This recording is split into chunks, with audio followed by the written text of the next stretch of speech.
Chapter 105. After asking the system said that because Hinajiku's strength was too low, she didn't have the ability to protect herself, so the system modified her white cherry into an upgraded version. However, Wu Yan's first reaction was not joy like Chuju and Mikoto, but caution. His countless experiences told him that the system was a scam. It would not be so kind. Thus, a conversation that appeared to be very retarded in the eyes of the bystanders began. System, are you sure it's because Hinajiku's strength is too low that you decided to modify her equipment? Yes. I don't need to pay anything? Like points or something? This is the system's own judgment and action. There is no need for the user to pay any points. What about the other costs? None. Are you sure? Yes. No conspiracy? Please do not slander the system or the system will sue you. *CKU, a system will sue people for slander? I want to know who you are going to sue me to. Please do not slander the system or the system will ban your account. No one to sue and you want to ban my account? *CKU, what account do I have for you to ban me from?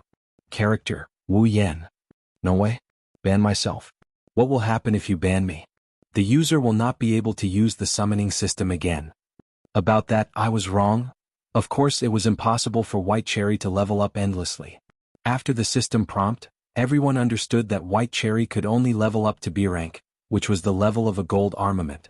If they wanted to level up after that, they would have to pay points to exchange for the upgrade conditions. Although it could only be upgraded to gold armament level, Wu Yan and the rest were still very satisfied. After all, it was a free upgrade. Chuju liked White Cherry very much. Even if she could not upgrade it, she would not want to change it.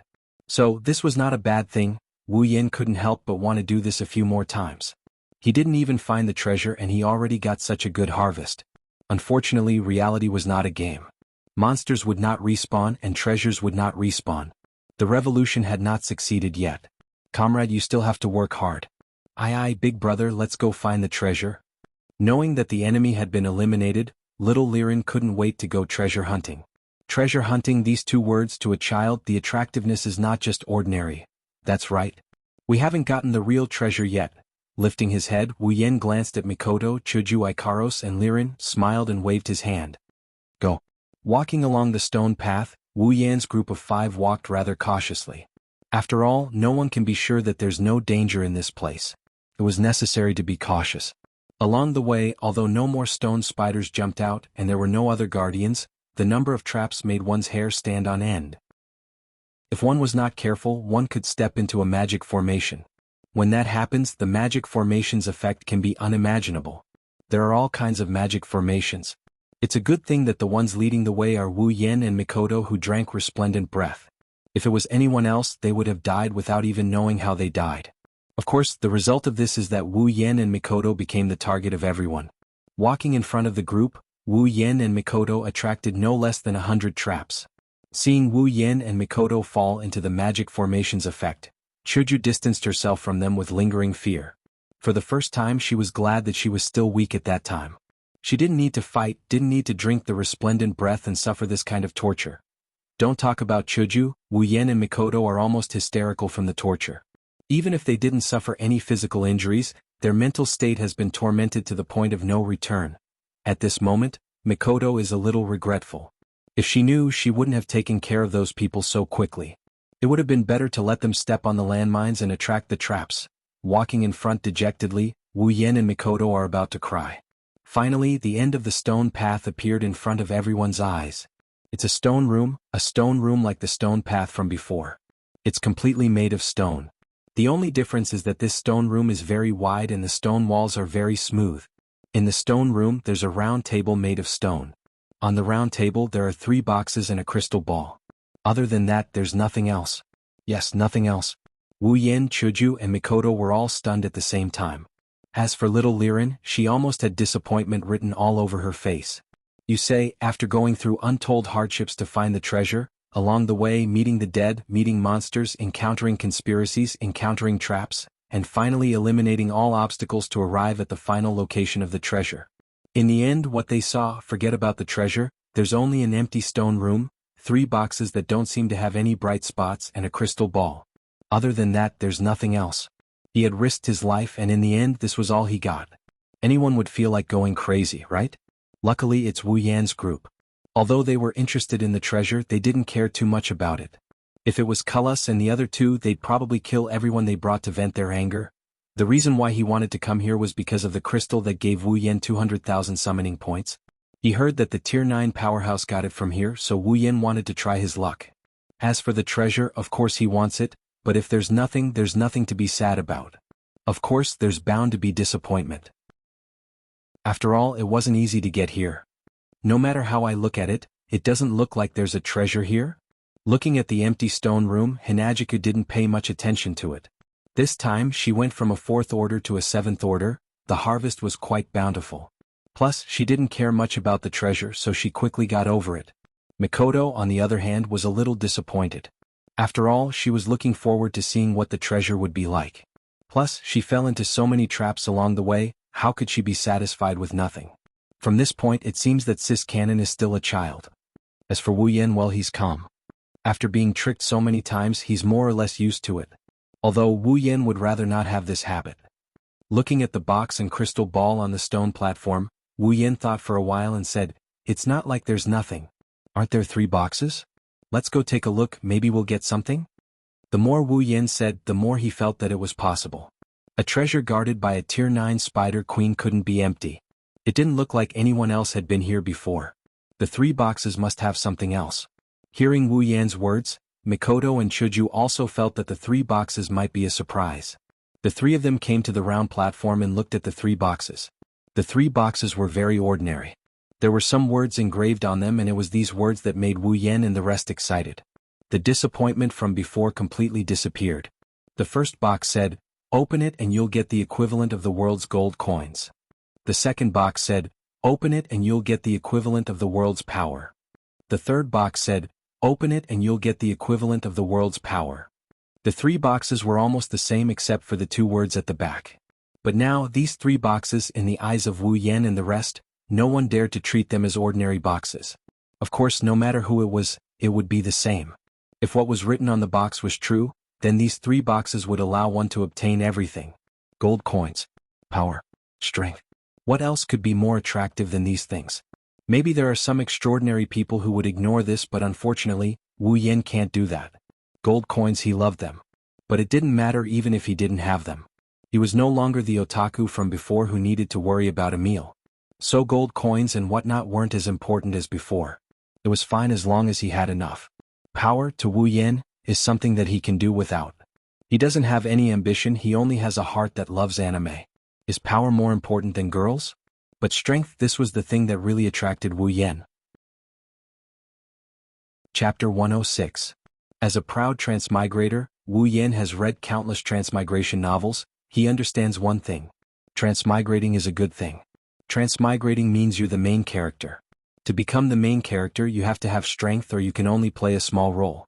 No matter if it's soul transmigration, random transmigration, rebirth transmigration, body transmigration, chrysanthemum transmigration, or whatever, in the end, strength is strength. Of course, that doesn't include some exceptions. Transmigrating to a world where strength is everything, Wu Yen is obviously not an exception. That's why strength is a must. Wu Yen can also obediently earn summoning points and summon a bunch of strong girls to support him from behind, letting them topple the world while he reaps the fruits of their labor. But forget about the difficulty of earning summoning points in terms of a man's dignity, relying on women and eating soft rice. I'm sorry, Wu Yen can't do it. That's why, whether it's money or authority, none of them can compare to the temptation of strength for Wu Yen. Of course, there's temptation. Wu Yen won't make the mistake of pursuing strength. If that box is a trap, Wu Yen will cut it in half regardless of whether he can get strength or not. Aside from Wu Yen, Mikoto and Chuju also looked at the strength box after looking at the 3 boxes. Needless to say, Mikoto was someone who didn't want to be outdone. She was LV5 in Academy City, and she often challenged others to duels. Although she didn't pay much attention to the issue of strength, compared to gold and authority, strength attracted her more. This is the old Mikoto, but now she has the responsibility of saving her sisters. Her pursuit of strength has become more urgent. After all, only with strength can she save her sisters, right? As for Chuju, her reason is more or less the same. Compared to money and authority, she cares more about strength. That's why the 3 of them are looking at strength. Ikaros, on the other hand, is standing beside Wu Yen in a daze. To her, other than watermelon, there's nothing else that can pique her interest.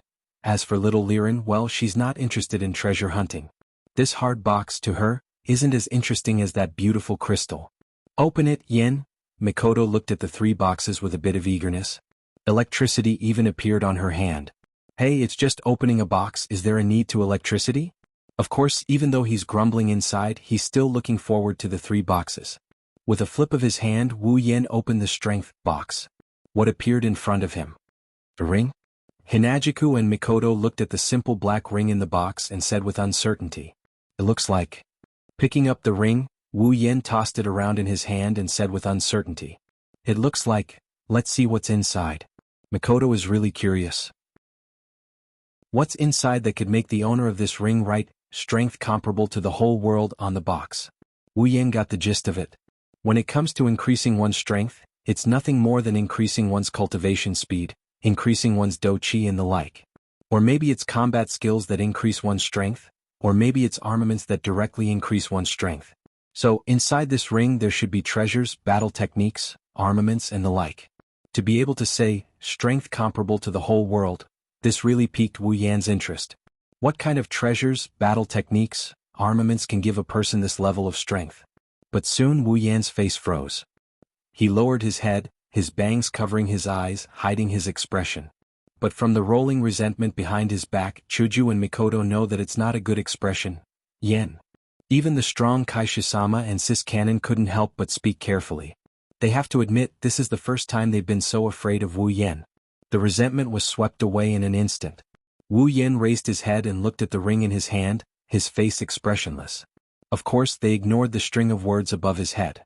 What's wrong? Is it empty? Chuju and Mikoto, who are familiar with Wu Yen, immediately knew that Wu Yen must have suffered some kind of blow, that's why he's acting like this. It's nothing. Wu Yen took a deep breath and calmed down. He casually held the ring in his hand and said in a low voice, "I don't know if it's empty or not because I can't open it." You can't open it? At this moment, the 2 girls finally understood why Wu Yen had so much resentment. Why can't you open it? Yeah, I really want to know too. Why can't I open it? Wu Yen gritted his teeth and said this sentence. Looking at his expression that looked like he couldn't wait to swallow the ring, Chuju and Mikoto decisively fell silent. Panting heavily, Wu Yen resisted the urge to throw the ring away. Looking at the other 2 boxes, Wu Yen immediately had a bad feeling. The ring that represents strength can't be opened. Then what about authority and gold coins? No way. Thinking of this, Wu Yen opened the other 2 boxes with trembling hands. As expected, a white ancient ring and a gold ancient ring appeared in front of Wu Yen. Looking at the 2 rings, Wu Yen gently picked them up. After a while he fell silent. Don't tell me this is another space ring that can't be opened. As soon as Chuju finished speaking, a stronger resentment came from Wu Yen. She immediately shut her mouth and obediently stood behind Mikoto. Mikoto smiled embarrassedly and didn't say anything. Wanting to cry but no tears came out, say, "It's fine if you don't put anything in the stone room, we can accept it. But, you clearly put something that can make people go crazy and snatch it but you can't open it. What are you trying to do?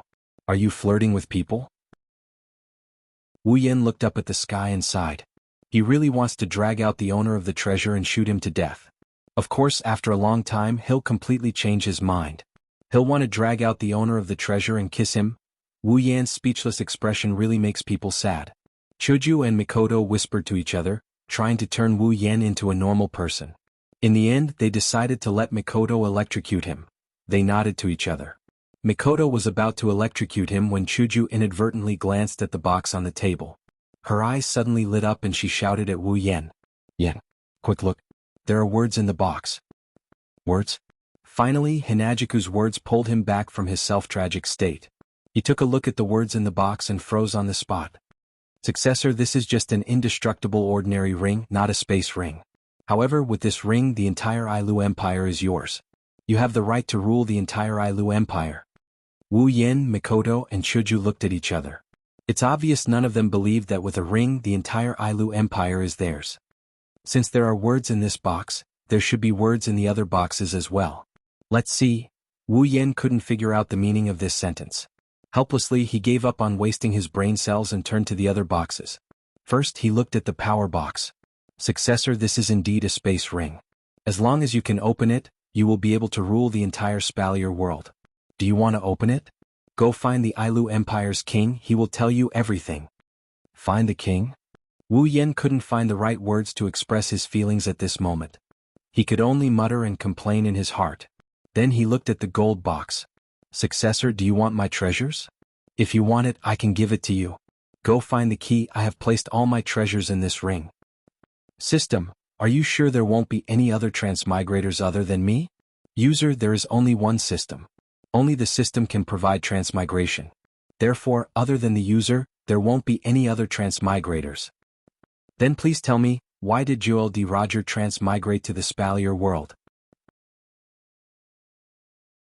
Chapter 107. It doesn't matter if what's inside the box is true or false, Wu Yen still kept the ring. If it's fake, it's fine to keep it, but what if it's real? So, it's better to believe it's real than not.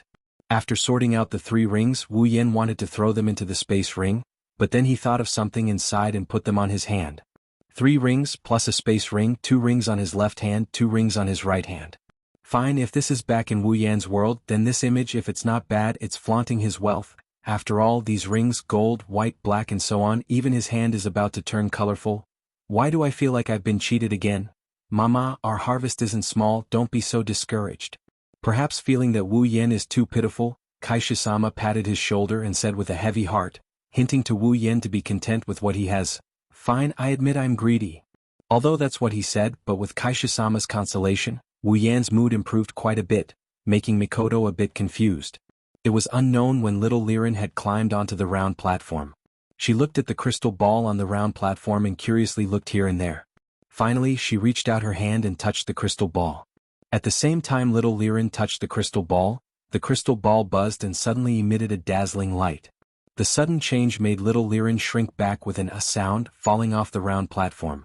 Wu Yen, Chuju and Mikoto were shocked, ignoring the change in the crystal ball and hurriedly rushed forward to catch little Liren.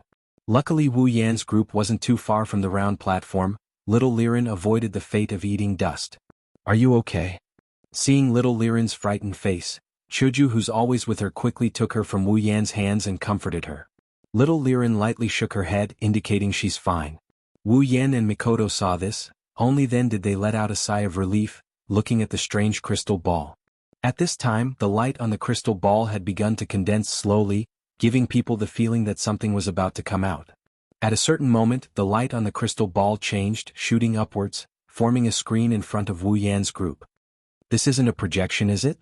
Mikoto looked at the screen in front of her, surprised. In this world, Mikoto's considered to have seen crystal balls many times. The use of a crystal ball, it's mostly used for communication, projection. Wu Yen didn't speak, staring at the screen on the crystal ball. Seeing this, Mikoto resentfully looked at Chuju, then everyone looked at the screen together, not saying a word. The screen flowed like water, then Wu Yan's group saw an image began to appear. It really is an image. Under everyone's gaze, the image began to change in front of everyone's eyes. A person, a very ordinary person. He was born in a very ordinary family, living a very ordinary life. However, this person wasn't satisfied with such a life, so he left home and embarked on the road of travel. Along the way, he saw warriors, magicians, dochi and magic. He seemed to be envious of them, so he worked hard to gain the recognition of a warrior, becoming that warrior's disciple. Thus, his journey turned into cultivation.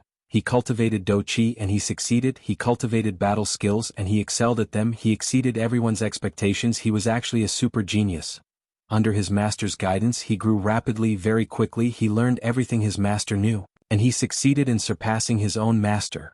However, he wasn't satisfied with that, so he once again embarked on the road of travel, but this time it wasn't just for travel, it was for cultivation. He made a lot of friends, he communicated with them, they improved together. He also made a lot of enemies, he fought with them to the death. The first time he got a good armament, he took it from an enemy's corpse. The second time he got an even stronger armament, he also took it from an enemy's corpse. Because he wasn't rich, he could only rely on himself. He killed soldiers, he cut through thorns. Every enemy standing in front of him was successfully eliminated by him, and during the battle, he continued to break through. Finally, he was no longer a weakling, he became a strong person in the eyes of countless people. People from big clans invited him, but he refused, because he felt that he wasn't strong enough. People who couldn't get him tried to assassinate him, but he killed them, because he felt that if he showed mercy, those people would take advantage of him. No one could stop him, not even those beautiful women, because in his heart, there was only the thought of becoming stronger. his do chi continued to improve, he continued to cultivate battle skills, he continued to break through, he became stronger and stronger. He became so strong that no one dared to provoke him anymore. He became so strong that all the big clans started to invite him to be their guard. They even begged him to be their teacher. However, he still refused because he felt that he wasn't strong enough. One day a person appeared. Maybe he shouldn't be called a person because that person descended from the sky. One punch could collapse a mountain, one kick could crack the earth, one palm could seriously injure him. That was the first time in countless years that he was defeated. Once again he made up his mind that he was still not strong enough. In order to become stronger, he decided to go into seclusion. He wouldn't come out until he was strong enough to defeat that person. After an unknown period of time, he finally came out of seclusion. On this day he smashed his seclusion room with a punch and flew into the sky. He found that person again and a great battle broke out between them. That battle. It was earth-shattering. It broke the mountains and split the seas. That battle. It resounded in the sky. Blood spilled on the earth. That battle. He was defeated again. At the moment of his defeat he was lying on the ground, his whole body was covered in blood. In a daze, that person told him that if he wanted to defeat him, he had to go one step further. Thus, he dragged his broken body to his seclusion room again and rebuilt the seclusion room that he smashed. He knew that he would have to stay here for a long time. He treated the seclusion room as his home. He rebuilt it with stones and seriously polished it until it was smooth. Then he started to cultivate again. Another unknown period of time passed, and on this day he came out of seclusion. He found him again and the second battle began. This battle. The earth shook and the mountains shook. The sky turned into a tsunami. This battle. His fists shattered and his bones shattered. His body was drunk. This battle. A draw, no victory, no defeat. However, this time he was perfectly satisfied, because from that day onwards no one could be stronger than him. He no longer pursued victory, no longer pursued defeat. He knew that at this moment he was a true expert. Thus he returned home, found his home, but his family was no longer there. Emptiness and loneliness filled his heart.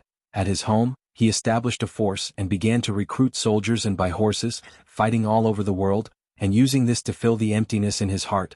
With him around, it was no surprise that his faction would become the strongest faction in the entire continent. Of course, it was only temporary. Later, there were still two new forces that caught up with him. They made an agreement to not invade each other, divide the continent equally, and mind their own business. Their forces finally welcomed peace. However, this was only temporary. One day an item appeared and it completely shattered the state of peace. In order to fight for this item, he started a war with the leaders of the other two forces. It couldn't be helped. This item was simply too attractive. Later on, even the person who fought with him twice also joined the battle. However, their strength was almost the same, and no one could do anything to the other. In the end, everyone was like a lamp that ran out of oil. Dragging his dying body, he once again came to the seclusion room. Here he left behind a small magical beast that he subdued, 3 boxes and a crystal ball. Then he turned into dust, and drifted with the wind. Chapter 108. Flabbergasted. There's no better way to describe Wu Yen, Chuju and Mikoto's expression. Only Liren and Ikaros, who didn't understand what's going on, had a look of confusion on their faces. The video is very blurry, so blurry that they couldn't even see the face of the main character. There's no sound in the video either, so they can only get a rough idea. And this rough idea is enough to make everyone who saw it, just like Wu Yen and the other two, flabbergasted. If the footage in the video was real, then Wu Yen and the other two didn't dare to think about it anymore. The screen turned back into a ray of light and returned to the crystal ball. But none of them recovered from their shock. Chujijeja, what's wrong? At this time, Wu Yen and the others recovered from their shock. They didn't answer Liren's question. The three of them looked at each other. Their eyes were filled with the same meaning, that's disbelief. After a while, Wu Yen bitterly smiled and touched the 3 rings on his hand. If all of this is true, then the origin of this treasure is truly incredible. We just came to this world, it's only been a few days and we've already come across such a treasure. Who knows how many years ago this video is from? Looks like we're destined to be the main characters. Wu Yen said this with a smile, but anyone with a discerning eye can see how forced his expression is. His heart is still a little shaken. After all, they might have gotten their hands on an ancient secret. At the same time, Wu Yen realized that the 3 rings on his hand, not only are they real like what the box said, they might be a death sentence. Combining the information in the video and the message on the box, Wu Yen already had a guess in his heart. Towards the ancient, towards the rings. I definitely can't let anyone know about the origin of these 3 rings. Rubbing the rings on his hand, Wu Yan inadvertently said this thought out loud, and it's undeniable. But at this moment, Chuju and Mikoto nodded seriously, agreeing with Wu Yan's words. Yen, do you want to take the rings back? Chuju's meaning is obvious, she's afraid someone will recognize the 3 rings, but Wu Yan shook his head with a smile. Although I don't know how long ago the video was recorded, but first of all, I'm not sure if anyone knows what these 3 rings are for. Secondly, I don't think many people will pay attention to these simple and unadorned designs.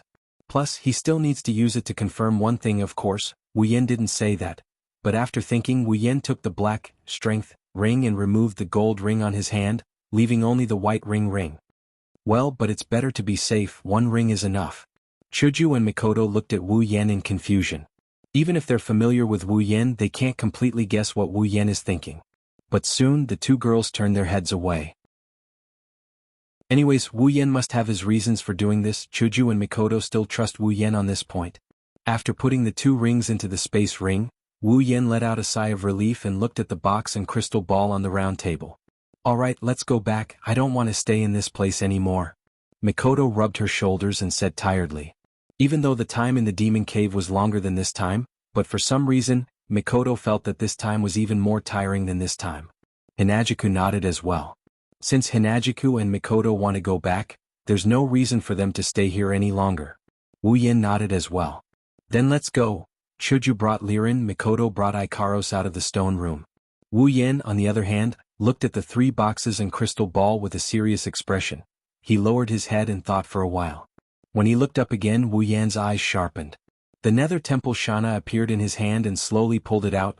These 3 boxes and this crystal ball, it's better not to keep them. With a wave of the Nether Temple Shana, a bright sword light was released from the blade and blasted towards the 3 boxes and crystal ball on the round table.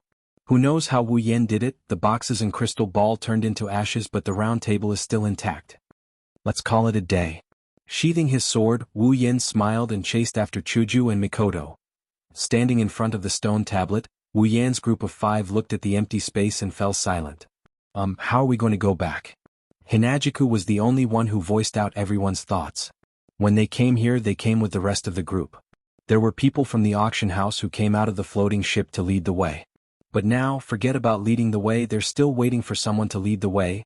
That's why they're troubled, they don't know how to go back. Even though the floating ship the auction house brought is still here, they don't know how to drive it. Even if they walk, they don't know how to get back. Wu Yan's expression became very interesting. Of all his calculations, he didn't expect that they don't know how to get back. Sighing, Mikoto looked at Wu Yan and said softly, Yan, do you think we should drive the floating ship? If only we knew how to drive. Wu Yan wanted to cry, but no tears came out. Hinajiku chuckled dryly and looked straight ahead. Why don't you, Yan, learn how to pilot an airship? Wu Yan was silent. He stared at Chuju until Chuju turned her head away with a hot face. Wu Yan forced a smile and said, if I have those points, I might as well get something more useful. I don't know how many times I can drive a floating ship in my lifetime. Don't even mention the fact that it would be a waste. Even if it wasn't, Wu Yan had so many points he wouldn't have chosen to fly the airship back. One must know that in this treasure hunt, everyone had died here. If they were the only ones who made it back alive, anyone would be suspicious. It's fine if they go back quietly. After all, no one noticed them in this treasure hunt. They're like a drop of water in the ocean, no one would recognize them. But driving a floating ship back? In this case, he would definitely be noticed and investigated. Then he would be found out and beaten up. Then what do you think we should do? Chuju was also angry. If they don't do this, how are they going to get back to the supply town? One should know that this place is in the middle of nowhere. It's also a desolate area on the map.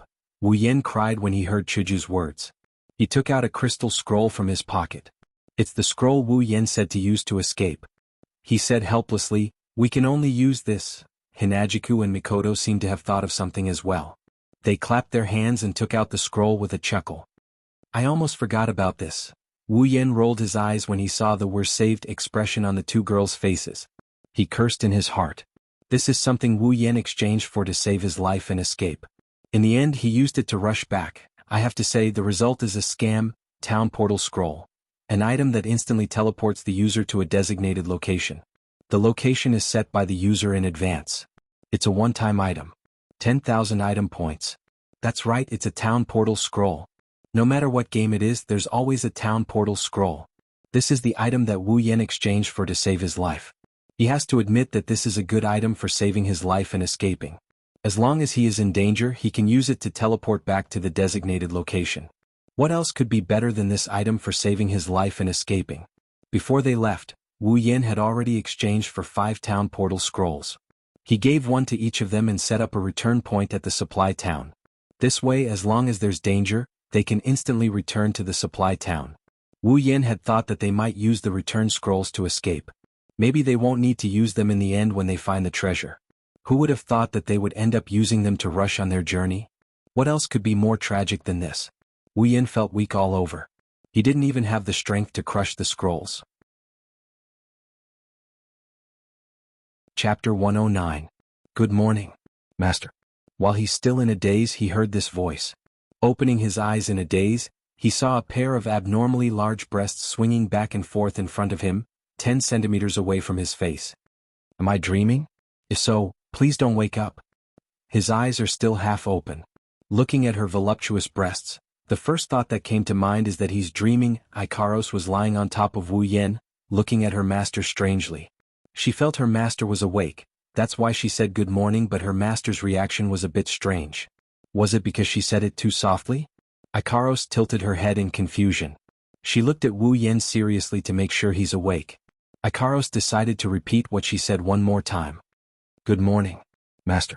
Actually, Wu Yan already knew he was awake after muttering those words. But looking at the pair of large breasts in front of him, Wu Yan was stunned and didn't react at all. It wasn't until Ikaros called him again that Wu Yan snapped out of his daze. He knew Ikaros came to his room again. The pair of large white rabbits in front of him, without a doubt, belongs to Ikaros. Gulp. Uncontrollably, Wu Yan swallowed a mouthful of saliva. In the silence of the room, the sound was particularly ear-piercing, making Ikaros confused. Wu Yan laughed dryly. Resisting the urge to turn into a wolf, Wu Yan pushed Ikaros away with difficulty. Panting heavily, he smiled embarrassedly. Ikaros, next time, can you not wake me up like this? I'm afraid I won't be able to hold back. Can't hold back. Tilting her head, Ikaros looked at Wu Yan. Her face was expressionless, but her eyes revealed clear doubt, as if she was wondering why Wu Yan couldn't hold back. Wu Yan choked, unable to speak. Alright, where's Chuju and Mikoto? Wu Yan had no choice but to change the topic. At the same time, he pulled the blanket over his body in an attempt to cover a certain naughty part. We're fine. A voice that clearly didn't belong to Wu Yan or Ikaros rang out, interrupting Ikaros's words. Wu Yan's forced smile froze on his face. Slowly turning his head like a machine, he saw Hinajiku standing at the door with a smile on her face and a gloomy Mikoto with her head lowered and her bangs covering her expression. Yo, good morning, Chuju Mikoto. Wu Yan raised his hand and greeted them with a smile. Everything looked so normal except for the waterfall of sweat on his face. Too bad Kaishisama and Railgun weren't in the mood to greet Wu Yan. They stood at the door, their beautiful eyes staring at Wu Yan, completely ignoring Ikaros. I was wondering why I didn't see Ikaros every morning when I woke up. She was sleeping in the same room. No, please listen to my explanation. His face is drenched in cold sweat. Looking at Hinajiku and Mikoto, Wu Yan forced out a smile that's uglier than crying and said. After hearing Wu Yan's explanation, Chuju and Mikoto went silent. This made Wu Yan even more uneasy. He'd rather the two girls beat him up, at least then it'd be normal. But now Wu Yan was really scared. Chuju Mikoto? Yan, you big idiot. Chuju and Mikoto roared at the same time and turned to leave, leaving behind 2 small teardrops on the floor. This is going to be a big deal. His heart sank. Wu Yan's mind was in a daze. Looking at the situation, Chuju and Mikoto are obviously sad. It's no wonder, seeing the person you like in the same room with another woman and that woman wasn't in the room for the whole night, anyone would misunderstand. Master, is this Ikaros' fault? Ikaros, who watched from the beginning to the end, twisting her body uneasily. This is the first time Wu Yan saw Ikaros have any expression on her face. Taking 2 deep breaths, Wu Yan rubbed Ikaros' head and said in a low voice. Ikaros, this isn't your fault, so you don't have to blame yourself. Yes, Master. Even though she said yes, her face was full of uneasiness. Anyone could see that Ikaros was blaming herself. Wu Yan sighed and looked at Ikaros. Thinking about the sad eyes of the 2 girls before they left and the tears that they left behind, his heart suddenly felt very pained. Chuju and Mikoto, will they ignore me after this? The more Wu Yen thought about it, the more he felt it was possible. His heart started to feel uneasy. It should be said that Wu Yan's heart was a little sensitive because it was the first time he saw Chuju and Mikoto with that kind of expression. He didn't think that as long as he explained it to them, everything would be fine. It's just that because of this, that kind of thing happened later, his face was cloudy and uncertain. Right now Wu Yan's body is here, but his heart is with Chuju and Mikoto. He has a strong urge to see how Chuju and Mikoto are doing right now. But he's afraid that if he went to them now, it would only make them more sad. Wu Yen clenched and unclenched his fists, then he looked at Ikaro's sad expression and made a crazy decision in his heart. Ikaros. Yes, master. Ikaros looked at Wu Yen. She saw Wu Yan's face was very firm, as if he made a big decision. She couldn't react in time. Ikaros, don't blame yourself. I will solve everything, will you help me? Staring blankly at Wu Yen, who seemed to have thought of something, Ikaros's expression returned to normal and she softly said, Yes, master. Standing in front of Chuju and Mikoto's room, Wu Yen lightly knocked on the door. Chuju, Mikoto, it's me, open the door. After waiting for a while, there was no response. After a while, a small voice came out. The voice was a little choked with sobs. Go away, I don't want to see you. Showing an expression that said he expected this, Wu Yen grabbed the door handle and with a flash of his power, the door was opened by Wu Yen and pushed in. What entered his eyes were two girls, each lying in their own bed, staring at him blankly with tears in their eyes. After cursing in his heart, running back to the same room to cry, Wu Yen casually walked in. When the two girls reacted, they saw Wu Yen walking in and angrily said, Get out. Wu Yen smiled brightly at them. His smile was so cheerful, but Chuju and Mikoto felt a bad premonition. What do you want? Feeling something bad, Chuju and Mikoto shrunk back into the bed and stuttered. For a moment they actually forgot that they were angry at Wu Yen.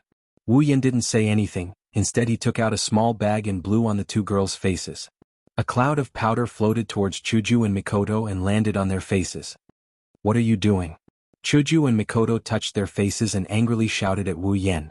Then they suddenly felt powerless and laid down on the bed. What's going on? What did you do? What are you doing? 3 questions jumped out of Chuju's mouth. In exchange, Wu Yan's footsteps came in. At this time, Chuju and Mikoto were really panicking. They couldn't muster up any strength in their body, whether it's Esper ability or White Cherry, the two girls couldn't use any of it.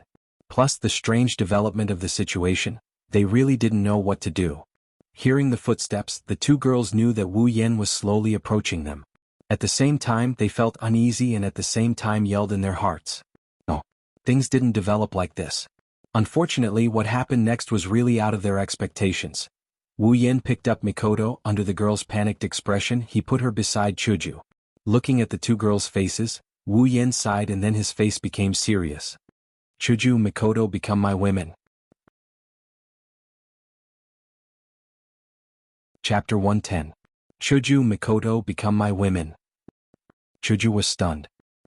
Mikoto was stunned.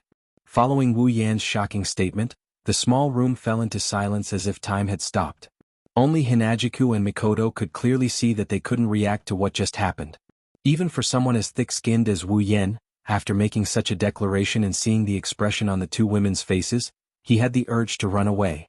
After all, Wu Yen was just hot-headed and did something like this, take down Kaisha-sama and Railgun, and then have sex. How wicked and how exciting it was. Even Wu Yen couldn't help but admire himself. How could he be so reckless? Do you know what you're saying? If it wasn't for the fact that she was so weak that she couldn't even move, Mikoto would have gone crazy and electrocuted everyone, regardless of friend or foe. Not just Mikoto, even Chuju's face was burning hot. She was so embarrassed that she wanted to die. In front of two women, he said that he wanted them to be his women. Any normal person would want to give him a slap. Kaisha-sama really wanted to pull out her White Cherry and give Wu Yen a chop. She wanted to let him know that if he didn't seek his own death, he wouldn't die. That's why Wu Yen wanted to take them down, right? I have to say he's pretty good at foresight. I just don't know if he'll be able to live past tomorrow. Hearing Mikoto's words, Wu Yen could only smile bitterly. Looking at the two women's red faces, Wu Yen didn't know if they were embarrassed or angry. After a moment of silence, he reached out and caressed Chuju and Mikoto's faces. I know what I'm saying is a bit too much. No, it's very much too much. But I have no other choice. With a bitter face, he ignored the reddened faces of the two girls and continued in a low voice. But I have no choice. I can't give up on one of you, I can't watch you two be sad, I can't ignore your feelings, I can't do anything about it, I can't do anything about it. Looking up, Wu Yan said with determination. No matter what, you can hate me, hit me or scold me. I don't plan to give up on any of you. After that, Wu Yan waved his hand and closed the door. Then he looked at Chuju and Mikoto. What are you doing? The sound of the door closing was unusually loud. Hearing this sound, Chuju and Mikoto's originally weak body trembled. A very bad feeling arose from the bottom of their hearts. It's like something important is about to leave them. Wu Yan took a deep breath, hoping to ease the tension in his heart. But the more he tried, the more nervous he got. There's no other way. Looking at Wu Yan's life for more than 20 years, Wu Yan has always been a sorcerer. Now he's about to change class and his targets are the 2D girls he used to like. And two of them at once. The first time is already so exciting. As a virgin, how can Wu Yan not be nervous? With trembling hands, Wu Yan put his hands on Chuju and Mikoto's body. Then, with a look of desperation, he quickly took off their clothes. You, what are you doing? Stop it. You pervert. Don't take it off. Don't take it off. Don't. Ignoring the two girls' pleas, Wu Yan used the fastest hand speed in his life to strip Chuju and Mikoto naked. Soon, two naturally beautiful and delicate bodies appeared in front of Wu Yan. Staring blankly at the two beautiful bodies in front of him, Wu Yan swallowed a mouthful of saliva. But more saliva was secreted, filling Wu Yan's mouth. Wu Yan swallowed again and again, but he couldn't swallow the saliva in time.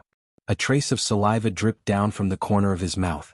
Of course, Chuju and Mikoto saw Wu Yan's perverted appearance. But they didn't care. Their heads were already dizzy when their bodies were exposed in front of Wu Yan. Wu Yan, on the other hand, felt a certain part of his body so hard that it's a bit unbearable.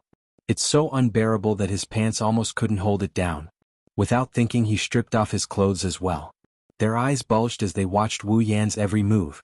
Smoke was already coming out of their heads. But this still couldn't alleviate the shame and anger in their hearts. Especially when Wu Yan's disgusting body parts appeared in front of them. Everything happened too fast, so fast that the two women didn't have time to talk to each other. Finally, the condition to be honest with each other was met. Wu Yan took a deep breath and pounced on Chuju. Feeling the weight on her body, Chuju finally panicked. She wanted to push Wu Yan away, but her body couldn't exert any strength. Even the insides of her body felt powerless. Without any other choice, Chuju could only plead. Yan, no, Wu. Leaning down, Wu Yan blocked all of Hinajiku's pleas for mercy. With lightning speed, he opened her mouth and stuck out his tongue to suck on Kaishisama's little tongue. Then the two of them started making love. Their saliva intertwined. Chuju was completely immersed in the pleasure of tongues intertwining. She couldn't help but close her eyes. Discatith sounds came from their lips, endless. After entangling with the president for a while, Wu Yan felt unsatisfied. He stretched out his wolf claws and pressed on the president's small breasts. Chuju suddenly opened her eyes and recovered from her dazed state. She felt Wu Yan's movements and the strangeness of her body. Her face turned red and she was so embarrassed that she wanted to die. Wu Yan's first thought was that it was so soft. His second thought was that it was so small. After all, the president could be considered as a member of the flat-chested group. Well, it's fine if it's small. It's better to have something to touch than nothing. Anyway, there's still a long way to go, I'll slowly explore it in the future. With this thought in mind, Wu Yan grabbed the president's two little white rabbits. His mouth didn't stop moving, but his hands also began to knead. Following Wu Yan's movements, Chuju's body became more and more sensitive. An unusually strong pleasure came from inside her body. Under the control of pleasure, Chuju's eyes became more and more blurred. It was obvious that the president was aroused. Wu Yan wasn't satisfied with just occupying one place. After he was satisfied, he began to change his target. He pulled out a hand and moved down. Chuju didn't know where the strength came from, but she suddenly arched her body and then fell down heavily. The feeling in her body became more and more intense, and she became more and more unable to control herself. She could only immerse herself in it, unable to extricate herself. At a certain moment, Wu Yan left Chuju's lips. Looking at her aroused appearance, he smiled in satisfaction and withdrew his hand that was touching her thigh. At the same time, he returned with a liquid that carried a strange smell. It's time. Wu Yan stopped all his movements and placed Chuju's body properly. Then he focused all his strength on his waist. Then he slowly rubbed against Chuju's body until there was a layer of obstruction. Only then did Wu Yan take a deep breath and exert force. Ah! A sharp pain came from below and Chuju painfully groaned. Her body tensed up and she didn't know when the strength in her body came back. She hugged Wu Yan tightly and tears flowed down uncontrollably. Pain? So painful, Wu? Tears flowed down her cheeks, the pain took away the pleasure. Hinajiku also realized from now on, everything that belongs to her will belong to this young man in front of her. Wu Yan also panicked. Looking at Chuju's tear-stained face, he hurriedly helped her wipe away her tears. Then he directly kissed her, trying to kiss away her pain. Feeling everything Wu Yan did for her, Chuju's heart finally flashed with a trace of happiness. The pain also gradually faded, and in its place was an electric current flowing from inside her body, making Chuju feel unusually empty. Therefore she couldn't help but twist her body a little. Receiving Chuju's signal, Wu Yan also understood something. He smiled slightly and his body began to exert force. Chapter 111. Groans, gasps, the sounds of flesh colliding, and the sounds of liquid flowing continuously resounded throughout the entire room. Not long after, Chuju's beautiful body was covered in fine beads of sweat. Some of it flowed down her body and dripped onto the bed, while some remained on her body, adding a bit of charm to her body. Her long pink hair spread over 1/3 of the bed, moving up and down with his movements. Hinajiku shyly raised her hands to block the spring scenery in front of her chest.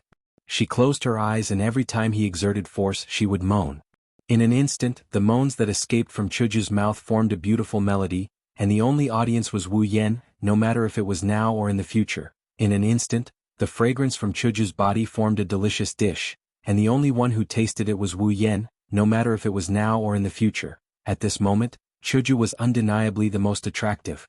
So much so that Wu Yan almost gave his first time to her. No, his first time was already given to his left hand. The first time was undoubtedly short, and Wu Yan felt the same for himself, so he kept his mind clear and didn't completely immerse himself in the pleasure. He adjusted his movements so that he could last as long as possible. After all, if he gave it up just like that, what would happen to Sis Cannon? Of course, he didn't know that at this moment, Mikoto had completely lost her ability to think. She stared blankly at the moaning Chuju, her mind was blank. When had she ever experienced such a situation? In the past, she hadn't even read a book that was slightly impure. It could be said that her whole life was white, and the only stain was that she had a perverted roommate, but now such a live show was being put on right in front of her. How could she react to this? However, although her brain didn't react, her body reacted very strongly. In the midst of Chuju's seductive moans, Mikoto felt her body become unfamiliar, and a wave of desire came from within, causing her body to turn pink. Mikoto's existence had been forgotten by Chuju. Under Wu Yan's assault, she couldn't pull herself away, and could only be like a candle in the wind, flickering and could be extinguished at any time. Soon, the moment of extinguishment arrived. Suddenly, Chuju opened her eyes in a panic and her body tensed up. She frantically pushed Wu Yan on top of her and moaned, "Wait, stop, stop." Seeing Chuju's actions and her pink skin, how could Wu Yan not know what was going on? So, not only did he not stop, he increased his speed. Don't, slow down, what, do. Chuju panted heavily, and as Wu Yan increased his speed, she became more and more panicked, and her body started to tremble until, don't, stop. Her body tensed up to the extreme. Chuju raised her head and let out a long moan. At the same time, Wu Yan also felt a large amount of water erupting from Chuju's body. Desperately suppressing the feeling, Wu Yan persevered. He still has another mission to complete. Finally, at a certain moment, Chuju's body went limp, and her face was flushed red, and her eyes were half closed, and she was panting. At this time, Wu Yan finally turned his gaze to Mikoto, whose face was also flushed red. Putting down the panting Kaisha-sama, Wu Yan reached out his evil claws towards Mikoto. Dong. When Wu Yan pressed his hand on Mikoto's body, a loud sound came from her heart. Mikoto also realized something and looked at Wu Yan in panic, not knowing what to do. "I'm warning you, don't mess around," Mikoto said fiercely. Of course that's what she thought. At least, in Wu Yan's eyes, that red face, that soft voice, no matter which aspect, doesn't look fierce at all. Chuckling, Wu Yan ignored Mikoto's threat and pounced on her delicate body, causing her to cry out in alarm. She wanted to push him away, but she quickly realized that she still couldn't muster up any strength. Looking at Mikoto's panicked expression and pink cheeks, Wu Yen impatiently moved his mouth over and kissed Mikoto's lips. Boom. Mikoto's head exploded and she became muddle-headed. Her first kiss was shamelessly taken away by Wu Yen just like that. This made Mikoto, who didn't have much interaction with other men besides her dad, unable to react no matter what. And because of this, Wu Yen took advantage of the opportunity. He opened Mikoto's mouth, and her small tongue fell into his grasp, and began to move with Wu Yan's tongue. Enjoying the sweetness of Mikoto's lips, Wu Yen tasted it with relish, and completely conquered the first territory on Mikoto's body. Then he began his conquest. The same action, the same place. Wu Yen stroked and kneaded it, and it was about the same size as Kaishisama's. At this moment he enjoyed it so much that he forgot to go back. His hands slid over one territory after another. Wu Yen declared strongly that this place from today onwards belonged to him. Mikoto also let out sounds of panting, and Wu Yan's appetite was greatly stimulated. Perhaps it was because she had watched a live show for quite some time, but Mikoto's body was already feeling it. When Wu Yan's hand touched her thigh, there was already a flood that couldn't be stopped, and was waiting for someone to resist the flood. This was also good, he didn't have to waste so much time to provoke and could directly start. After all, Kaishisama still hasn't satisfied Wu Yen. Finally, the soldiers arrived at the city, and the city gate was right in front of him. With a fierce thrust of his spear, he broke through the city gate, broke through the wall, and went straight into the depths. The sound of pain came out of Mikoto's mouth as expected. Tears also came out of Mikoto's eyes as expected. Just like how he treated Chuju, Wu Yen kissed away the tears on Mikoto's face, comforting her and alleviating her pain. This step is a step every girl must go through. After what happened with Chuju, Wu Yen didn't panic anymore, he just let Mikoto feel his presence. When the pain passed, pleasure followed. Almost like how it was with Chuju, Mikoto couldn't help but twist her body, showing her current body and anticipating Wu Yan's comfort. Wu Yen smiled faintly and once again began to work hard. Accompanied by another melodious symphony echoing in the room. Outside the room in the living room, Ikaros is hugging little Liren, sitting on a chair, listening to the sounds coming from the room without saying a word. Only Ikaros knows that her heart isn't as calm as it seems on the surface. Even Ikaros herself doesn't know why her body would feel warm and itchy when she hears the sounds coming from the room. It's like she's looking forward to something, longing for something. Only little Liren would be able to maintain her perfect condition without any abnormalities. Liren sucked on her finger, looking at the room in confusion. The sounds coming from inside made her curious, so she pulled on Ikaros' clothes and asked, Ikaros ne-san, Chuju ne-san, Mikoto ne-san and Oni-san, what are you guys doing? Why do Chuju ne-san and Mikoto ne-san's voices sound so weird? Little did they know, Ikaros was also wondering why the sounds were so weird. It made her body heat up. I don't know, but Master said to leave everything to him. My job is to take good care of you, don't let you run around. No wonder Wu Yen asked for Ikaros' help, so it's to take care of little Liren. Don't let the naughty brat ruin things, how evil. Oh? Nodding her little head, Liren said in a childish voice. I know, Ikaros ne-san, Liren will be a good girl, I won't run around. Okay. The living room fell into silence again, the sounds coming from the room continued to echo in the room. Chapter 112. Hinajuku pulled the blanket over her body and sat on the bed. She lowered her head and remained silent. Mikoto pulled the blanket over her body and sat on the bed. She lowered her head and didn't say a word.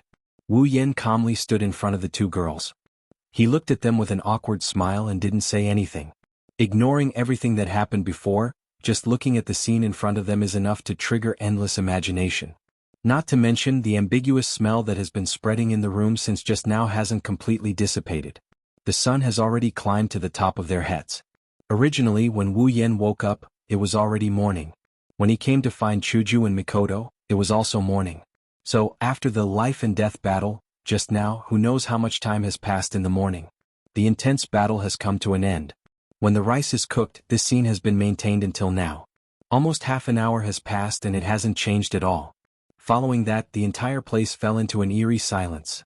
Chuju and Mikoto didn't do anything. Wu Yen of course didn't dare to do anything. Remember, this time he forcefully pushed them down. It's already good that they didn't kill him with a knife or an electric shock. That's why this eerie scene has been maintained.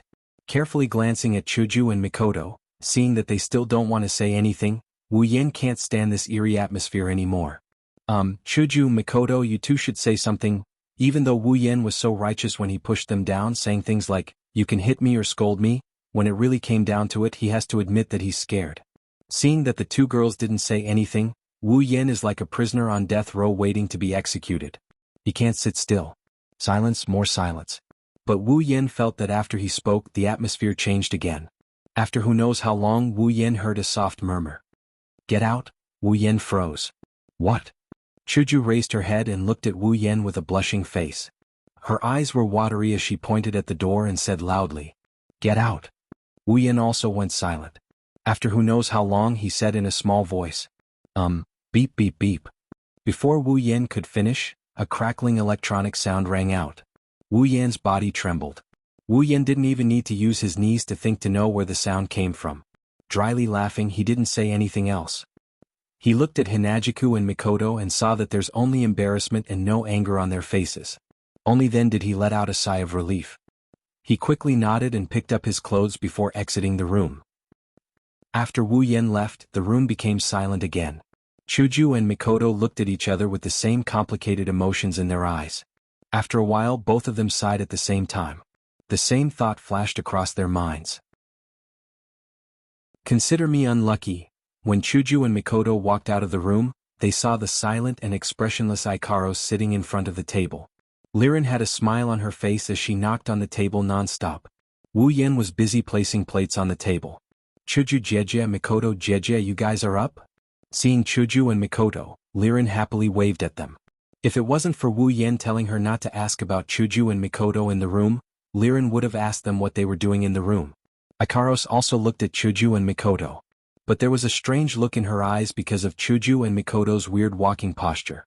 Are their feet uncomfortable? A few question marks appeared in Ikaros' mind as she thought blankly. Chuju and Mikoto squeezed out a smile and greeted them. Then they staggered towards the table and sat down very carefully. Come out. At the same time the voice sounded, the smile on Chuju and Mikoto's faces disappeared. Their faces darkened, they turned around and froze. Wu Yan was holding a tray in one hand. His face had an unusually sunny smile.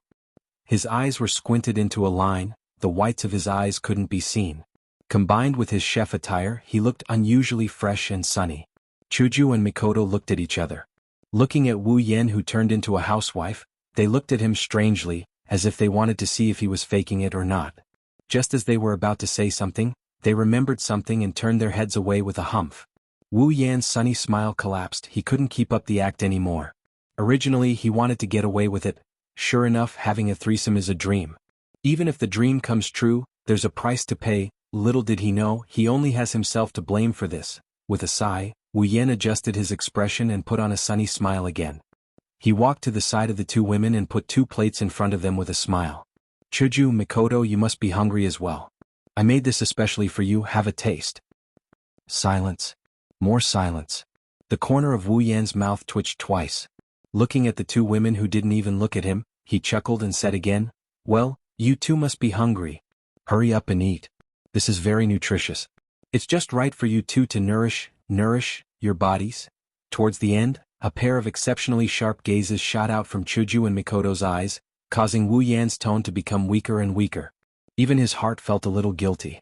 If it weren't for the redness on their faces, Wu Yan might have already run away. Swallowing hard, Wu Yan turned to look at Mikoto and laughed dryly. Hey Mikoto, why don't you eat first? I can guarantee that you'll definitely like it. As he said that, Wu Yan opened the lid and gestured for Mikoto to take a look. When Mikoto pretended to look disdainfully at the thing on the plate, she couldn't move her eyes away. Good. Clenching her hands into fists, Mikoto placed them on her right cheek. Her eyes stared at the plate and instantly turned into cat eyes. Yes, the thing on the plate was Wu Yan's specially made, the Gouda-shaped dessert. A victorious smile appeared on Wu Yan's face. Wu Yan smiled proudly. Of course his face didn't look that proud. How is it? Do you like it? And Mikoto didn't hesitate and nodded immediately. Mikoto. Chuju shouted loudly. Her tone had a hint of disappointment, but in Mikoto's world, there was only Gouda left. This made Chuju's face contort in anger. Wu Yan was also speechless. Even though he hoped that Mikoto wouldn't be angry anymore, he didn't expect that one Gouda dessert would solve the problem. This made Wu Yan think of the formula Mikoto's first night is equal to Gouda. But at least one of them was taken care of. Turning to look at the angry Chuju, Wu Yan put on a smile again. He walked in front of Chuju and said, "Chuju, you try it too. I also specially made your favorite hamburger for you." Lifting the plate in front of Chuju, Wu Yan smiled. "Look, this is specially made. Hurry up and try it." Wu Yan looked at Chuju with hope. Looking at Wu Yan's hopeful eyes and the so-called special hamburger on the plate, Chuju's expression changed. She hesitated for a moment before picking one up and taking a big bite. This bite made her eyes light up. She raised the hamburger in her hand and ate faster. Wu Yan let out a big sigh of relief and smiled. This time it wasn't a fake smile, it was a genuine smile. "This means that the two of them have forgiven me, right?" Wu Yan thought to himself as he looked at Chuju, who was eating the hamburger, and then at Mikoto, who was staring at the good dessert. Maybe she saw through Wu Yan's thoughts. Chuju stopped eating the hamburger and turned her head away with a humph. While eating, she said to Wu Yan, "Don't think that I'll forgive you just because of this." Yeah. Mikoto also woke up from the good of heaven. She stared at Wu Yan and said hatefully, "You want us to forgive you? It's still too early. You'll suffer from it later." Wu Yan immediately cried. Well, this kind of result is worth celebrating. Chapter 113. Supply Town, Floating Plaza. This is the plaza where airships come and go from the supply town. It's similar to the train station or airport in Wu Yan's world. The only difference is that it's not a car or a plane that's parked here, it's an airship. Since the supply town was a supply station set up by the Ailu Empire in the giant beast forest, the airships here came from all over the Ailu Empire. Since there were airships coming from all over the Ailu Empire, it was only natural that there would be airships heading to all over the Ailu Empire. Airships were coming and going, and there was a sea of people here. Normally this was the supply town's most visited place. Originally the floating plaza was operating normally, but today, there's a small change. Well, it's not really a change, it's just that there's a small group of people, or more accurately, men, who are constantly looking in one direction. What could it be that attracted the attention of so many men? It's none other than a beautiful woman. Her long pink hair fluttered in the wind. She wore a very ordinary pale yellow dress with a small white jacket. Hinagiku used her hand to rub her hair that was fluttering in the wind. A faint smile hung on her lips. Beautiful. Charming. Her brown shoulder-length hair swayed gently. Unlike Chuju's fresh outfit, Mikoto is wearing a small black shirt with white trim. She's not wearing a skirt but a pair of denim shorts. She's not very tall, but her smooth and beautiful legs are exposed. Her arms are crossed in front of her chest and she's wearing an impatient expression. Heroic. Carefree. Her shoulder-length pink hair fluttered softly. Her two long ponytails are hidden behind her back with a red hair band. Her short-sleeved white shirt and pleated skirt look very homely. Even though she's expressionless, one look and you'd want to protect her. Beautiful. Noble. Her long blonde hair fluttered in the wind due to Liren's movements. Her small body was wrapped in a pure white dress. She's always happy no matter when or where she's running around in this small place. Cheerful. Cute. It was this charming, heroic, beautiful, and adorable quartet that attracted the gazes of the men in this corner of the floating plaza. Compared to this group of four, the one standing behind them in a black shirt, black trousers, black hooded jacket, black hair, black eyes and a lazy expression on his face, Wu Yan is the most inconspicuous of them all. Of course, Wu Yan is well aware of this point. If it were him, compared to men, he would be more than willing to look at beautiful women. That's why, in order to avoid being stabbed to death by the envious and jealous gazes of the other men, Wu Yan stood behind them from the start, playing the role of a bodyguard. It's not that Chuju and the girls need his protection. After all, other than Liren, the other three are all Tier 7 fighters. Whoever messes with them is looking for death. Wu Yan's bodyguard is only doing the job of chasing away those arrogant, rich and handsome men who came to hit on them. He only showed a little of his skills and those who came to hit on them left dejectedly. A beautiful and cute girl with a Tier 7 fighter as her bodyguard. No matter how you look at it, she must be a disciple of a big family, right? That's why they imagine Chuju and the girls to be disciples of a big family who brought a Tier 7 bodyguard out for fun. It's this setting that made those who wanted to hit on them stop in their tracks. They could only look at them blankly from the side and satisfy themselves with their gazes. If they knew that Chuju and the girls weren't disciples of a big family and that Wu Yan wasn't a bodyguard but the core of this group, they would definitely kill Wu Yan first and then devour the four girls. Of course, by then they wouldn't be far from death. It has been 3 days since Wu Yan ate Kaishisama and Sis Cannon alive. During these 3 days, Wu Yan was very depressed. He was so depressed that he wanted to shout, "Why are you doing this to me?" It hadn't been easy for him to change his profession and eat meat. Wu Yan had thought that his days of happiness would be coming soon. However, he didn't know if there would be any. These 3 days Wu Yan's life had been extremely miserable.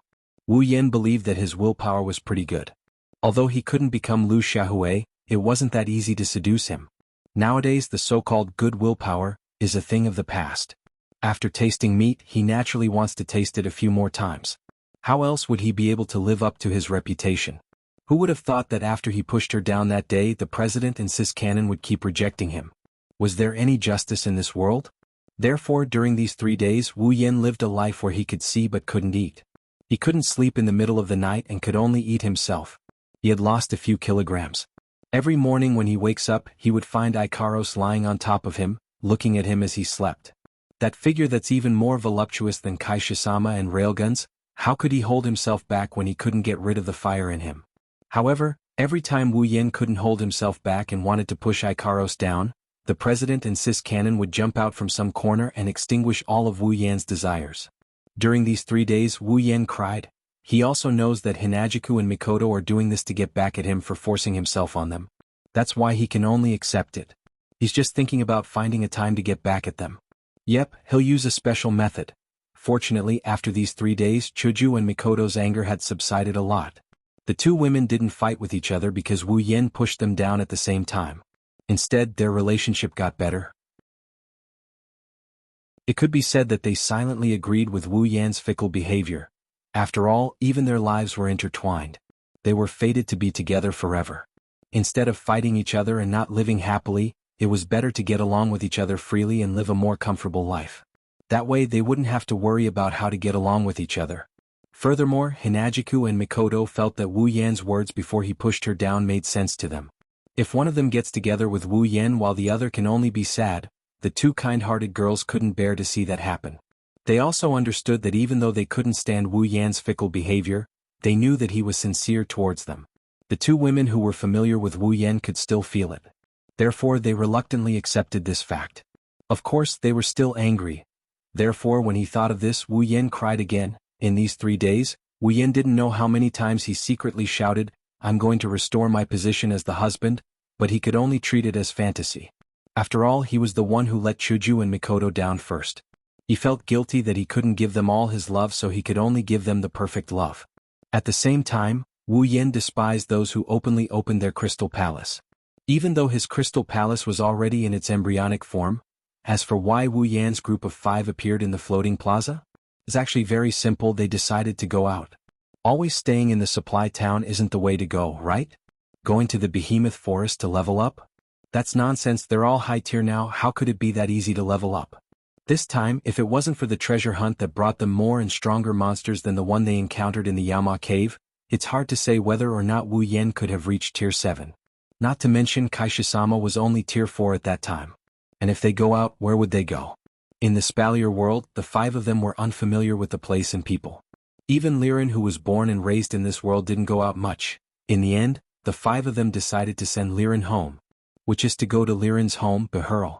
But Behurl was very far from the supply town, even further than the small Ring Mountain range. So, naturally they could only choose to take the floating ship. Chapter 114. Behurl in the Ailu Empire was a relatively high-class area. Although it couldn't be compared to Mafa Ace, where the number 1 family of the empire, the Lori family, was located, it was still a well-known area compared to other small areas with only 1 or 2 families.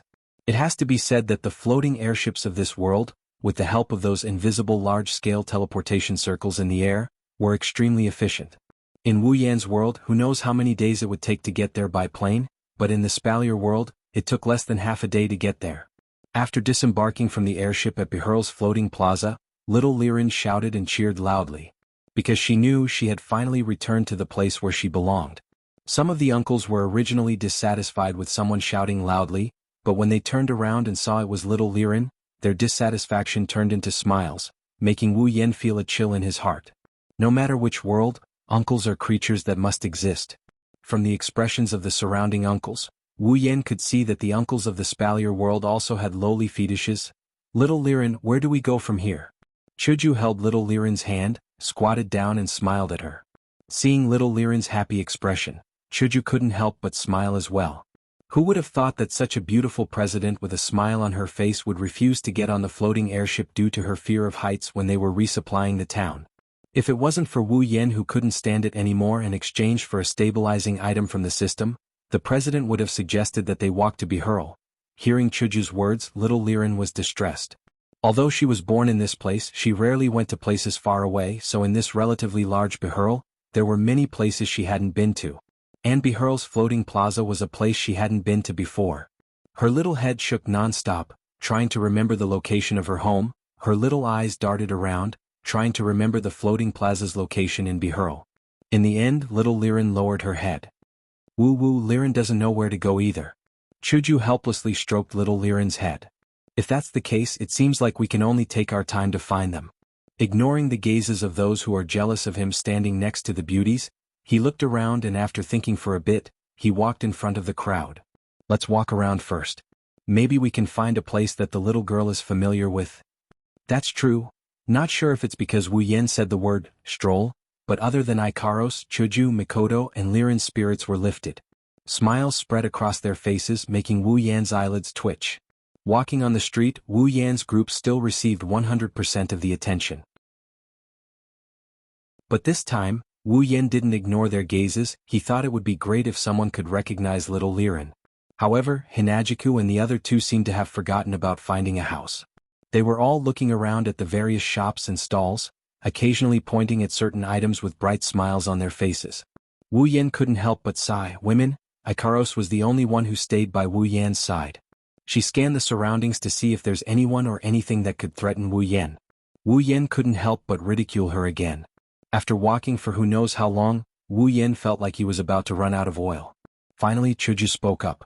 I'm a bit tired from walking, let's find a place to sit. Straightening his back, Wu Yan came back to life, pointed at a restaurant and said with a smile. There's a restaurant over there, let's go there. Then, without waiting for Chuju and Mikoto to reply, he walked over in big strides as if afraid that Chuju would refuse. The two adults and one child couldn't help but laugh and followed him.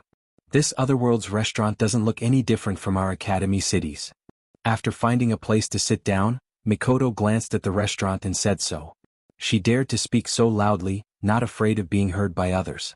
Holding a menu, Wu Yan smiled and waved his hand casually. There should still be some differences in the subtle areas. Hinajiku also looked at the street and pedestrians outside the glass window, then turned to look at Liren. Little Liren, can you recognize where this is? Hearing that, little Lilin's face fell and she whimpered. Ugh, I still don't know. Well, take your time, no need to rush. Since we're already here, what's there to be afraid of? Pinching little Liren's face, Mikoto said with a smile. That's true, since we're already at the right place, what's there to be afraid of? Although with little Liren's silly look, it's still a bit difficult to find. Under the gaze of everyone in the restaurant, the five of them started chatting, completely unaware that they'd become the center of attention. Or maybe they know they're just used to it and couldn't be bothered. With a straw in his mouth, drinking something similar to fruit juice, Wu Yan leaned back in his chair and looked out the window in boredom. At this time Wu Yan frowned. What's wrong? On the surface they've been chatting, but in reality, whether it's Chuju, Mikoto or Ikaros, they're all focused on Wu Yan, paying attention to his every move. That's why Wu Yan's frown naturally fell into their eyes. Still looking out the window, Wu Yan's frown didn't loosen. He directly said to the girls. Don't you think there's something wrong with the people outside? Chuju and Mikoto looked out the window.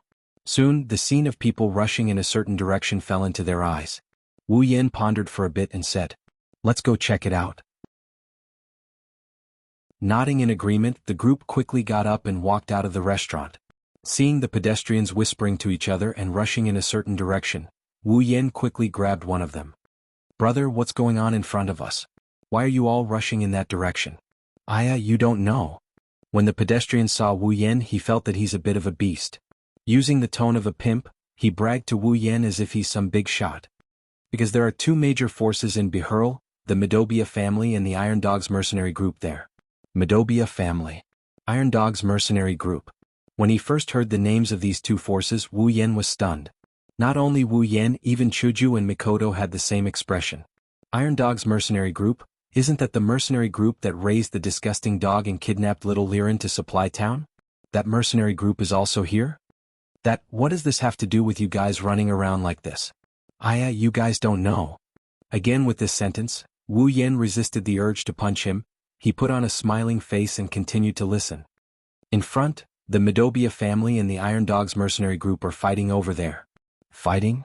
Wu Yan slightly stunned, he frowned again. These two forces don't seem to have a good relationship. Connecting the dots between Bihurl, Little Liren's hometown, the Iron Dog's mercenary group and the Midobia family, Wu Yan thought of something but he couldn't grasp it. He could only thank this hateful pedestrian and let him go. Yin, that Iron Dog's mercenary group is also here, should we go and take a look? Chuju whispered in Wu Yan's ear. That mercenary group kidnapped Little Liren. If they bring Little Liren there, they don't know if something will happen, so Chuju is a bit worried. Let's go take a look. Wu Yan said in a low voice. This Iron Dog's mercenary group must have a purpose for kidnapping Little Liren.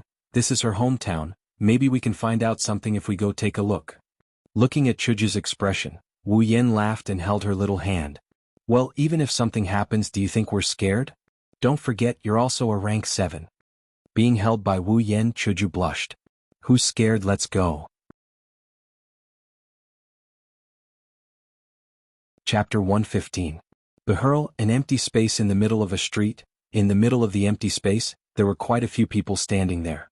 A group of people with weapons in their hands looking very aggressive. Another group of people had a very disgusting bald dog by their side, looking very fierce. They were facing each other, but their faces were filled with hostility. Anyone with a discerning eye could tell that they were from two different groups, and they didn't have a good relationship. More and more people came running over, surrounding them in the middle, pointing and whispering. Anyone with a discerning eye could tell that they were here to watch a show. At the very front of both groups, there was a person standing at the front. From the looks of it, he should be the leader. One group's leader was a young lad, while the other group's leader was a middle-aged man with a bald dog. At this time the young leader spoke. Tigray. If you don't hand over our young miss today, we will not let this go. Hearing that, the middle-aged man with the dog called Tigray couldn't help but laugh out loud. His laughter was full of mockery. He looked at the young leader and sneered, Who do you think you are to say that to me? Gray would be the one to do it, but with a little guard like you, do you believe that if I kill you, Gray wouldn't even have a word of complaint? The young leader tightly gripped the sword in his hand, fiercely gritting his teeth, then firmly said, As long as I can save our young miss, I, Della, am willing to die. So touching, so admirable. Pooh. Spitting a mouthful of saliva on the ground for his dog to lick, Tigray waved his hand. The people behind him all took a step forward, including their dogs. Just based on what you said just now, I can kill you. Which eye of yours saw your young miss in my hands? How dare you slander me? I'll kill you right now. Humph, as long as you're in Bihurl, who doesn't know that the leader of the Iron Dog's mercenary group, Tigray, hates our patriarch Gray to the bone. Every day you're thinking of swallowing our Midobia family. Other than you, who else would have ideas about our young miss? Hearing Della's words, Tigray's face turned gloomy.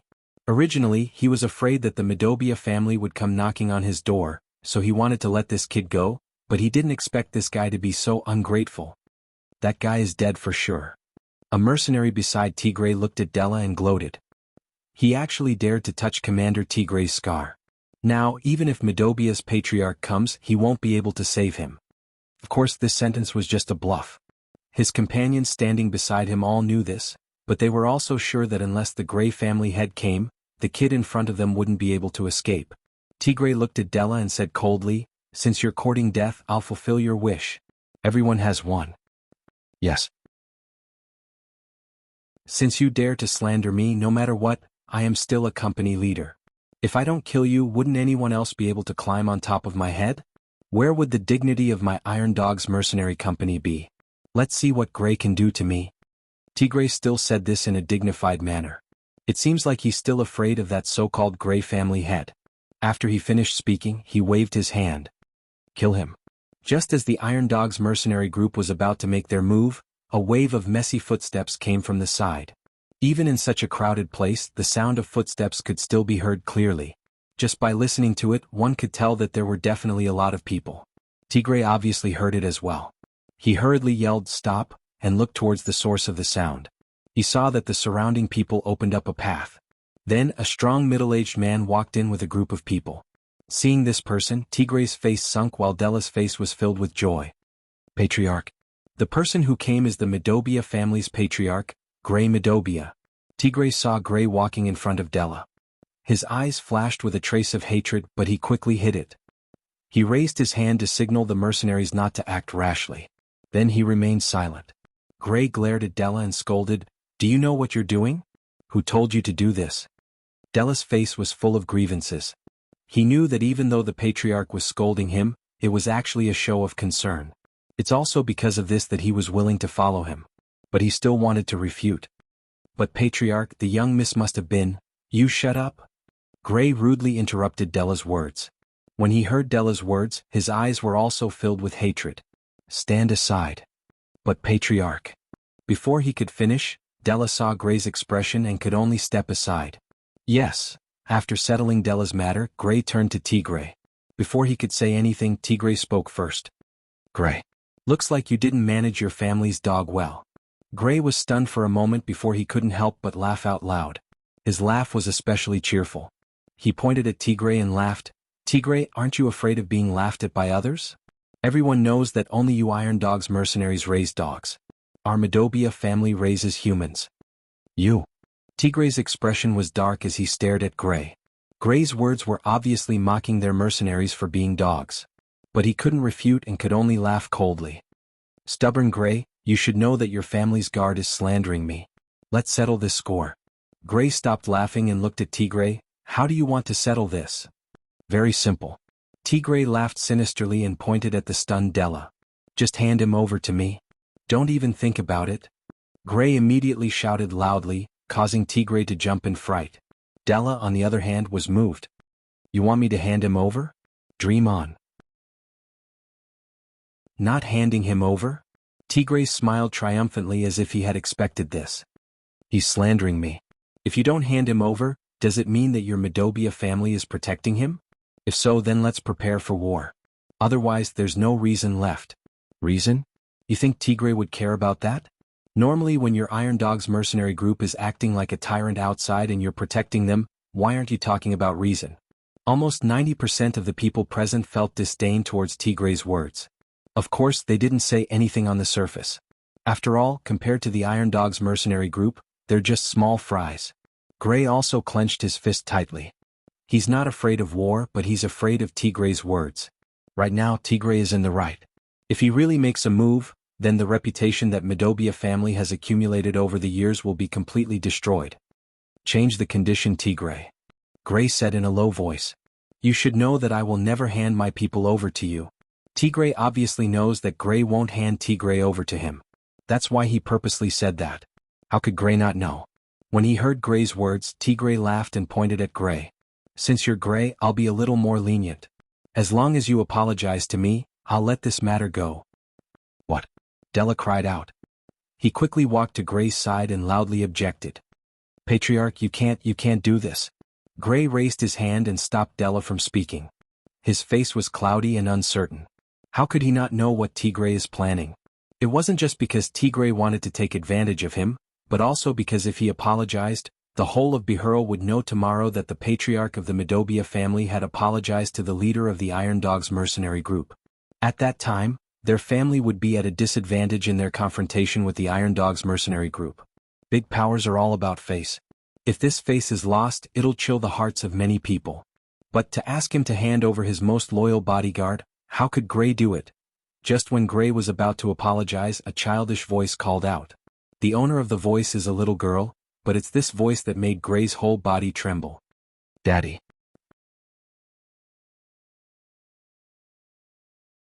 Chapter 116.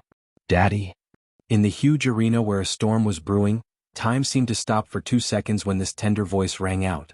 For a moment, both sides actually stopped what they were doing at the same time. Gray turned his head towards the source of the voice in disbelief. Just this action of turning his head seemed to have taken him thousands of years to do. He was afraid that this voice was just a hallucination. Along with this call, along with the sound of cheering, a small figure leaped out from the crowd and pounced onto Gray, who was trembling uncontrollably. "Daddy." Little Liline hugged Gray and giggled happily. She was like a child who had just returned home. She was innocent, cheerful, and lively. Gray finally realized that this wasn't an illusion. "Lirin, it's really you. Where did you run off to? Don't you know Daddy is worried?" Gray's eyes were slightly moist, but his mouth was still scolding her. He hugged the petite body in his arms tightly. Only the heavens knew how he managed to survive the days when little Liren was missing. Only Della, who was beside him, knew that these days, the usually astute clan leader Gray had been sitting in his seat in a daze. The situation that was originally tit for tat at this moment, suddenly turned into the scene of a reunion between father and son. This caused the crowd to be stunned. Gray's side was in a state of joy, but Tigray's side was completely shocked. How is this possible? Looking at the little girl in Gray's arms, Tigray was completely stunned. Others may not know the whereabouts of the Madobia family's young miss, but he, Tigray, how could he not know? This young miss, he was the one who kidnapped her. Tylee, that bastard. What the hell is he doing? He can't even handle such a small matter, what a waste. Tigray clenched his fist tightly, the veins on his face popped out, proving that he was furious to the extreme. Seeing little Liren come back, he knew that Tylee's side had lost her. Tigray had completely forgotten about it. Now that the hostage was back, what about Tylee, who was in charge of the kidnapping? Did he forget about it, or did he not care about it at all? Taking a deep breath, Tigray adjusted his emotions and put on a fake smile and said, "Patriarch Gray, although I'm sorry to disturb you and your daughter's reunion, it seems like our matter hasn't been resolved yet." Gray, who was immersed in the joy of reuniting, finally reacted. But at this moment, Gray held an indifferent attitude. As long as his daughter is back, anything is fine. Tigray looked at Gray's happy face. The anger in his heart couldn't be extinguished. The plan failed, Gray was happy, so of course he wouldn't be happy. "Gray, now that your daughter is back, it's good that I'm innocent. Our Iron Dog's mercenary group wouldn't kidnap someone and then release them, right? Your subordinate has slandered me. If you don't give me an explanation, I will not let this matter rest." Even if the final plan failed, Tigray still intended to bite Gray. Hearing this, Gray put down the little Liren in his arms and stood up to face Tigray. "Okay, I'll apologize now." "Apologize?" Tigray laughed out loud. His laughter was especially ear-piercing, but the anger hidden in his laughter was heard by many people present. A portion of the smart ones had already guessed the cause and effect of this matter, including Gray. As his laughter faded, Tigray raised his weapon and pointed it at Gray and viciously said, "I, the dignified leader of the Iron Dog's mercenary group, was slandered by a subordinate. You want to let this matter go with an apology?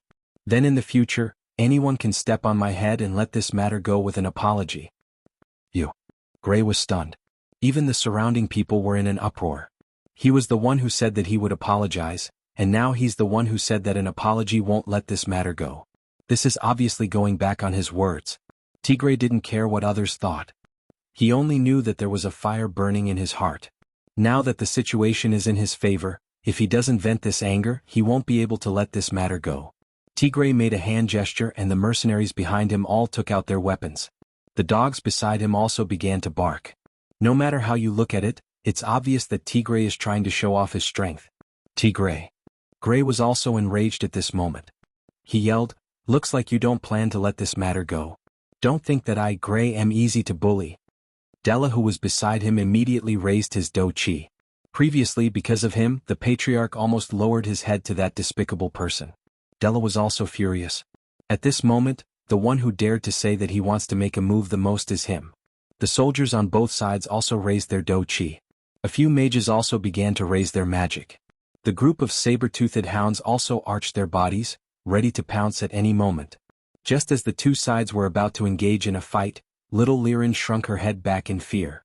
She then leaped away from Gray's side and ran to the side, plunging headfirst into the embrace of an unfamiliar woman. This sudden scene naturally caused both parties to be unavoidably stunned. When they clearly saw the person that little Lileen had leaped into her embrace, they were once again stunned. It was a very beautiful woman with long pink hair.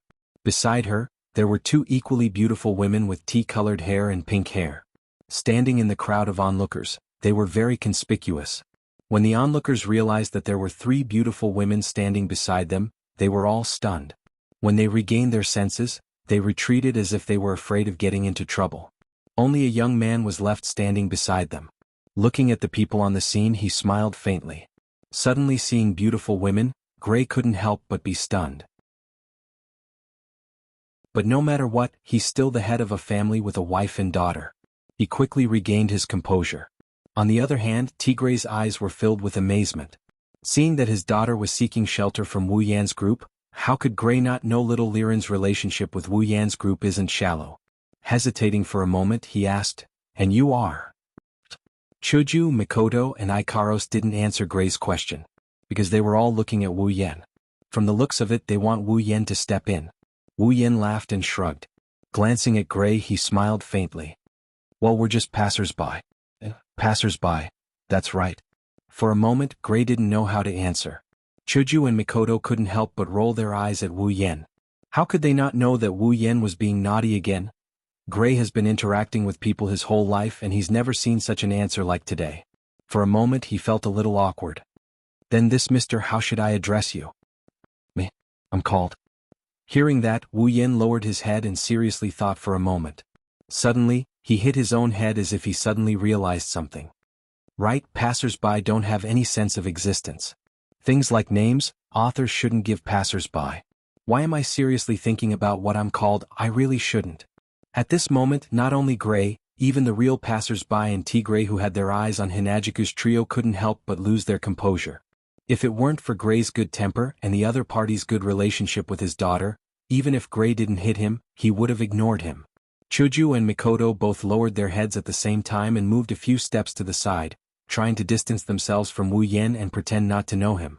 Afraid of losing face, Wu Yan on the other hand just wanted to play and have a little bit of revenge. When Liren threw herself into Kaishisama's embrace, everyone was looking at Chuju, Mikoto, and Ikaros. Standing beside them he was completely ignored. Even though Wu Yan enjoyed this kind of treatment from the supply town to be hurl, but this little bit of resentment still pierced into Wu Yan's heart. At this time if he doesn't vent it properly he'll feel uncomfortable. That's why Wu Yan is very petty. Chapter 117. Maybe she's unhappy that Wu Yan bullied her papa. Liren lifted her head from Hinajiku's embrace and looked at Wu Yan before saying in a sweet voice, "Oniai-chan, don't bully my papa, okay?" Hearing that, the surrounding passers-by couldn't help but laugh. This situation is indeed a bit like that, to the point that Gray's expression is one of awkwardness. Wu Yan shrugged, putting away his mischievous thoughts and smiled at Gray. "It's just a joke, don't take it to heart. My name is Wu Yan, beside me are my wives." "Greetings, clan head Gray." "What?" As soon as the words left his mouth, someone shouted in disbelief. There were a lot of people, including Midobia's and Iron Dog's mercenaries. "You." Chuju and Mikoto's face instantly turned red, but they couldn't refute it. After all, it was only a few days ago that they were pushed down. But in front of so many people, calling themselves his wives or whatnot, the shy Kaishisama and Sis Cannon couldn't wait to find a place to hide. Looking at Wu Yan's calm face, they gritted their teeth. Of course, from their flushed cheeks, it's obvious that they're more than willing to do so. In their shyness, Chuju and Mikoto forgot that the so-called, "beside me are my wives," this "beside me," also includes Ikaros. Of course, compared to the blushing Chuju and Mikoto, Ikaros' expression didn't change at all. But if someone were to look closely, they'd notice that there's a ripple of emotion in Ikaros' eyes. As for the surrounding passers-by and the subordinates of the two factions, they're completely Spartan. Looking back and forth between Chuju, Mikoto, and Ikaros, and then looking at Wu Yan who doesn't look too common, but at least he's the type that wouldn't attract too much attention if thrown into a crowd. Everyone's a little confused. No matter how I look at it, it doesn't look like it. However, the three women standing beside him did not refute him. Instead, they even had a bashful look on their faces. It was clear that they acknowledged Wu Yan's words of wife. Therefore they were jealous. They were envious. They started to hate him. Feeling the envious and jealous gazes of the people around him, Wu Yan curled his lips in disdain. Not to mention how many gazes he had received along the way, he had already reached the realm of being able to ignore them. He himself was also clear that a winner in life had to be baptized. The baptism of gazes was the most superficial kind. It was not like he was going to burn it. What was this brother afraid of?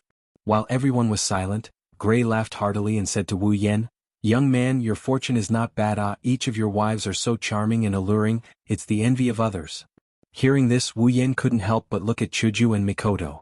He smiled, his eyes filled with tenderness. "Yeah, I've always thought that being able to be with them is my lifetime's blessing." Chuju and Mikoto heard this and couldn't help but look at Wu Yan. Seeing the tenderness in his eyes, they couldn't help but smile. However, their faces were getting redder and redder. They could only continue to lower their heads, not looking at those eyes that were enough to make them sink deeper. Haha, you husband and wife's relationship is really good. Also, it seems like my daughter is also under your care. Gray here, thank you. After that, Gray gave Wu Yan a noble salute. Wu Yan smiled and waved his hand, indicating that he didn't dare. While they were greeting each other courteously, Tigre's expression on the side was getting worse and worse. His sworn enemy actually ignored him and started chatting with another brat who was still wet behind the ears. Anyone with a temper would not be able to endure this. Even Tigre's gaze towards Wu Yan became unfriendly. And the reason for this unfriendliness, other than Gray, is also because of Wu Yan's beautiful wives. Only Tigre himself knows. Gray. Looks like you really don't put me in your eyes. Seeing that Gray still wanted to chat with Wu Yan, Tigre's anger could no longer be contained as he roared loudly. Gray coldly glanced at Tigre and then said to Wu Yan, "Little bro, I still have some matters to settle here. Wait a moment, I'll have a good chat with little bro to express my gratitude." Under the control of Tigre's anger, he wanted to take a bite out of Gray. But how could Gray just sit there and wait for his death? Being continuously provoked by Tigre, Gray's heart was also on fire. The two of them were fire against fire, so naturally they could only fight it out. Too bad, with Wu Yan here, this large-scale fight is destined not to happen. Wu Yan smiled as he looked at Tigre, his eyes had a trace of coldness. Not to mention that Gray is little Liren's father, just the fact that this Iron Dog's mercenary group made him unhappy, he didn't plan to just stand by and watch. At the beginning, not only did Tai Li covet his armament, he also coveted Chuju and Mikoto. His ugly personality was exposed. This Tigre and Tai Li are definitely not good people. Plus, he kidnapped little Liren. Wu Yan walked to the stage as if there's no one around. Chuju, Mikoto, and Ikaros also quickly followed, forming a triangle with Gray and Tigre, causing everyone to be stunned. Wu Yan looked at Tigre, his eyes slightly narrowed. Leader Tigre, right? That's right. It's me. Tigre coldly looked at Wu Yan, as if he wanted to see what kind of trick Wu Yan is playing. Wu Yan nodded and said in a low voice, Tai Li, who is he to you? Tai Li. Tigre's face changed, he thought Wu Yan wanted to denounce him. After all, that little girl from Midobia family was with them. Then it's very likely that it was Wu Yan's group who saved her from Tai Li's hands. But there's no proof. What can Gray do to me? You're just a kid, what can you do to me? Tai Li is my little brother. Is that so? Wu Yan smiled. Just when Tigre thought he was going to expose him, Wu Yan's tone changed. Leader Tigre, did you know? Wu Yan looked at Gray with a smile, then his face suddenly darkened and said in a low voice, "Your good little brother once had ideas about my wife." Everyone present was slightly startled, they looked at Tigre in surprise, but Tigre only laughed loudly and said, "Oh? And then? What do you want? You want to team up with Gray to deal with me?" Tigre's face darkened, he coldly said, "Young man, don't be too impulsive. You should know there are some muddy waters that you can't get involved in." Wu Yan was startled, then laughed again. His laugh was exceptionally happy and cheerful, but there wasn't a trace of a smile in his eyes. "Can I take it that you're threatening me?" Gray was a little anxious. Wu Yan took care of his daughter and he had a good impression of him. Now that he's saying this in front of Tigre who has a terrible temper, isn't he afraid that Tigre will cause trouble for him? "So what if I am?" Tigre said with disdain. "Don't tell me you really think you're someone?" As soon as he finished speaking, Tigre froze. His entire body froze. An extremely shocked expression appeared on his face. He didn't even dare to move. On his forehead, a drop of cold sweat trickled down and dripped onto the ground. Gray's astute face was filled with astonishment, shock, and a thick sense of disbelief. Della, who was standing beside him, unconsciously loosened his grip, and the sword in his hand fell to the ground with a clang. However, he didn't care about it at all and was dumbstruck. They were not the only ones. Everyone at the scene was astonished at this moment. The place fell into a dead silence. No one dared to make a sound. What did they just see? They saw that the harmless and smiling Wu Yan had unknowingly appeared in front of Tigre, the incomparably arrogant leader of the Iron Dog's mercenary group. In his hand, he pulled out a thin long knife from who knows where and placed it on Tigre's neck. Cold sweat dripped down Tigre's face, the arrogant expression from before still remained on his face, but he didn't dare to move an inch. Feeling the cold sensation on his neck, and the faint killing intent coming from the smiling Wu Yan, Tigre could only maintain his stiff appearance and stand there. He's scared. The scene was so quiet that you could hear a pin drop.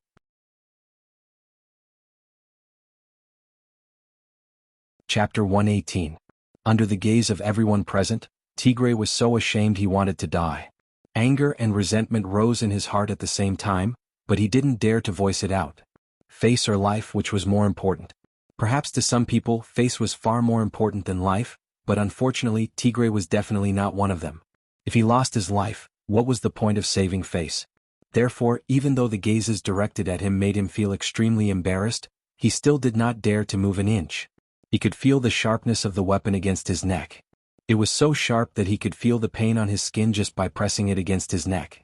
He could feel the killing intent of this guy called Wu Yan standing in front of him. If he didn't cooperate, then he definitely wouldn't be merciful. When that time comes, what face, what Iron Dog's mercenary group, what leader, none of these would be able to protect him. Under the threat of death and the control of the anger in his heart, Tigray had completely lost his ability to judge. So much so that he couldn't see the meaning behind those gazes. What Tigray didn't know was that the gazes of everyone present didn't have any intention of mocking or ridiculing him. There was only shock and disbelief. There were many big and small factions, but there were only two of the biggest, and that was the Midobia family and the Iron Dog's mercenary group. These two factions, in a region with hundreds of factions in Behurl, were still able to stand at the top. One could only imagine how strong they were.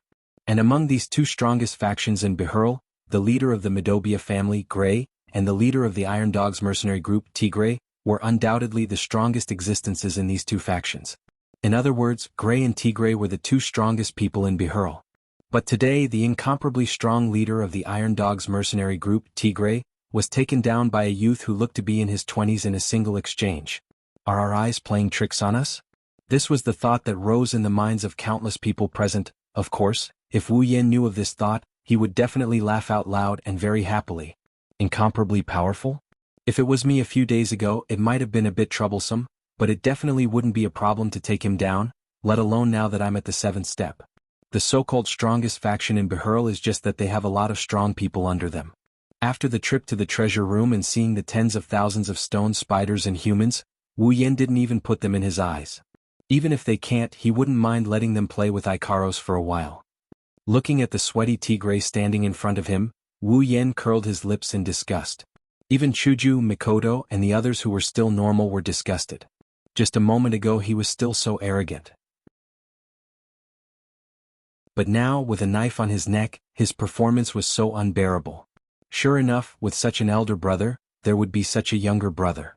If the upper beam is not straight, the lower beam will be crooked. Those who came from the same nest were really not good people. Commander. Recovering from their shock, the group of mercenaries behind Tigray finally realized what had happened.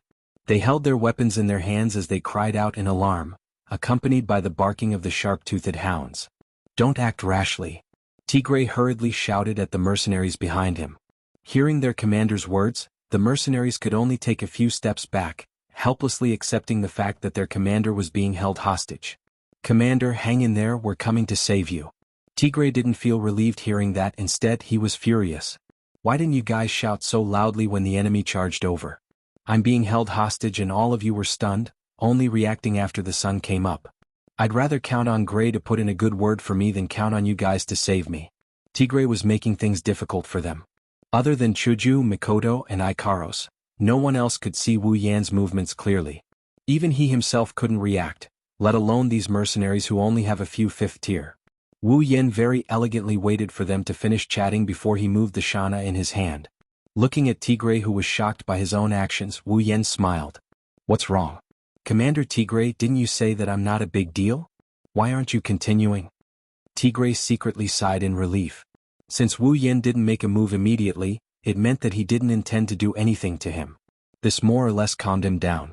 But when he heard Wu Yan's words, he pursed his lips and forced himself to say, Lil, what do you want? How could Wu Yan not see through Tigray's act of calmness?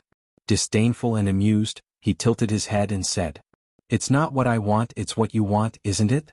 You were the one who said it yourself, so what if you threaten me? Tigray choked and glared at Wu Yan hatefully. The situation was beyond his control, he could only say, It's my bad luck that I'm not as good as you. He was just threatening Wu Yan not to get involved in this mess, and now he's compromised under Wu Yan's threat. It's ironic, but it's only to the point where Tigray can only admit that he's unlucky. It's impossible for him to say, It's my fault, to Wu Yan. Unless Wu Yan really threatened Tigray directly, Tigray could only compromise in order to save his life. But Wu Yin didn't intend to push him too hard. A dog would jump over a wall when cornered.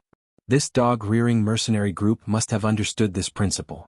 Wu Yin smiled and waved his empty hand at Tigray. This casual gesture made Tigray feel strangely angry. Tigray suppressed the anger in his heart and said sullenly, "Can you let me go now?"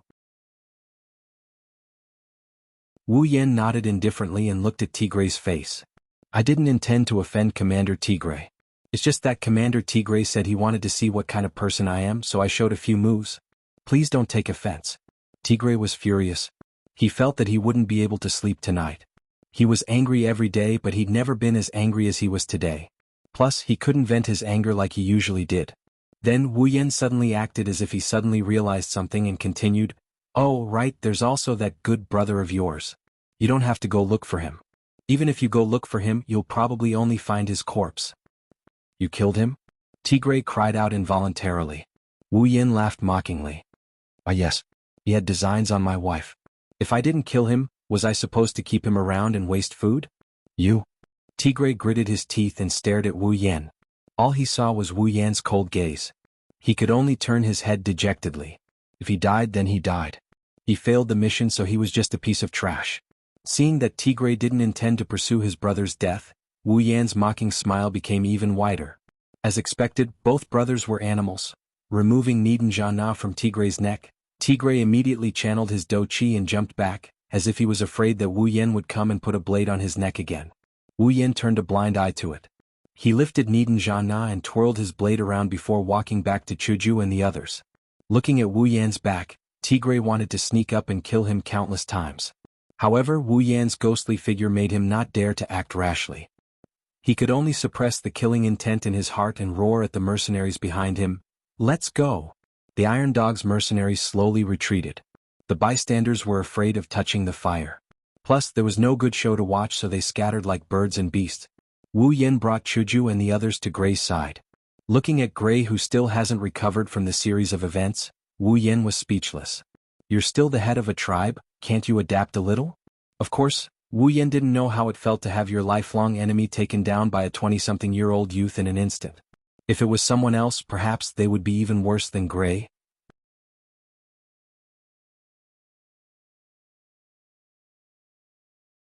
Chapter 119. Peng? Damn it. Damn it. That little bastard. How dare he? Damn it. Bitter curses resounded throughout the Iron Dog's mercenary group's office, followed by the sound of objects shattering and falling to the ground. Tigray, however, didn't feel relieved at all and flew into a rage in front of the entire mercenary group. Thinking of how he was threatened by an unknown little bastard in front of so many people and was even forced to compromise, Tigray's anger surged. Once he thought of this, his Do Chi flew into a frenzy, destroying everything in front of him. The group of Iron Dog's mercenary group's upper echelons looked at their leader's angry appearance and bowed down timidly, afraid that if they were the slightest bit careless, they would bump into their leader's fire. In the Iron Dog's mercenary group, regardless of whether it was the new or old members, they all knew that once their leader got angry, if they made a small mistake in front of him, they would be tortured to death. And now they had never seen their leader's anger greater than this time. If they bumped into him at this time, they would only die a horrible death. Therefore, they could only fearfully lower their heads and hope that their leader wouldn't find trouble with them. Once again destroying a table into powder, Tigray's face was gloomy as he panted heavily. Once he saw the cowering appearance of the people below, his anger rose again. "You bunch of rice buckets, none of you are useful. I was held hostage by that little bastard. Did none of you think of a way to save me? What use do you have?" As expected, they were scolded harshly. They could only obediently agree, but their hearts were filled with bitterness. Even the strongest six-step warrior in the mercenary group, Tigray, didn't have time to react and was threatened. What could these fifth and fourth-step warriors do? Of course, this could only be said in their hearts. No one dared to complain out loud. They could only face Tigray's saliva and be fiercely scolded by him, hoping that this period of time would pass quickly and not let them suffer anymore. After venting his anger on his subordinates, Tigray finally felt a bit better. However, his expression is still as dark as ever. Without a doubt, he's holding a grudge against Wu Yin. Sitting at the head of the table, Tigray took a sip of water to quench his thirsty throat. He said in a low voice, "How is it? Have you found out the background of that brat?" Hearing this, the group of higher-ups looked at each other and looked at one person. This person could only brace himself and take 2 or 3 steps forward. "See, Commander, we tried everything we could think of to find out where he came from, but not a single person was able to find out where he came from. It was as if he appeared out of thin air, there was no trace of him at all. We could only find out that he had lived in the supply town for 2 or 3 months, and then recently came to Behurl." The more Tigray listened, the darker his expression became. In the end, he simply waved his hand and sent him flying with a palm strike. He crashed into the wall and coughed out a few mouthfuls of blood before fainting. Tigray didn't even look at him as he coldly snorted. "Rice bucket." The higher-ups swallowed their saliva and laughed bitterly.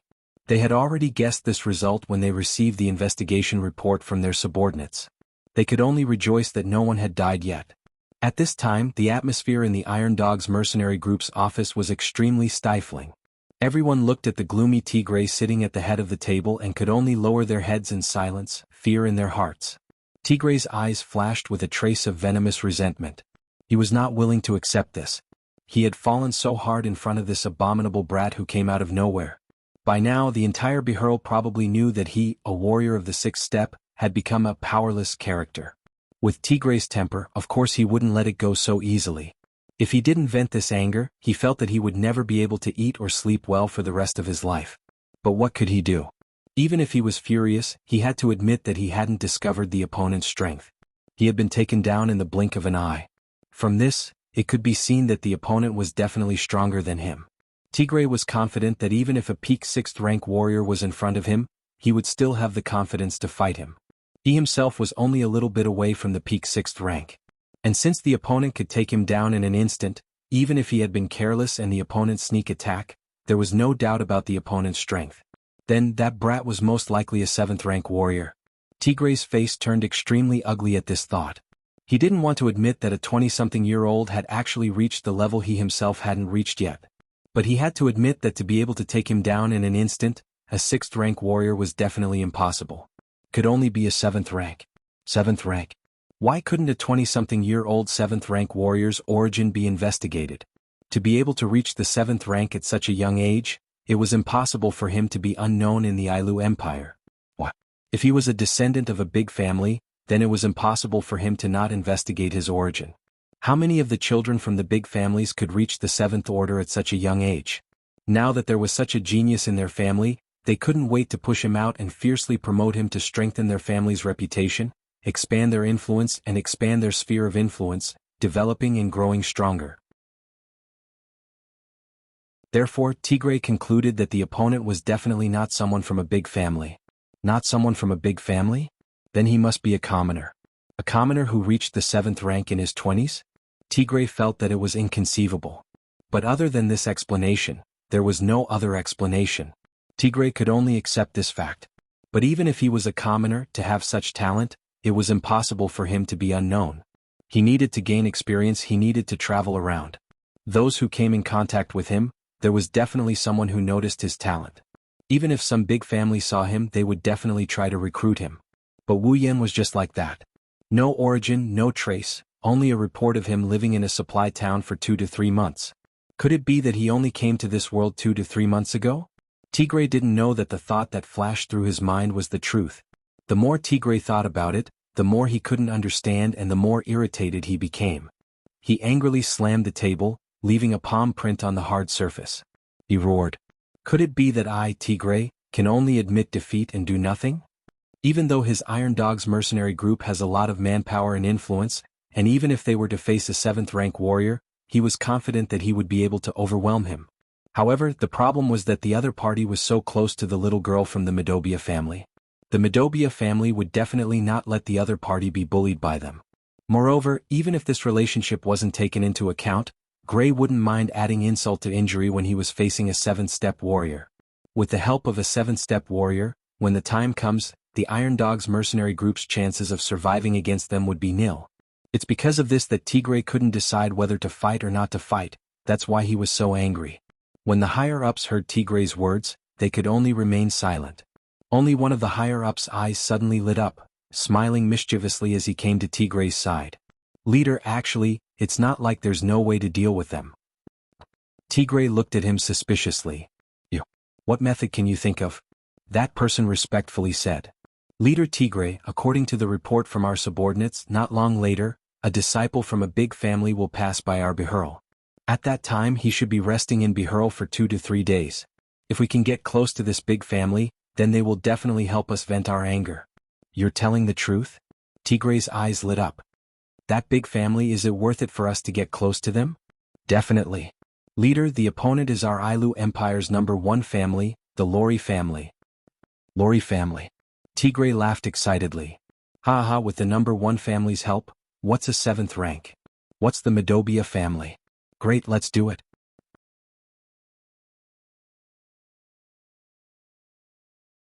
Chapter 120. Just when the Iron Dog's mercenary group was happy that they found a way to deal with Wu Yen and the Medobia family, a sneaky silhouette appeared in the Medobia family. It was already night time, there were people patrolling everywhere in the Medobia family.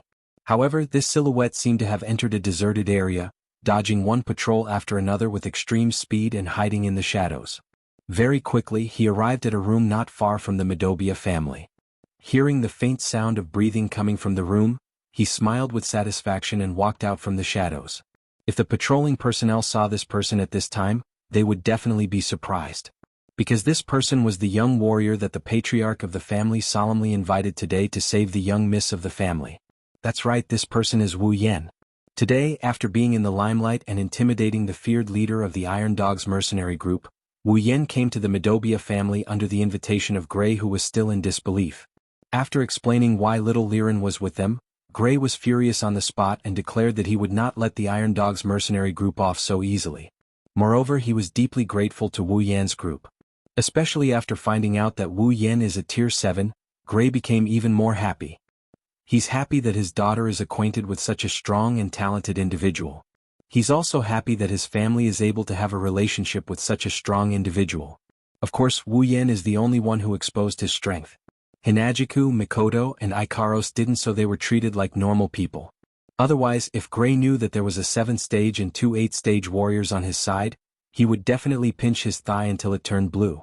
After that, Wu Yen, Chuju, Mikoto, and Ikaros stayed at the Medobia family's residence under Gray's persuasion and little Liren's tearful pleading. As for why Wu Yen would sneak out in the middle of the night, that would require a good explanation. This was because Wu Yen wasn't here to steal, nor was he here to steal information, nor was he here to assassinate someone. Since the Medobia clan didn't do anything to offend him, he naturally wouldn't do anything. The reason why he sneaked in was because he wasn't here to be a thief or an assassin. He would never harm the people in the room. Because the room in front of him is Mikoto's room. Sneaking into Mikoto's room in the middle of the night, what he wants to do, that's Sima Zhao's intention, everyone knows. Other than being a rapist, what else could he be doing here? It was also hard on Wu Yen. After eating meat he was restrained. He had just gotten rid of his virgin identity. No matter what, Wu Yen did not want to stay in a room alone. It's been 3 to 4 days, Kaishisama and Sis Cannon shouldn't be that angry anymore, right? Plus, this was someone else's house, they would definitely be restrained, afraid of waking up unrelated people. Wu Yan's chances of success were still very high. As for why he chose Sis Cannon and not Kaishisama? Simple, because Kaishisama and little Liren were the closest, so she was asked to sleep with her. Since Kaishisama went to sleep with little Liren, then Sis Cannon would naturally sleep with him. Holding the door handle with familiarity, he activated his power. The door opened at the same time as lightning flashed. Wu Yen sneakily looked around before entering the room like a rapist. "Oh, who is it?" Just as Wu Yen entered the room, a delicate voice called out. However, the voice was soft and weak. Compared to the shouts of people who had discovered a rapist, it was filled with shyness. Wu Yen jumped in fright. He thought he made sure to minimize the sound of his footsteps. Even a tier 8 Mikoto would have to wait for him to get close to her before noticing him. How did he get discovered as soon as he came in? And that soft voice, no matter how you listen to it, it sounds like she's shy. Did Sis Cannon know I would come? Of course Wu Yen did not know. Because he had the same superpower as Mikoto. Even the electromagnetic waves he emitted were the same as Sis Cannon's. Thus, the moment she entered the room, Mikoto found another individual who has the same electromagnetic waves as her. Other than the sisters that Wu Yen mentioned, the only other person who has the same electromagnetic waves as her is Wu Yen, who has the same superpower as her. As mentioned before, Sis Cannon is smart enough to know what Wu Yen is up to by barging into her room in the middle of the night. Thus, due to her shyness and the fact that she's afraid of making too much noise, she changed her tone to a softer one. Wu Yin could not figure it out, so he threw it away and walked towards Mikoto. "It's me, Mikoto. What are you doing here? Hurry up and get out." She knew what he came here for, but it's precisely because she thought of it that Mikoto got so shy that her face turned red. She shrunk her body further into the bed as she purposely yelled at him with a stern voice. Wu Yin looked at the shy Mikoto and felt a surge of excitement. As expected, "I am a pervert." After lamenting in his heart, Wu Yin walked over with a grin and sat beside the bed, looking at the blushing Mikoto. "Mikoto, what do you think I'm here for? Is your head filled with that kind of stuff? This is someone else's house. She just lost her virginity 3 days ago, which means this is Mikoto's second time." Sundara Sis Cannon naturally couldn't get used to Wu Yan's teasing no matter what.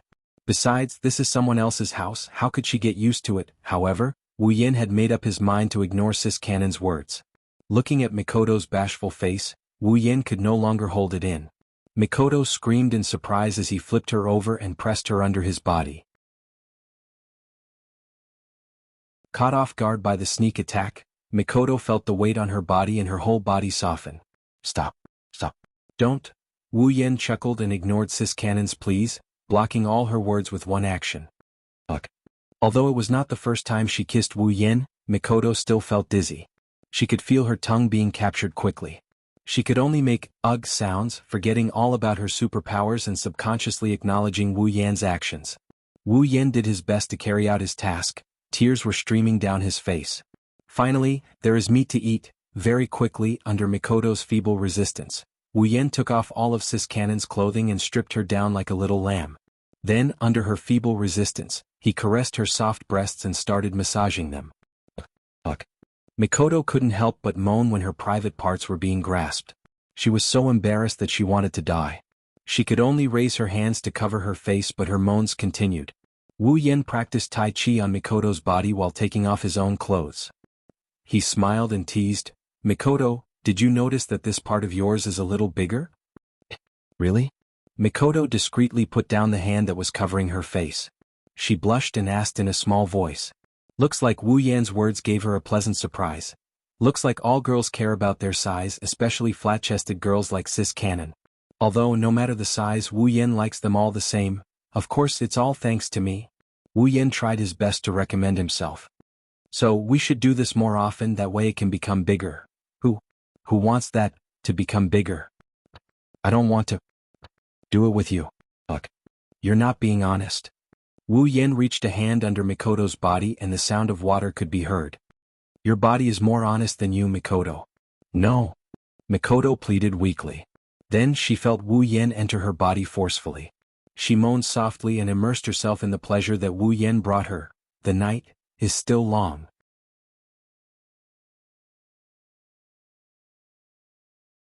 Chapter 121.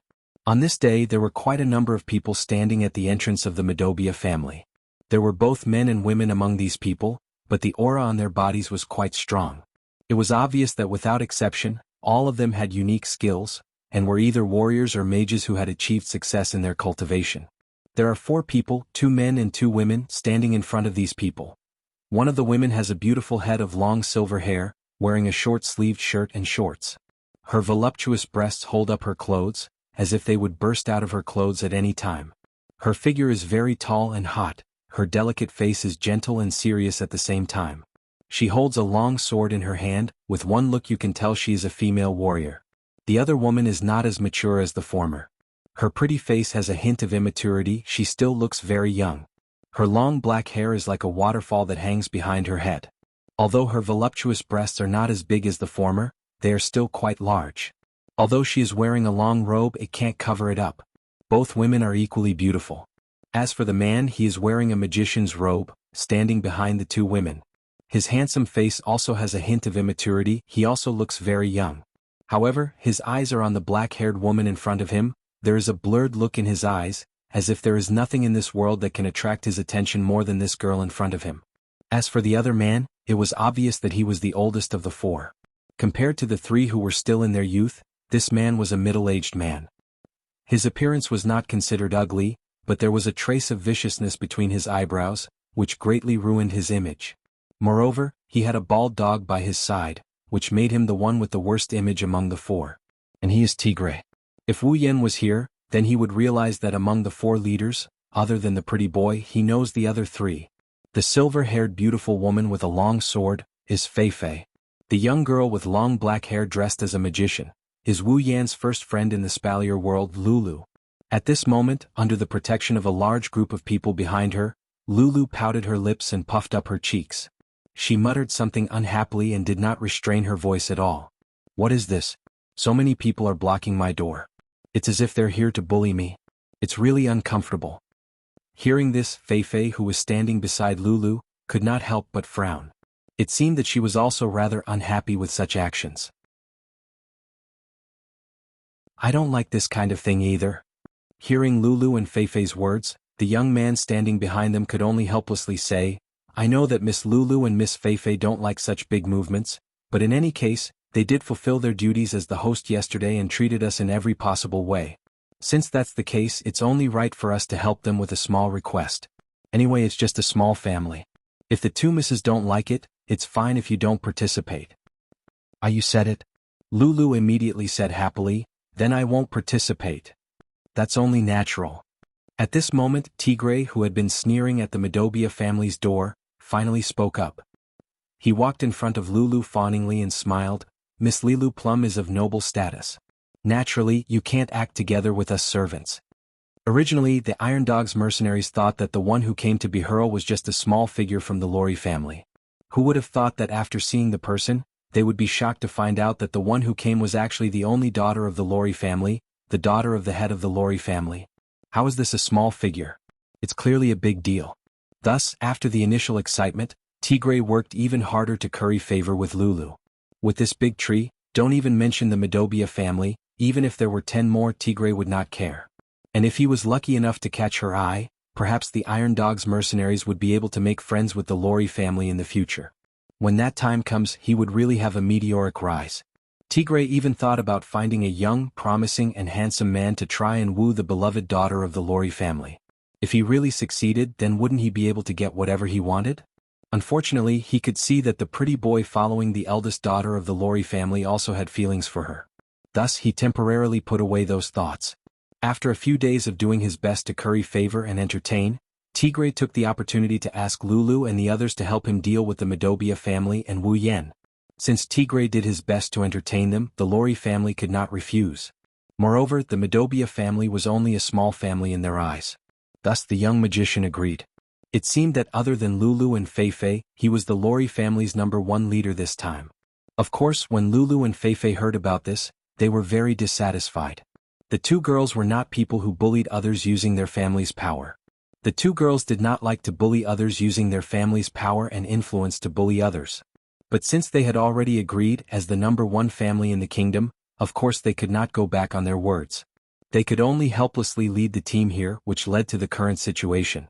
Lulu did not like this kind of work to begin with.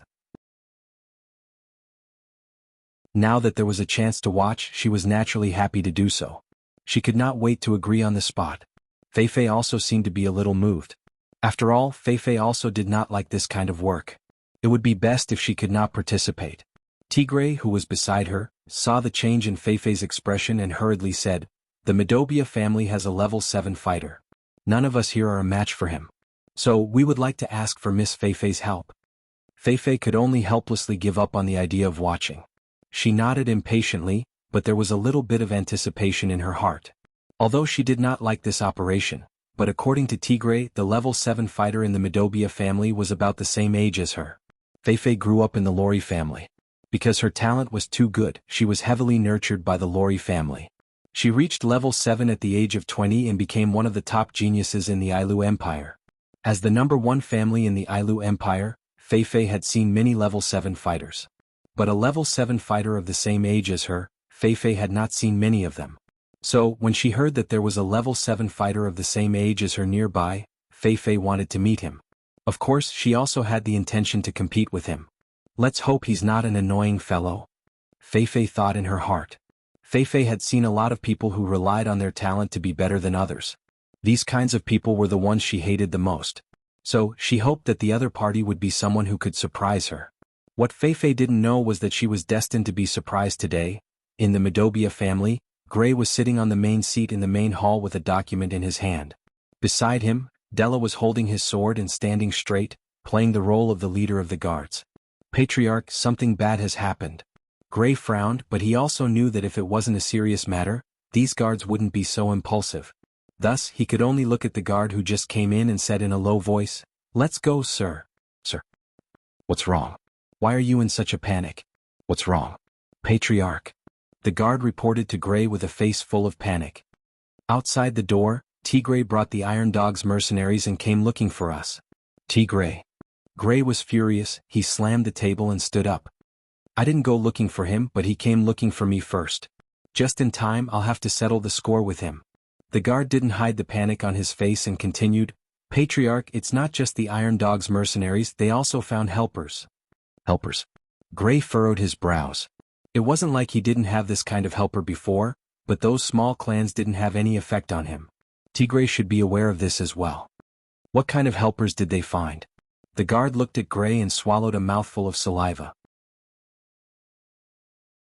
They found people from the Empire's number 1 family, the Lori family." "What did you say?" Gray lost his voice.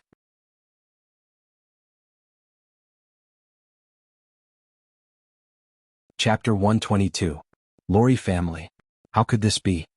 Gray felt his head spinning. What is the Lori family?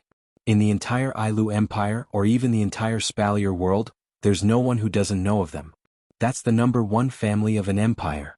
Other than the Ailu, Fea, and Baruba empires' royal families, the other 2 empires' number 1 families could stand shoulder to shoulder with them. That's the number 1 family of an empire. If the 3 empires are said to be the strongest forces in the world, then excluding the empires themselves, the number 1 families of the 3 empires are the strongest forces in the world.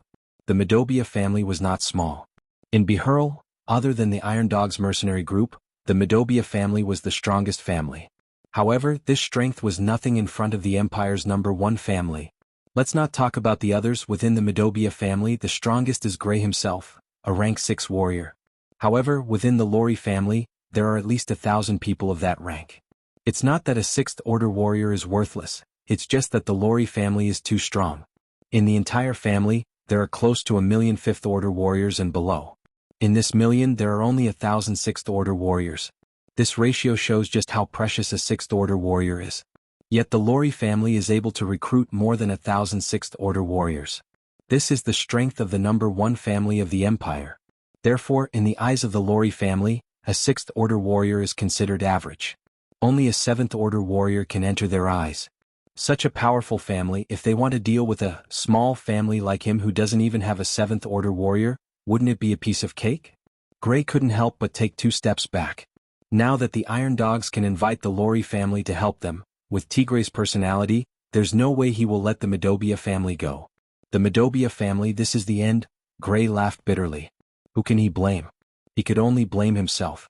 A few days ago, he had received news that the Lori family had come to Bihurl. However, he did not contact them as much as possible to avoid unnecessary trouble. That was why he did not contact them. Who would have thought that the Iron Dog's mercenary group would have the Lori family? Seeing Gray's sorrowful expression, Della couldn't help but walk to his side and support him. Patriarch, now is not the time to despair. Even if the Lori family came with the Iron Dog's mercenary group, things still have a chance. Patriarch, you can't give up until the end. Hearing this, Gray roused his spirits and gritted his teeth. Yes, you're right. We still don't know what's going on. It's too early to despair. Let's go take a look at the situation first. What's the situation? As soon as Gray's words fell, a voice rang out. Gray and Della looked towards the direction of the voice. There Wu Yen walked out with Chuju, Mikoto, Ikaros and little Liren. Feeling that the atmosphere in the hall was not right, Wu Yen curiously looked at Gray and asked, "What's wrong?" "Patriarch Gray, it seems like you're not in the right mood." Gray went silent and suddenly grabbed Wu Yan's hands. "Little brother Wu Yan, Gray would like to ask you for a favor." The sudden action startled Wu Yan. If it wasn't for Gray's serious expression, Wu Yan would have sent him flying with a kick. Hearing the meaning behind Gray's words, Wu Yan frowned. "Patriarch Gray, what's going on? What is it that made you beg me for help?" Gray bitterly smiled and shook his head. My Medobia family might be facing a great calamity soon. So, I want to ask you, little brother Wu Yen? Gray hesitated for a moment, then looked firmly at Wu Yen and said, "If something happens later, please take Liren and leave this place." Wu Yen and the rest were shocked. Little Liren was even more shocked. She flew to Gray's side and clutched his clothes tightly. "Daddy, Liren won't go. Listen to me, Liren." Gray scolded. "Today you must listen to me." No. I won't go. Wu Yen raised his hand to stop the father and daughter duo from acting out such a scene. He looked straight at Gray. "Patriarch Gray, what's going on?" Gray sighed deeply. "The Iron Dog's mercenary group came to our door." Hearing this, Wu Yen didn't move. He continued to look at Gray. He knew that just the Iron Dog's mercenary group wouldn't be able to make Gray act so unbearably. There must be more to it. They found help from the Ailu Empire's #1 family, the Lori family. This time they might really want to eradicate my Medobia family. Lori family? Wu Yen frowned. This so-called Lori family, isn't it Lulu's family? That's right, Gray said to Wu Yen. Although I don't know if the Lori family is here to help the Iron Dog's mercenary group, but just in case. That's why I want you to help me take care of my daughter. Please, little brother Wu Yen. Gray wanted to bow to Wu Yen, but Wu Yen grabbed his shoulder and stopped him from bowing. He smiled and said, "Patriarch Gray, you said it yourself, they might not be here to help the Iron Dog's mercenary group. So let's not talk too early. How about this, I'll accompany you to take a look." "What? No." Gray quickly objected. "If you guys go out and something happens, what should we do? Don't worry, if something really happens, even if we can't win, we'll still be able to escape." Although Wu Yen didn't want to offend the Lori family, after all, it's Lulu's family. But this matter concerns little Liren and her family. Wu Yen can't just ignore it. Moreover, even if he can't, there's still Ikaros and Mikoto. With these two tier 8, the Lori family won't be able to do anything to them, right? Unless it's the previous patriarch of the Lori family that Feifei mentioned before, Lulu's grandfather, who can stop them. If it doesn't work, I'll just F***ck them. Wu Yen realized that every time something happens, he's always thinking about F***ck them. This isn't a good sign. Now that he's a tier 7, he can be considered strong. How can he let himself F***ck them whenever something happens? If it becomes a habit, then it'll be troublesome because it means that he doesn't believe in his own strength. If a person doesn't believe in his own strength, then what courage does he have to face stronger opponents and take another step forward? Although there's the system and he can level up as long as there's monsters to kill, but this is an issue of mentality and state of mind. Wu Yen secretly made a decision. In the future, he won't use resplendent breath unless it's a critical moment. This is to remind himself that he can't rely too much on external items. Of course, Wu Yen doesn't want to set such restrictions on Chuju, Mikoto, and Ikaros. They're much more important than him. If they get hurt accidentally, he'll be heartbroken. How can this be? What? Don't keep thinking about what if, Patriarch Gray. Wu Yen patted Gray's shoulder and said with a smile, "Everything has a bad side and a good side. Don't keep thinking about the bad side. Sometimes you have to think about what if, but if you think about what if for everything, then what's the use of feeling?" Seeing Gray's hesitant face, Wu Yen softly persuaded him. "Well, don't worry. As long as you believe in us, it'll be fine. At least I'm confident in staying alive." Gray lowered his head and thought about it. After a while he sighed. "All right, but you have to promise me. If a fight really breaks out, you have to remember to bring Lin Lin." Seeing that Liren still wanted to say something, Gray glared at her. Liren pouted her lips in grievance. "Don't worry. It'll be fine." The group walked towards the gate. On the way, Wu Yen suddenly thought, if the person who comes is Lulu, then it'll be fun.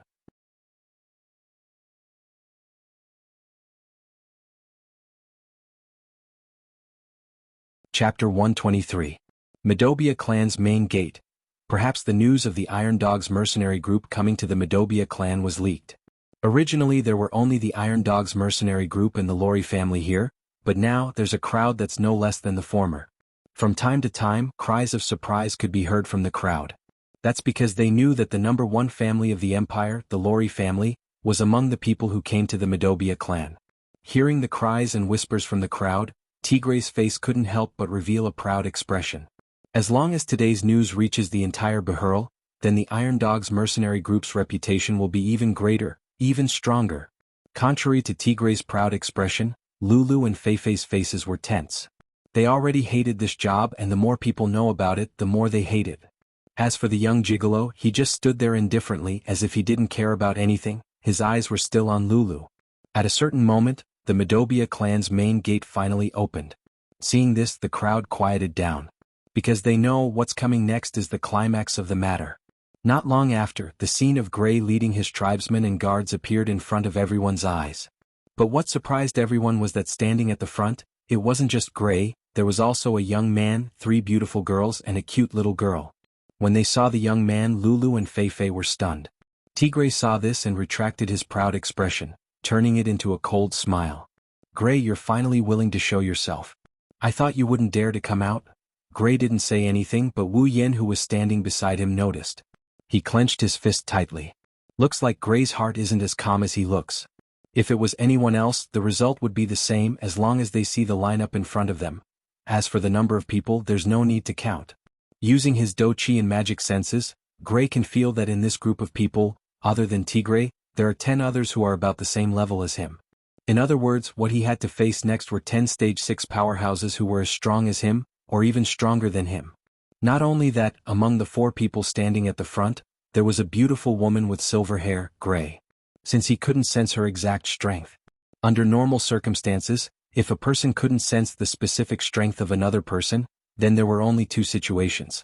One was that the other person cultivated some special method that concealed his own Do-Chi and magic power. The other was that the other person's strength far exceeded his own and he didn't have the ability to sense it. Gray could feel a sense of danger from the beautiful silver-haired woman. Therefore, he concluded that the situation of this person before him should be the second type. That was also to say that the other party was a Tier 7 powerhouse. Gray laughed bitterly in his heart. Although he had already expected such a situation, how could the Lori family not have a Class 7 powerhouse? But when he really faced it, he realized that he had been hoping for a fluke all along.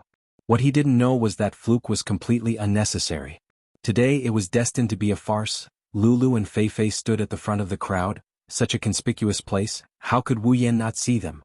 Looking at the 2 familiar figures, Wu Yen was stunned for a moment, then he didn't know whether to laugh or cry. Before coming here, he was still thinking that if the people he met were Lulu and Feifei, then it would be fun. He didn't think that he would actually meet them today.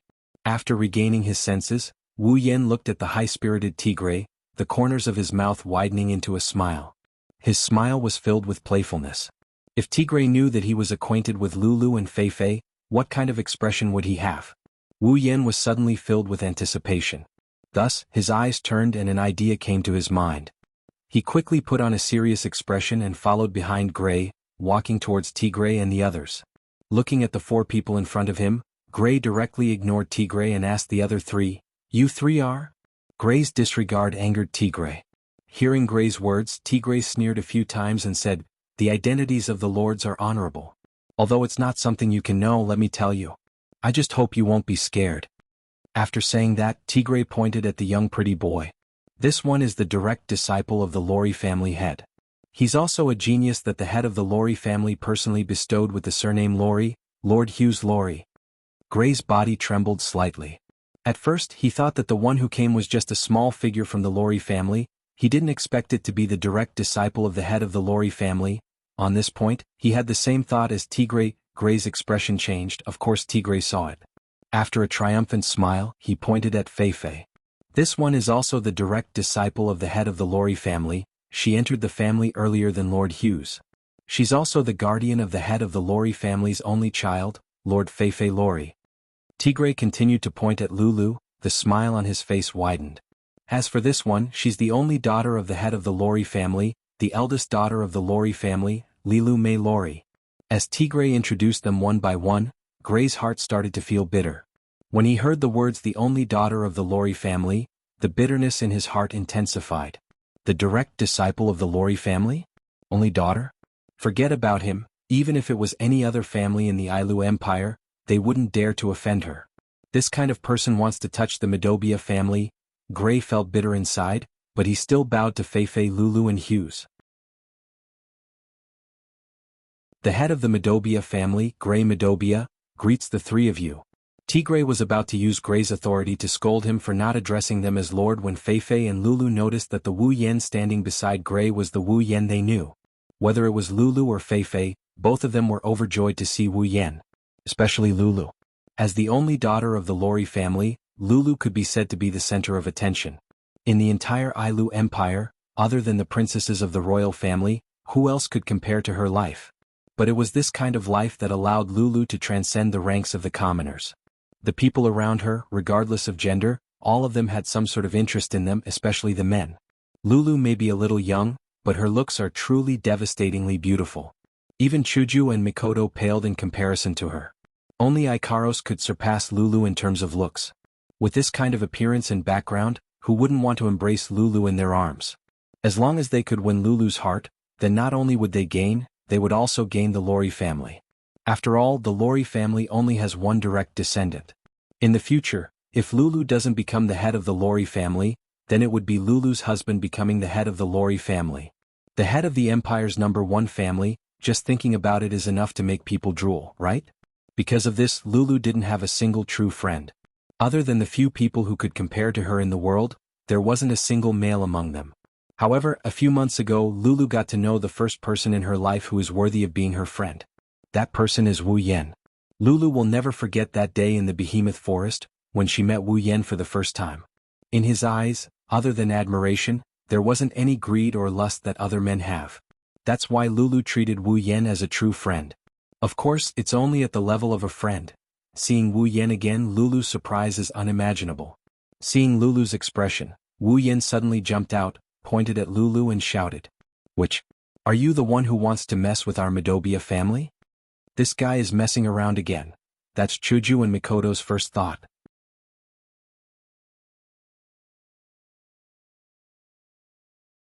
Chapter 124.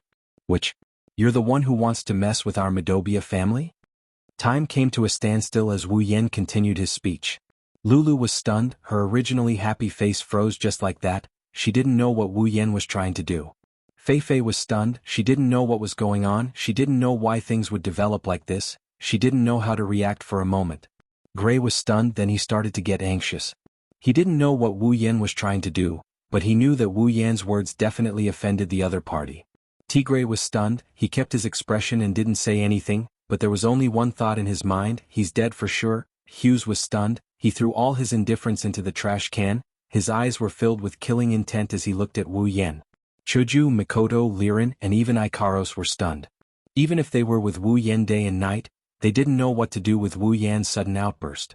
Everyone present was stunned, even though they didn't know what was wrong with this person who defeated the Iron Dog's mercenary group leader a few days ago, but they knew that if he offended the Lori family, no matter how strong he is, he's dead for sure, unless he's a tier 9.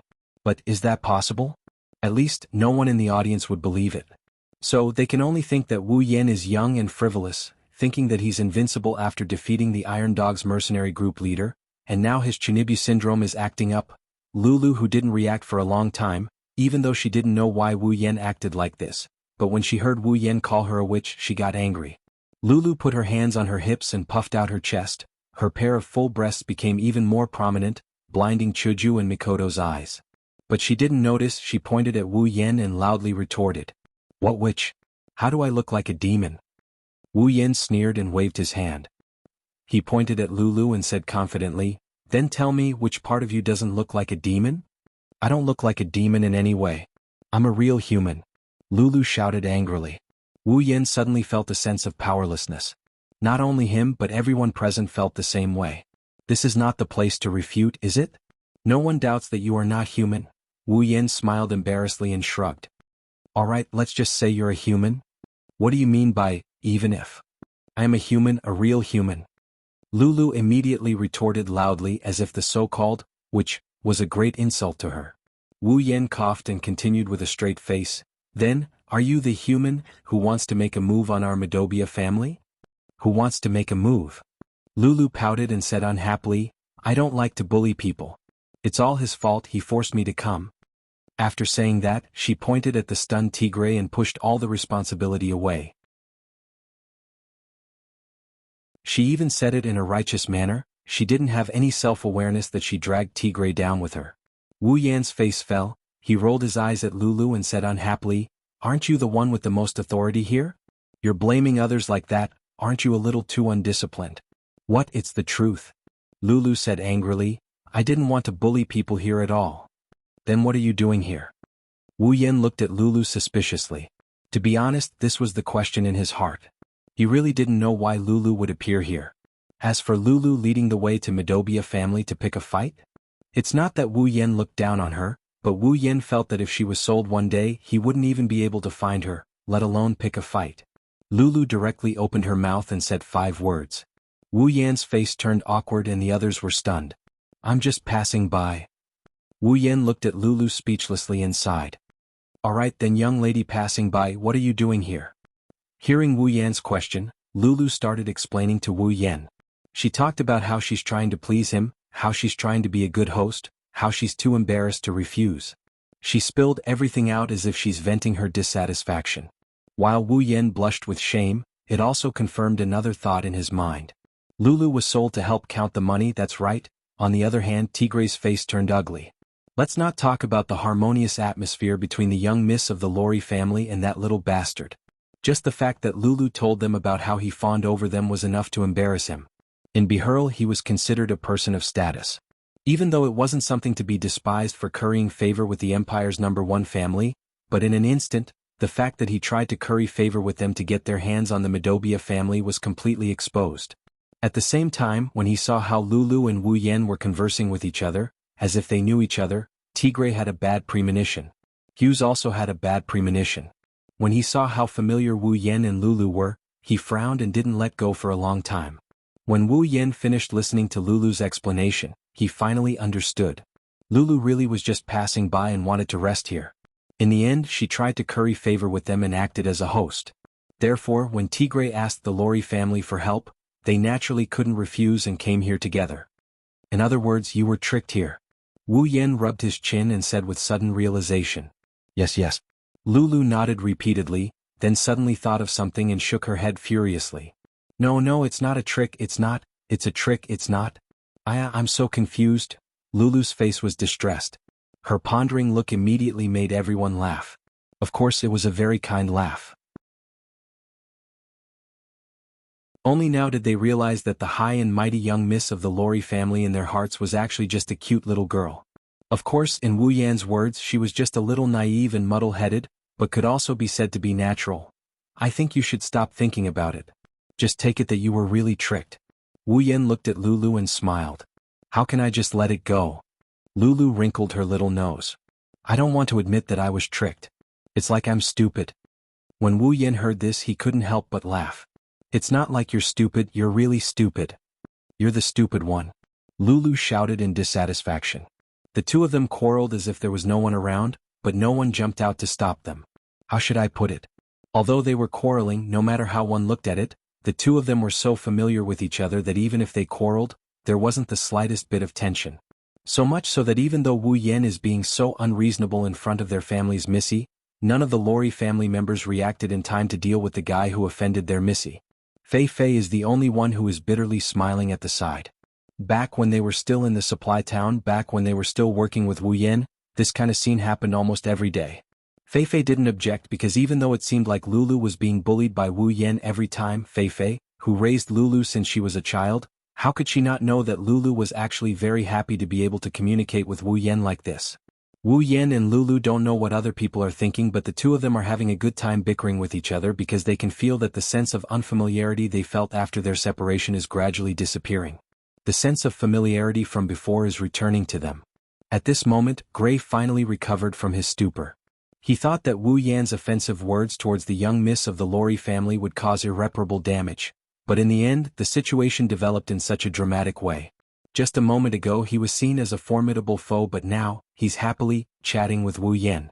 The bystanders can see that the two of them are very familiar with each other. Gray can also see that. Do they know each other? Gray looked at Wu Yan suspiciously and asked softly, do you know each other?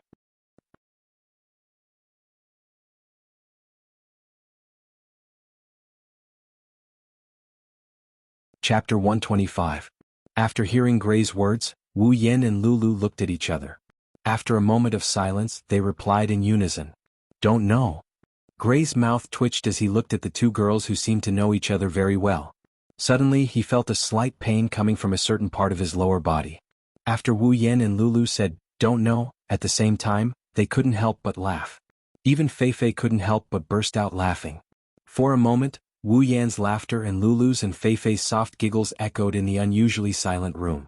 What a familiar scene. When Wu Yan first met Feifei, Feifei also asked him and Lulu the same question. At that time he and Lulu also replied that they didn't know each other. The three of them recalled that day at the same time. Although only 2 to 3 months had passed, whether it was Wu Yan who had experienced the instance dungeon or Lulu and Feifei who hadn't experienced it, they all felt that they hadn't seen each other for a long time. After a while, Feifei stopped laughing and turned to look at Wu Yan suspiciously. "Yan, you said, our Midobia family, just now. Are you from the Midobia family?" That's right. Lulu had the same doubts. "Didn't you say that you don't have a family and that you're a barbarian from the mountains?" "Although I did say that, why do I feel displeased when I hear it from your mouth?" Wu Yan sighed and waved his hand at the two girls with a smile. "Well, I was just joking. However, I do have a good relationship with the Midobia family. If you want to find fault with me, I'm afraid you'll have to go through me first." You think you're worthy of going against our Lori family?" An untimely voice sounded after Wu Yan finished speaking. Hearing this voice, Wu Yan narrowed his eyes and looked behind Lulu and Feifei. He saw that the handsome guy named Hughes who was standing with Lulu, Feifei and Tigray appeared in front of Wu Yan. He crossed his arms and looked at Wu Yan indifferently. His eyes were filled with disdain and disgust as if he was a refugee. Wu Yan looked at him and then turned to Lulu and asked, "Lulu, who is he?" Before Lulu could answer, Hughes's expression changed, and a hint of gloom appeared between his brows. "Impudent? What did you call me?" "The young miss of our Lori family is not someone you can call." Hearing this, Wu Yan finally understood. No wonder he felt a sense of déjà vu. It was another slime. Hughes Lori, level 42? His strength is much stronger than that slime. He's at least rank 5. Hey Hughes, what's the meaning of this? Lulu frowned and looked at Hughes with a trace of displeasure. She said to Hughes, "What does it have to do with you how my friend likes to call me?" "Friend?" Hughes paused and pointed at Wu Yan in disbelief. "You said he's your friend? Is there a problem?" Lulu snorted. Although it was a cold snort, it was still pleasing to the eye when Lulu did it. On the other hand, Hughes' face had completely sunk. Friend? If this word came out from someone else's mouth, it would be normal. However, when it came from Lulu's mouth, it was completely different. Hughes, who had been brought into the Lori family since he was young, had practically grown up with Lulu. It wasn't that he didn't hear the word friend from Lulu, but it was pitifully few. Even if he used his fingers to count, it would still be absolutely clear. Hughes liked Lulu since he was young. It could be said that when he first met Lulu, he was infatuated with her. She had a high status, but she only had a kind and cute personality. She didn't have the arrogant and spoiled personality of other young misses. On top of that, her cultivation talent was even stronger than his, as well as her beauty that could cause the downfall of a city since she was young. When Hughes first saw Lulu, he silently said to himself in his heart, "She's mine." As Lulu's childhood friend, if Hughes wanted to pursue Lulu, it could be said that he had a much better chance than others. He had always worked hard, but for some reason, no matter how he pursued, Lulu didn't care. If Lulu didn't treat other men the same way, Hughes would have been anxious. However, Lulu, who used to be a stranger to all men, actually said today that a man was her friend. Hughes was silent. When he turned to look at Wu Yan, his gaze carried a shocking murderous aura. Tigray, who was standing beside him, was also shocked. Feifei frowned and fixed her gaze on Hughes. As for Wu Yan, he smiled and didn't say anything else. This caused Hughes' face to twist a little. This commoner with average looks, compared to him, low status, deduced from Lulu's words about coming from the mountains, and no strength, no do chi or magic, so he couldn't sense it. What right did he have to make his beloved young miss recognize him as a friend? When he thought of the family drama that Wu Yan and Lulu just put on, the murderous aura in Hughes' heart couldn't be retracted. Everyone present could feel Hughes' murderous intent. Akaro's pupils shrunk. She wanted to change into her Sky Queen form. For her, anyone who wanted to harm Wu Yan must be eradicated. Chuju and Mikoto pulled Ikaros back and shook their heads at her, indicating that she shouldn't move. Ikaros hesitated for a moment and stopped what she was doing. Of course, Hughes, who only had eyes for Wu Yan, didn't know that just now, he had taken a trip around the gates of hell. In his heart he only wanted to torture Wu Yan to death. But when he saw Lulu standing beside him, Hughes suppressed the impulse in his heart. "Commoner, if you know what's good for you, leave the young miss side. She's not someone you can associate with." Hughes fixed his gaze on Wu Yan. His tone was full of threat. Wu Yan was about to say something to Hughes' threat when Lulu's face turned angry. She stood in front of Wu Yan and said loudly, "Hey! What right do you have to say that? If I say Yan is my friend, then he's my friend. It's not like I can't associate with him." Hughes didn't say anything. He only looked at Wu Yan with eyes full of anger and murderous intent. Lulu's protection of Wu Yan only made Hughes' desire to kill Wu Yan even more resolute. From the beginning to the end, no one said anything. Even Tigray, who was the one who came to cause trouble, and Gray, who thought that a disaster was about to befall them, couldn't get a word in. Right now, the development of this matter was no longer just a power struggle, but a personal problem. They didn't know what to do, so they could only observe the situation for now. Chuju and Mikoto were in the same situation. However, compared to Tigray and Gray, who were looking at the development of this matter, the two girls were looking at Lulu. This girl, they had heard Wu Yan talk about her before. They were also curious about the first friend Wu Yan made in this world. Therefore, when they looked at Lulu, Chuju and Mikoto were already examining her. At this time, Wu Yan finally moved. With a move of his hand, Wu Yan rubbed Lulu's head, messing up her beautiful hair. Ignoring Lulu's dissatisfaction, he pulled her behind him. "Let go of your dirty hands." Wu Yan's series of actions caused Hughes to completely explode. Those intimate actions and Lulu's coquettish pouting expression were all challenging the bottom line of Hughes' heart. In a fit of anger, Hughes' noble and indifferent temperament completely disappeared. Anger filled his face. He took out a staff-shaped popular armament. With a raise of his hand, a wind blade shot out towards Wu Yan's hand on Lulu's body. Almost at the same time, an icicle met the wind blade and neutralized it. Lulu put down the staff in her hand and angrily glared at Hughes. She mobilized all the magic in her body. Lulu is angry, the consequences are serious.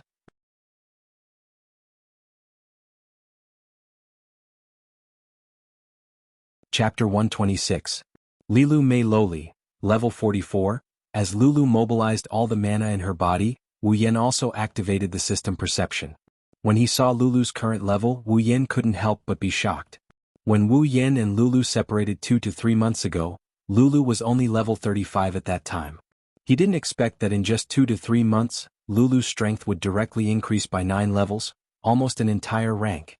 Although it was said that a mid-rank promotion from rank 4 to rank 5 wasn't as difficult as a high-rank promotion, it still wasn't something a low-rank promotion could compare to. At this time, even someone like Wu Yan, who rose from nothing to rank 7 in less than half a year, couldn't help but praise Lulu's talent.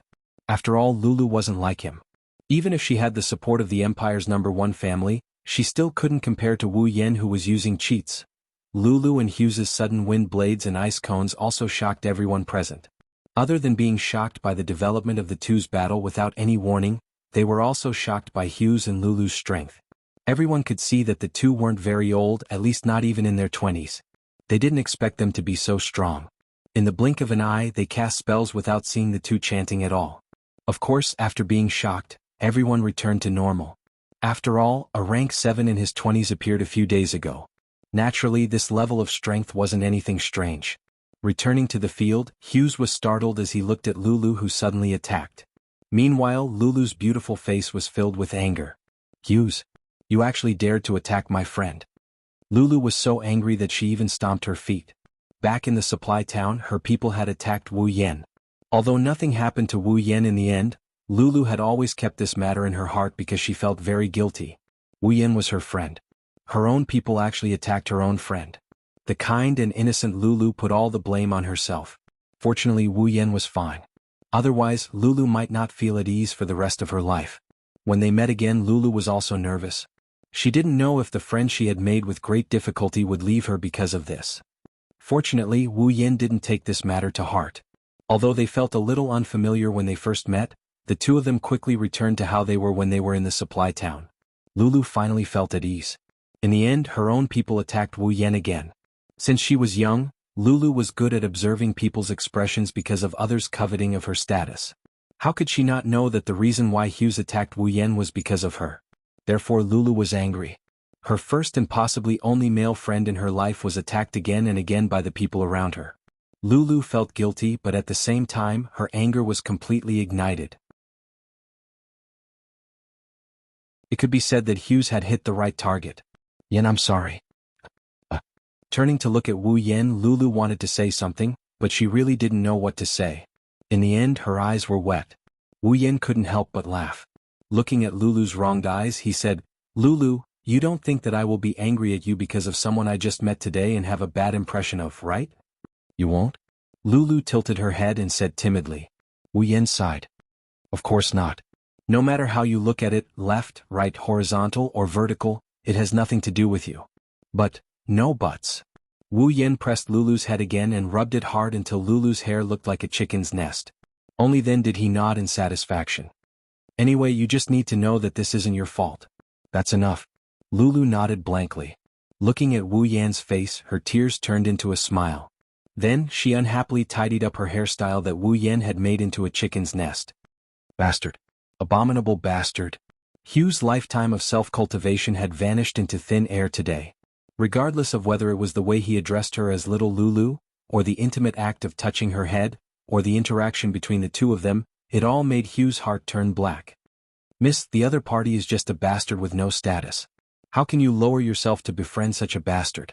If the clan leader finds out, he will object." Hughes's hand was already turning blue from gripping the magic staff, but he didn't feel it. His face was gloomy as he looked at Wu Yan. He wanted nothing more than to tear him into pieces. "I haven't settled the score with you yet. How dare you blame me?" Lulu only felt that her mood, which had just gotten better with great difficulty, was once again ruined. "Don't talk about whether Dad will think that I'm lowering myself. Even if he does, he won't blame me." When she said this, Lulu appeared to be full of confidence. This made Hughes finally remember that the clan leader doted on this precious daughter the most. Hughes gritted his teeth and looked coldly at Wu Yan. He said sarcastically, "Bastard. I don't care what methods you use to deceive Miss, but as a person you must know your place. Putting aside your status, do you dare to stay by Miss' side without any strength? Aren't you afraid of being laughed at?" Joke. It was indeed a joke.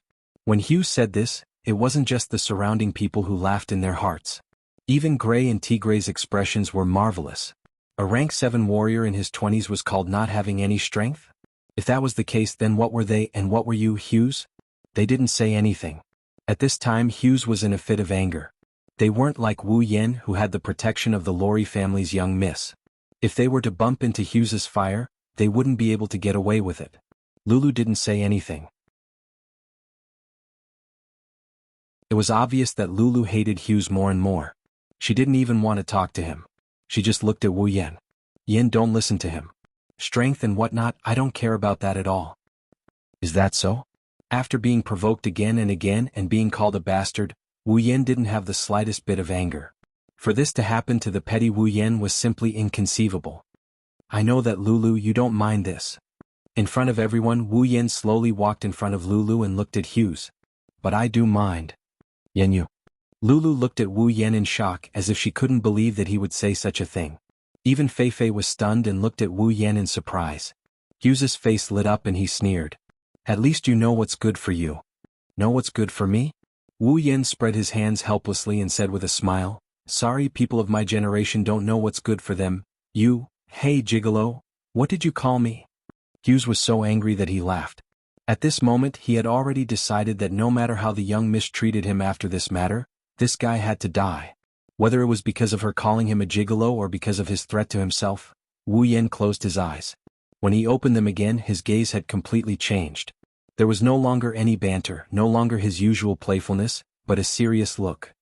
"Just like you said, staying by Lulu's side in terms of status and talent, if I don't have a bit of strength, then not only would I be laughed at, I'm afraid even I would feel pressured."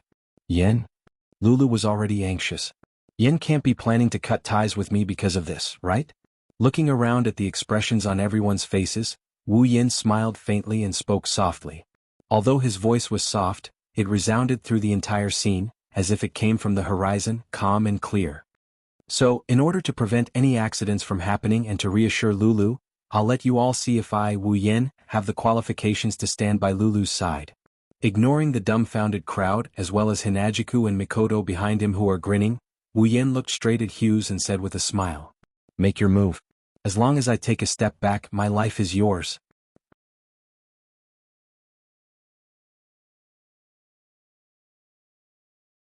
Chapter 127.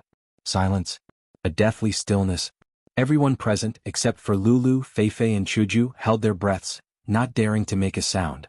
Because they could already see the ending. Now what they were concerned about was how the super genius of the Lori family, the rank 5 Hughes, would react after being defeated by this unknown rank 7 youth who came out of nowhere. Even Gray and Tigray, who were supposed to be the main characters of today's event, stood quietly at the side, watching the development of the situation. Gray felt that the current situation was obviously not something he could interfere in. Even if he wanted to help Wu Yan, the colossal power of the Lori family made him not dare to act rashly. In addition, the eldest daughter of the Lori family acted towards Wu Yan. He felt that no matter how bad the situation was, she would still protect Wu Yan. Tigray on the surface looked the same, but on the inside he was laughing out loud. Although the plan to deal with the Midobia family was temporarily out of the question after the strange development of the situation, Tigray felt that the current situation wasn't bad. He knew that with Wu Yan's strength, dealing with Hughes would be a piece of cake. But in this way Wu Yan would have thoroughly offended the disciple of the Lori family. Being targeted by the number 1 family of the empire, even if Wu Yan was a rank 7, he would still have no chance of winning. Even if he couldn't take care of the Midobia family, taking care of this despicable brat would still be good enough. Ha ha ha. Hughes couldn't help but laugh out loud. His laughter was so happy but also so angry. At this moment he couldn't hold back the killing intent in his heart, releasing it all. Originally he wanted nothing more than to tear Wu Yan into pieces, but Lulu had always been on Wu Yan's side, making it difficult for him to do so. Now the opponent actually came looking for death. How could Hughes hold back his laughter? How could he hold back and let Wu Yan go? Good. Very good. Hughes laughed loudly. He looked at Wu Yan as though he were looking at a dead man and suddenly said coldly. Since that's the case, let me see how you're going to prove your so-called qualifications. Yan? How can you be so reckless? Lulu was so angry that she stomped her feet. She was very anxious. Wu Yan's words had indeed moved her. However, Lulu wasn't sure how strong Wu Yan was right now, but Lulu was very clear. 2 to 3 months ago, when they were still in the supply town, Wu Yan was a stage 2. 2 to 3 months had passed and she had advanced by almost 1 level. But what about Wu Yan? Even if he advanced by 1 level, it would only be 3 levels. A tier 3 versus a tier 5? Even if Lulu was very naive and stupid, she could still tell from such a simple comparison of strength. The difference of 2 ranks was not a joke. It was indeed a difference of 2 ranks. However, it was hard to say who was stronger and who was weaker. Lulu was so anxious that she was about to cry.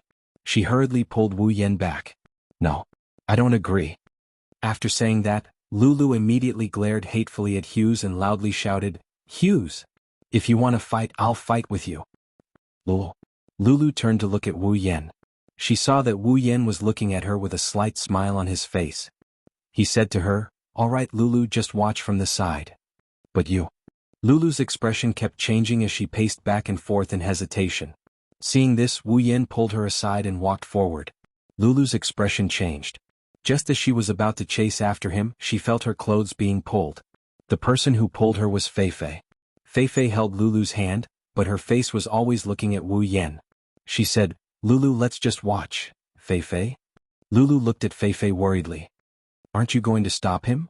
Feifei smiled and said, Don't worry. Even though I haven't known Yan for long, I feel that he's not the kind of person who would make a foolish decision. So, let's just watch the situation first. Seeing that Lulu's expression was still very worried, Feifei sighed in her heart. It seemed that Lulu really treated Wu Yan as a very important friend.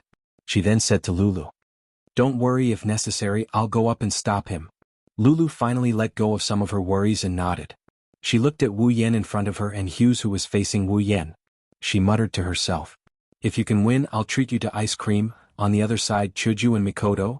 It seems that girl named Lulu really cares about Yan.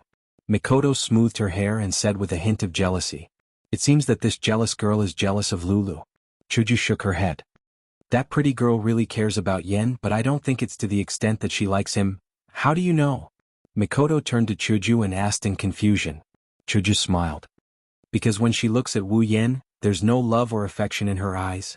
How can you tell? Mikoto laughed dryly as if she was surprised by Chuju's opinion. Chuju suddenly blushed and rolled her eyes at Mikoto. She didn't say anything. Did she have to say that she looked at Wu Yen like that? If she did, she wouldn't be the Kaisha-sama. On the stage, Hughes had already swapped out the staff in his hand. Compared to the previous one, this one is much thinner and the craftsmanship is more refined. Other than that, there's nothing else that's different. However, Wu Yen knew that the difference between the two isn't something that can be compared to one another. The staff in front was a common armament, but the staff in Hughes' hand was a rare armament. A fifth-stage magician with the strength of an intermediate stage has a rare armament? Wu Yen couldn't help but sigh. As expected of the Lori family, as expected of the Empire's #1 family. So rich? Wu Yen was sigh at the other party's wealth, but he didn't know that what he should be sigh about wasn't that. At least, when the others saw the rare armament in Hughes' hand, their faces changed. Although the rare armament was only one grade lower than the common armament, the power of the rare armament was on a completely different level. If Hughes without the armament is 100%, then with the common armament it's 120%. With the rare armament it's 150%. It's almost a 50% increase in power, but Wu Yen really didn't put it in his eyes. Hughes sneered at Wu Yen and didn't say anything. He raised his staff and quickly chanted an incantation. Lulu's face changed again. Hughes wanted to kill Wu Yen. At this time it was impossible to stop him. Although the incantation wasn't short, Hughes was obviously very familiar with it. He quickly finished chanting and a green magic array appeared in front of him. Then a huge green lion appeared in front of everyone. A huge magic wave was emitted from the lion's body, allowing everyone to clearly feel its power. Hughes' eyes turned cold and he waved his staff. Fierce wind beast technique. In that instant, the lion roared soundlessly and brought a huge wave with it. With a kick of its 4 limbs, it charged towards Wu Yen with a terrifying momentum. Be careful. Lulu couldn't help but cry out. Feifei had already raised the weapon in her hand. Wu Yen looked indifferently at the huge and seemingly powerful green lion. He didn't take out Shana but instead stretched out a hand and a finger. Under everyone's gaze, a burst of electricity flashed from Wu Yan's body and made beep beep beep sounds. The electricity flowed towards Wu Yan's outstretched finger. Lightning Magus. Hughes cried out in surprise. Even Lulu was stunned. Before anyone could react, Wu Yen pointed at the charging lion's head. With the sound of electricity, the green lion suddenly exploded and disappeared into thin air. That's impossible. Hughes was dumbfounded.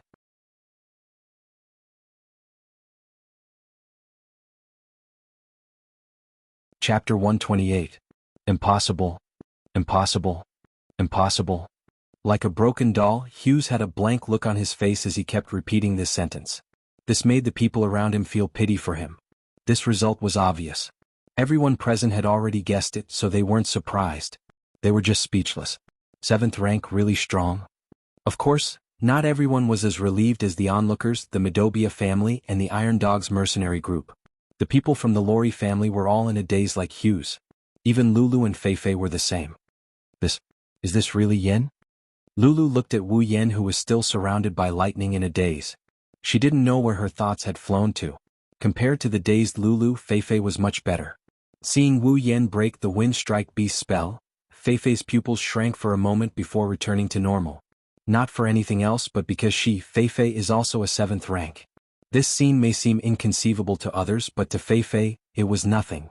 If she wanted to do it, she could do it too. Just like Wu Yen, it would be as easy as blowing off dust. Therefore Feifei stood there calmly.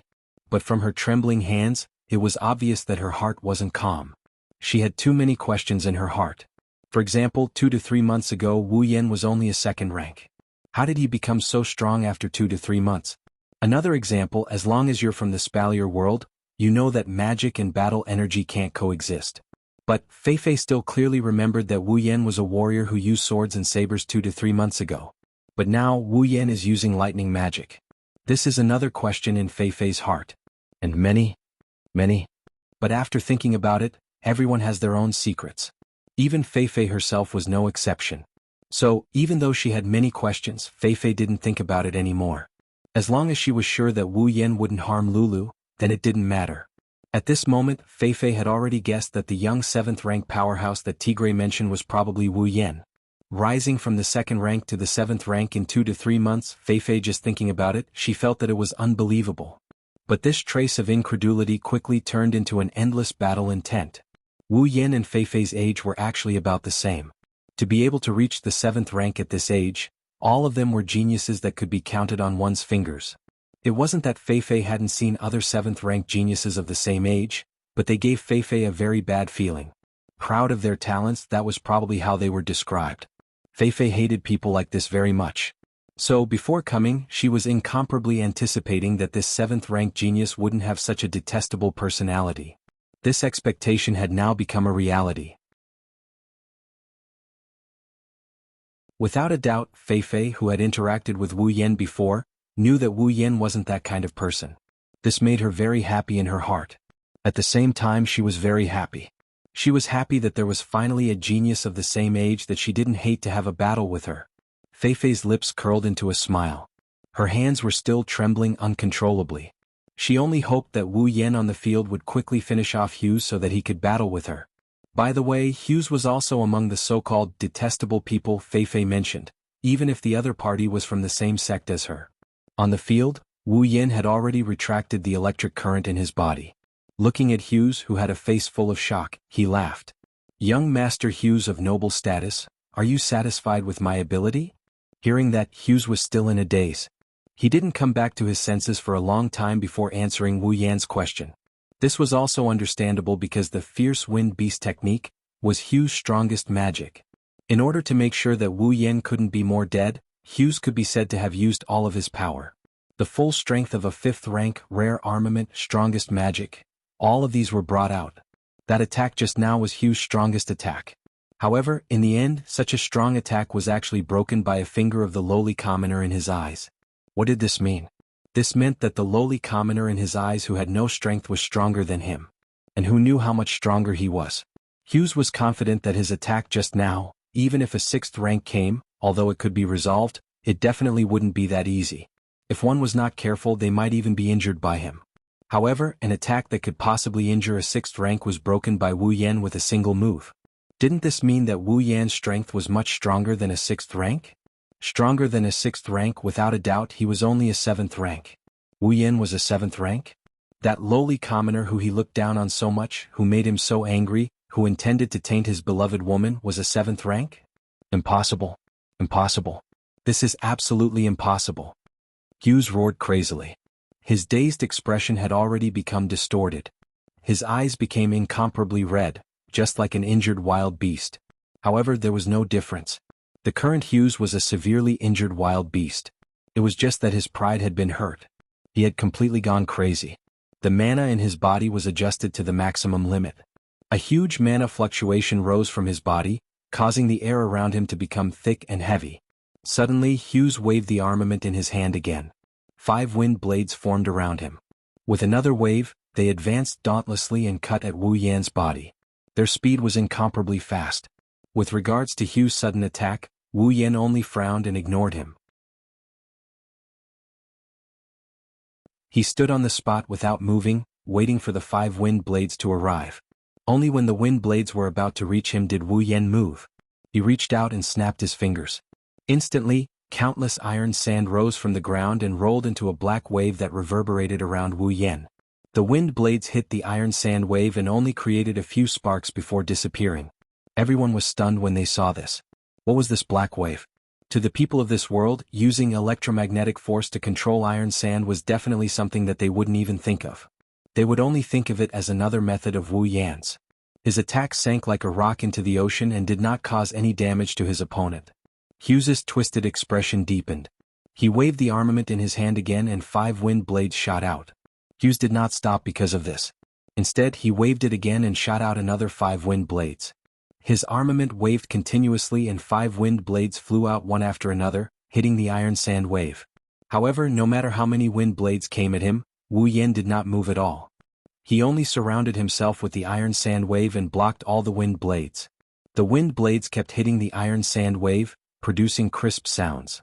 In an instant, the entire scene was filled with crazy crisp sounds that resounded in every corner. At this moment, the onlookers, including the people from the 3 factions, looked at Hughes with pity in their eyes. Between Wu Yan and Hughes, one has a calm expression, blocking all of the other's attacks without even moving an inch. The other is in a frenzy, attacking non-stop but to no avail. As long as one isn't an idiot, one can see the final result. As time passed, the frequency at which Hughes waved his magic staff slowed down.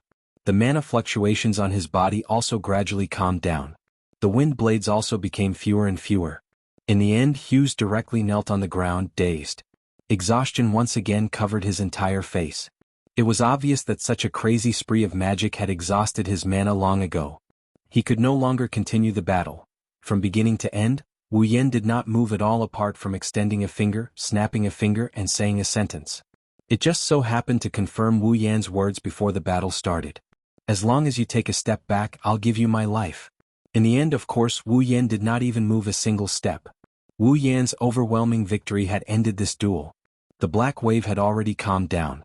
Wu Yan walked in front of the dazed Hughes and said in a loud voice, "I won. Young master of the Lori family, please remember to tell all those people with status, and power, that I, Wu Yan, am a friend of Plum Lilu Lori. Now is, and will be in the future."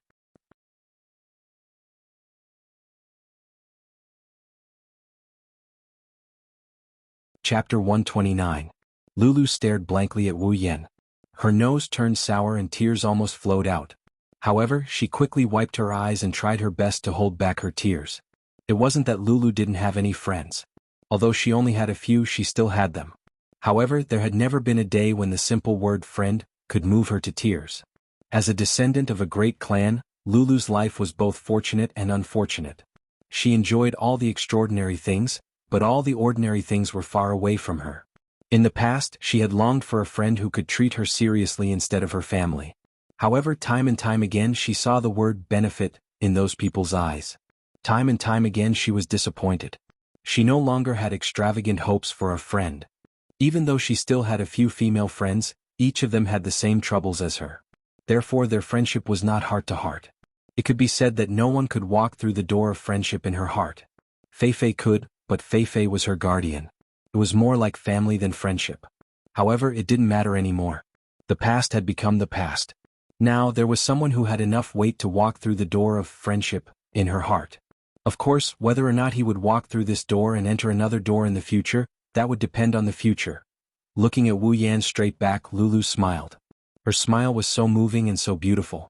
Even Feifei, who was standing beside her, could say with certainty that this was the most beautiful moment of Lulu's first half of her life. Big brother is so handsome. Outside the arena, little Lilin's eyes were full of stars as she looked at Wu Yan. Obviously for a child, being strong and handsome was indeed very attractive. "Tiske, you only know how to act cool," Chuju muttered in dissatisfaction. However, she quickly sighed. Because she had to admit, Wu Yan at this moment was indeed very attractive. Still using someone else's ability to act cool? Damn it, I suddenly feel like beating someone up. A bolt of electricity similar to the one on Wu Yan's body flashed through Mikoto's forehead, illuminating its owner's face that is tense due to her displeasure. "Master. This is Ikaros, who has no sense of presence." On the stage, Hughes glared at Wu Yan, who was standing in front of him with a venomous expression. Due to the depletion of his mana, he didn't have the strength to stand up anymore. He could only look up at Wu Yan like a stray dog. Seeing Hughes defeated, Tigre smiled sinisterly. This time Wu Yan has thoroughly offended Hughes. Based on the tolerance Hughes showed just now, Tigre is sure that he will madly retaliate against Wu Yan. Wu Yan smiled indifferently. Of course, he knew he had thoroughly offended this pretty boy. However, he really didn't care. If Hughes wants revenge, Wu Yan is looking forward to it. If Hughes wants revenge, then he must borrow the power of his family. However, that so-called power in Wu Yan's eyes is nothing but experience delivered to his doorstep. As for scheming, in this world he has no relatives, no family, only himself. What's there to be afraid of? Even if he set his sights on Chuju, Mikoto, and Ikaros, it's useless. In the face of absolute power, scheming is the most useless method. Therefore, in Wu Yan's eyes, the colossal existence of the Lori family, other than the old patriarch of the 9th rank, there's nothing else to care about. And can Hughes ask the old patriarch to take action? Even if he can, at that time, Wu Yan's side might already have a 9th rank powerhouse. Well, it's finally over. Let's all go home and find our mothers, Wu Yan said with a grin. Once the matter is over, the seriousness also disappeared.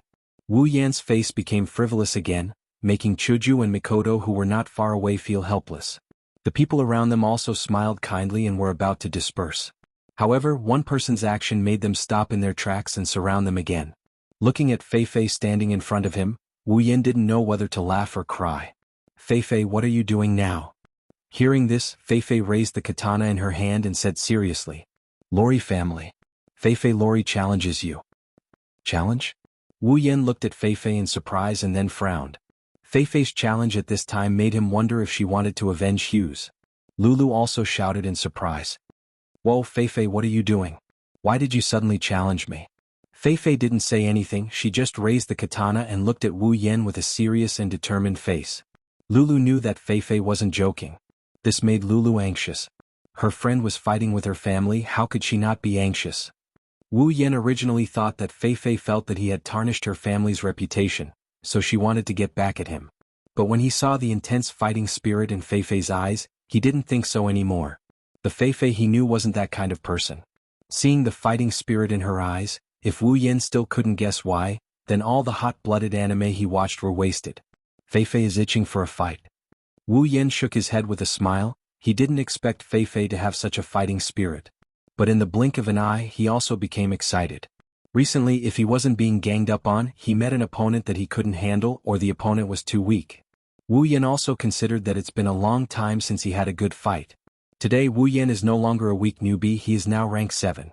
Feifei is level 68 and he is level 65. Although Feifei is 3 levels higher than him, the 3 levels aren't that big of a gap. Feifei is stronger than him but not by much. If they fight, it's hard to say who will win and who will lose. Thinking of this, Wu Yan felt a fire burning in his heart, it made his blood boil and boil. So Wu Yan grinned.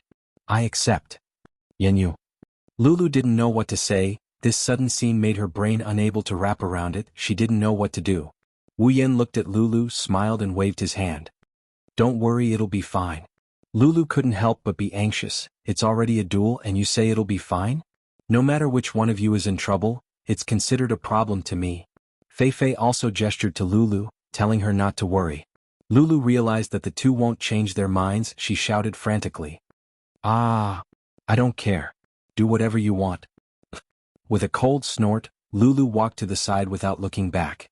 If she didn't stop and look at the center of the field, Feifei and Wu Yan would have thought that this half-natural girl would have run away in a fit of anger. Gray and Tigray were silent again, this is another matter that they can't interfere in, they should be the main characters today, one came looking for trouble, the other is being looked for trouble. Wu Yan walked in front of Feifei, looked directly at her face and sighed. "I didn't think that there would be a day where I would go against you, Feifei." Feifei blinked and smiled lightly. "Yeah, I didn't think that the little guy who got lost in the behemoth forest would make me treat him seriously one day." Wu Yan suddenly felt awkward, he didn't mind Feifei calling him a little guy because at that time, Wu Yan was indeed a little guy, not in terms of age but in terms of strength. "Feifei, can you not talk about getting lost?" Wu Yan scratched his head. Feifei smiled and raised the sword in her hand. "As long as you can defeat me, I promise I'll forget everything." "Is this a bet?" "You can say that." "Then I accept." At this point, the two looked at each other and smiled, the atmosphere was so harmonious that it made the surrounding people stunned. Didn't they want to duel?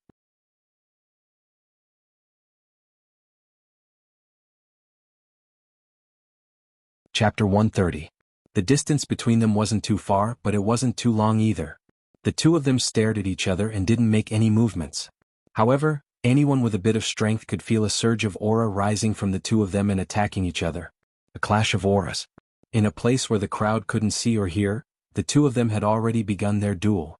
Perhaps to the man and woman on the field, the duel had already begun. Feifei sized up Wu Yan for a while and said, "What? Do you need me to let you go?" Of course, Feifei didn't say this because she looked down on Wu Yan. Instead, she saw that Wu Yan didn't seem to be carrying any weapons, so she made a concession. After all, the long sword in Feifei's hand was a rare armament. Hearing this, Wu Yan knew what Feifei was talking about and smiled. "No need." In the blink of an eye, a strange, light and nimble sword appeared in Wu Yan's hand.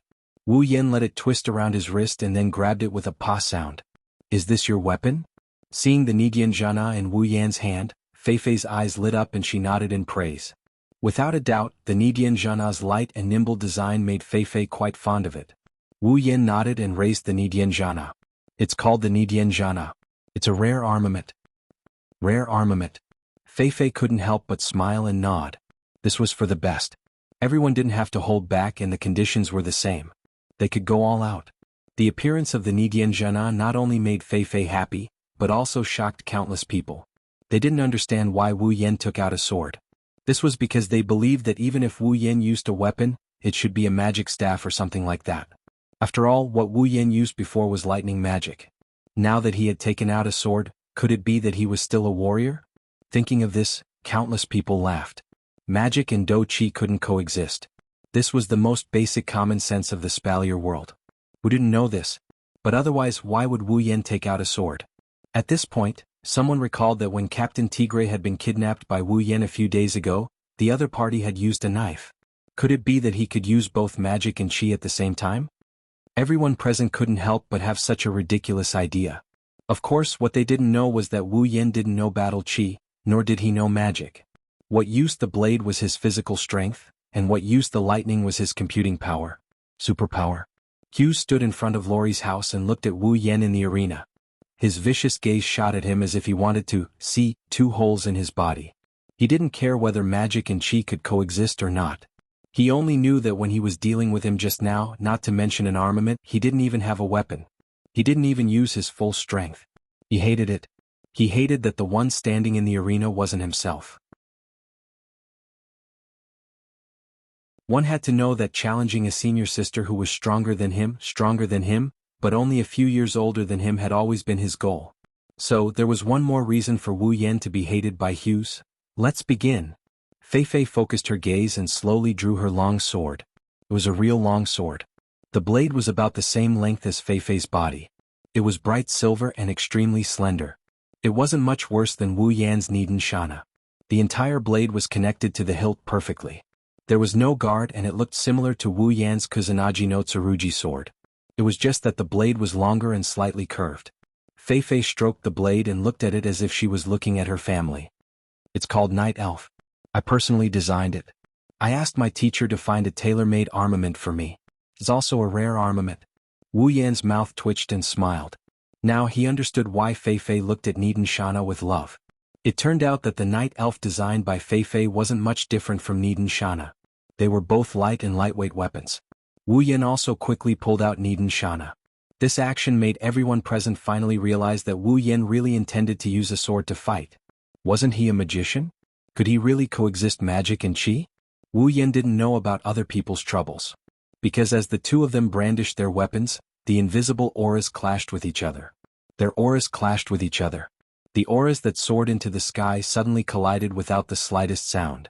There was clearly no sound, but everyone present felt as if their ears were ringing, exploding in their heads, making them feel uncomfortable. Other than Chuju, Mikoto, Ikaros and little Lirin who was being held by Chuju, Lulu was the only one who didn't feel anything. As for the reason, probably no one knows. The invisible collision made the hair of both of them flutter. It also made them realize how strong their opponent is. That's why Feifei and Wu Yan didn't feel anything out of the ordinary. Instead they both laughed. At some point Feifei finally made the first move. Night Elf swayed in her hand, turned around and pointed at Wu Yan. Then she sprinted. Her body turned into a straight line, leaving a long trail behind. Feifei charged at Wu Yan. The gleaming tip of her sword clearly lit up, making everyone feel a chill. However, when Feifei sprinted halfway, a figure appeared in front of her. A gleaming blade appeared in front of her, causing Feifei's pupils to shrink. That's Wu Yan's Nidan Shana. Clang. Sword and sword collided. Shockwaves surged. Just like how Feifei didn't know how Wu Yan suddenly appeared in front of her, Wu Yan also didn't know how Feifei's Night Elf appeared in front of him.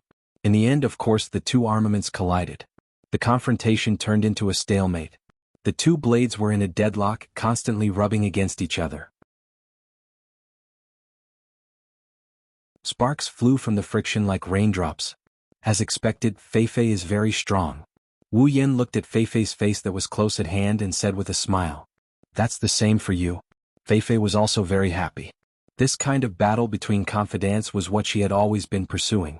Perhaps this was what her teacher meant when he said that on the road forward, There must be an opponent, a confidant. Thinking of this, Feifei smiled again. Then her eyes sharpened. She shouted and began to exert strength on Night Elf. Feeling Feifei's strength, Wu Yan also began to exert strength. Soon Feifei was suppressed by Wu Yan. In terms of level, Feifei was a little higher. In terms of strength, Wu Yan was also a little higher. After all, a girl's strength wasn't always comparable to a boy's. In terms of strength, it was still unknown. Knowing that she couldn't win against Wu Yan in terms of strength, Feifei twisted the blade and pulled the Yamano Shana to the side. With a pull, the two armaments were pulled to her side. Then Feifei turned around and slashed at Wu Yan with Night Elf. When Feifei turned around, Wu Yan turned his blade and held it to his side to block Feifei's slash. Then he used his other hand to push Feifei away. With a smile, Wu Yan turned the Yamano Shana again and pointed the tip of the blade at Feifei, who was retreating. Feifei dodged to the side and the Yamano Shana brushed past her cheek. A small strand of hair fell down and floated to the ground. Seeing that his attack failed, Wu Yan swung the Yamano Shana at Feifei. However, it only hit Night Elf.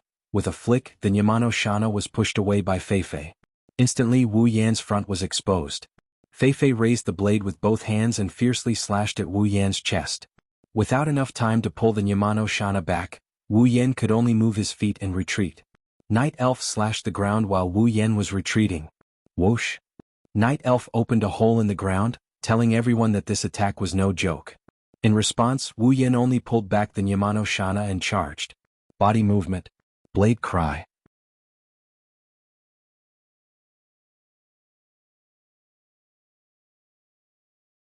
Chapter 131. Behurl, Midobia's main gate. The entrance of the Midobia family was quite spacious.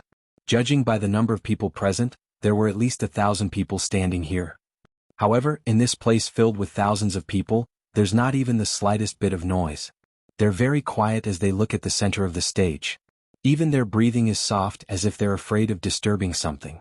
The only thing that can be heard is the sound of blades clashing against each other, as well as the sound of wind whistling due to the huge amount of energy being squandered. Occasionally there's a shout. The male and female figures on the stage are constantly clashing. After clashing, they'll quickly separate. Then they'll meet again, clash again, separate again, and meet again. They're repeating the same action, but it's not boring at all. Bang! After another clash, the two separated. Looking at their opponent, they both smiled at the same time. It's been a long time since I've had such a good fight. Sure enough, fighting with you was the right decision. Feifei sighed. Although it's a sigh, anyone with a discerning eye can see the joy on her face. Wu Yan shrugged and didn't say anything. He only waved his hand at Shana. It's rare for him to be hot-blooded, naturally he doesn't want it to end like this. When Feifei saw this, she still had a smile on her face, making her already beautiful face even more charming. Suddenly she said, "Don't worry. Then was that your full strength just now?" Hearing this, Wu Yan lightly smiled and raised his head to look at Feifei. Full strength? How is that possible? That's right, the battle just now was just a warm-up for Wu Yan. I believe that even Feifei would be the same, otherwise she wouldn't ask this question. Of course, Wu Yan didn't know how much shock his words caused to the crowd. That wasn't his full strength just now. Everyone couldn't help but look at each other, not knowing what to say. To them, the battle just now was already enough for them to look up to. Even the 6th rank Gray and Tigray were about the same. But, at this level he actually didn't use his full strength? Regardless of whether everyone believed it or not, for Feifei and Wu Yan, this kind of battle was only a warm-up. Really? After hearing Wu Yan's words, Feifei gradually retracted her smile and tightened her grip on Night Elf. That's great. A huge wave of energy rose from Feifei's body. A steam-like gas swirled around her body. A powerful force swept up the dust in the air and scattered it all over the arena. Sister Feifei, you've finally used your Do Chi. That's right, in the battle just now from beginning to end, Feifei didn't use Do Chi, and Wu Yan also didn't use his full strength. Aren't you going to use your Do Chi? I won't be merciful anymore. Feifei raised her head slightly. Such a small movement could be accompanied by a strong surge of Do Chi, causing the surrounding people to be shocked. On the other hand, Wu Yan could only smile. There was no other way, he didn't have any Do Chi to use. What he cultivated wasn't Do Chi, so how could he use it? Feifei, what I learned is a bit special, and it's hard to explain, but I won't disappoint you. Wu Yan tilted his head. There wasn't such a huge phenomenon like Feifei's, but when Feifei's Duki hit Wu Yan's body, it didn't cause any waves at all. Instead, it separated like a flood. If the current Feifei was like a majestic sea, then the current Wu Yan was like an immovable reef. Feifei could clearly feel that the current Wu Yan was a little different from the previous Wu Yan, so she didn't say anything. Then it's coming. Feifei held the hilt of her saber tightly with both hands and turned it upside down. At the same time, her entire body's dou qi surged into the saber in her hand. Feifei forcefully pulled back and slashed down in Wu Yan's direction. A dazzling sword beam made of dou qi shot out from Night Elf towards Wu Yan. In the blink of an eye, it arrived in front of Wu Yan like a hot knife through butter. Wu Yan's expression changed. He shouted and raised Nidian Zhanna to meet the attack instead of retreating. Nidian Zhanna slashed at the saber with a loud bang, and the saber slammed into Nidian Zhanna's saber. An indescribable force came from Nidian Zhanna's saber and pushed Wu Yan back.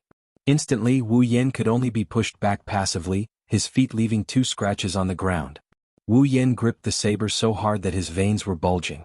His eyes flashed fiercely as he shouted again and swung Nidian Zhanna fiercely.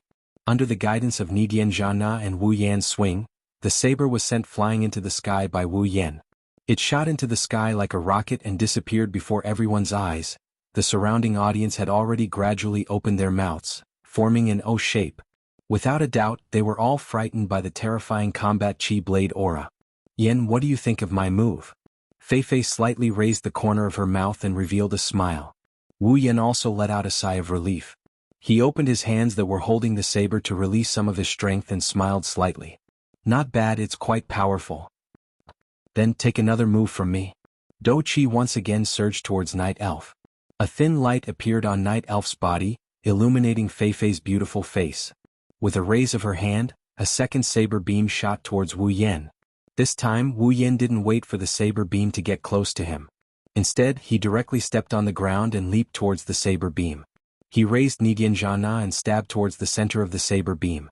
A burst of light came from the tip of Nidian Zhanna's saber when it came in contact with the saber beam. Following that, a muffled sound rang out. That was the sound of the saber beam being scattered. Beautiful. Even Feifei couldn't help but praise Wu Yan. She naturally knew the power of her dou qi saber beam. With Wu Yan's strength, although there was no doubt that he would be able to block it, it would be quite difficult for him to do so. However, she didn't expect Wu Yan to actually use a single point to break the surface, greatly increasing the power of his attack and neutralizing it. After breaking the saber beam, Wu Yan didn't retreat. Instead, he used the remaining force to continue rushing towards Feifei. After all, he wasn't someone who could only take a beating. Clang. Nidian Zhanna and Night Elf clashed once again. However, this time Wu Yan had no way of suppressing Feifei. Feifei had the help of her dou qi and her strength had increased by a lot. Even if Wu Yan had also held back earlier, just relying on strength alone wouldn't allow him to gain the upper hand. Looking at Night Elf wrapped in dou qi, Wu Yan's expression turned solemn. However, he quickly relaxed. If Feifei continued to be suppressed by him, she wouldn't deserve to be level 68. However, now that he was close to her, then, are you thinking that if I get close I won't be able to use my dou qi saber beam? Feifei's voice rang in Wu Yan's ears, startling Wu Yan. He saw a mysterious smile on Feifei's face as she slowly said to him, if that's what you're thinking then you'll be surprised. As soon as she finished speaking, Night Elf and Feifei's hand lit up, causing Wu Yan's pupils to shrink.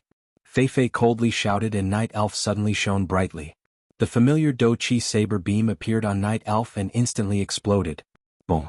Light flashed and dust rose. Following the explosion of the dou qi saber beam, Wu Yan and Feifei's figures were enveloped by the dust and completely disappeared. Feifei. Yan. Lulu anxiously shouted towards the center of the dust cloud, hoping that someone would answer her. She was most afraid that someone would get hurt. Unfortunately, no one answered her. This made Lulu even more anxious. However, soon, a slender figure flew out from the dust cloud, causing her to relax a little. Feifei forcefully stopped herself and stood on the ground. She raised her head and looked at the dust cloud with a stunned expression. A silver-white saber extended out from the dust cloud. With a wave of the saber, the dust cloud was dispersed, and Wu Yan was standing there unharmed. Seeing Feifei's stunned expression, Wu Yan smiled. Feifei, what do you think of my move? Feifei stood up, smiled and nodded seriously. Not bad, it's quite powerful.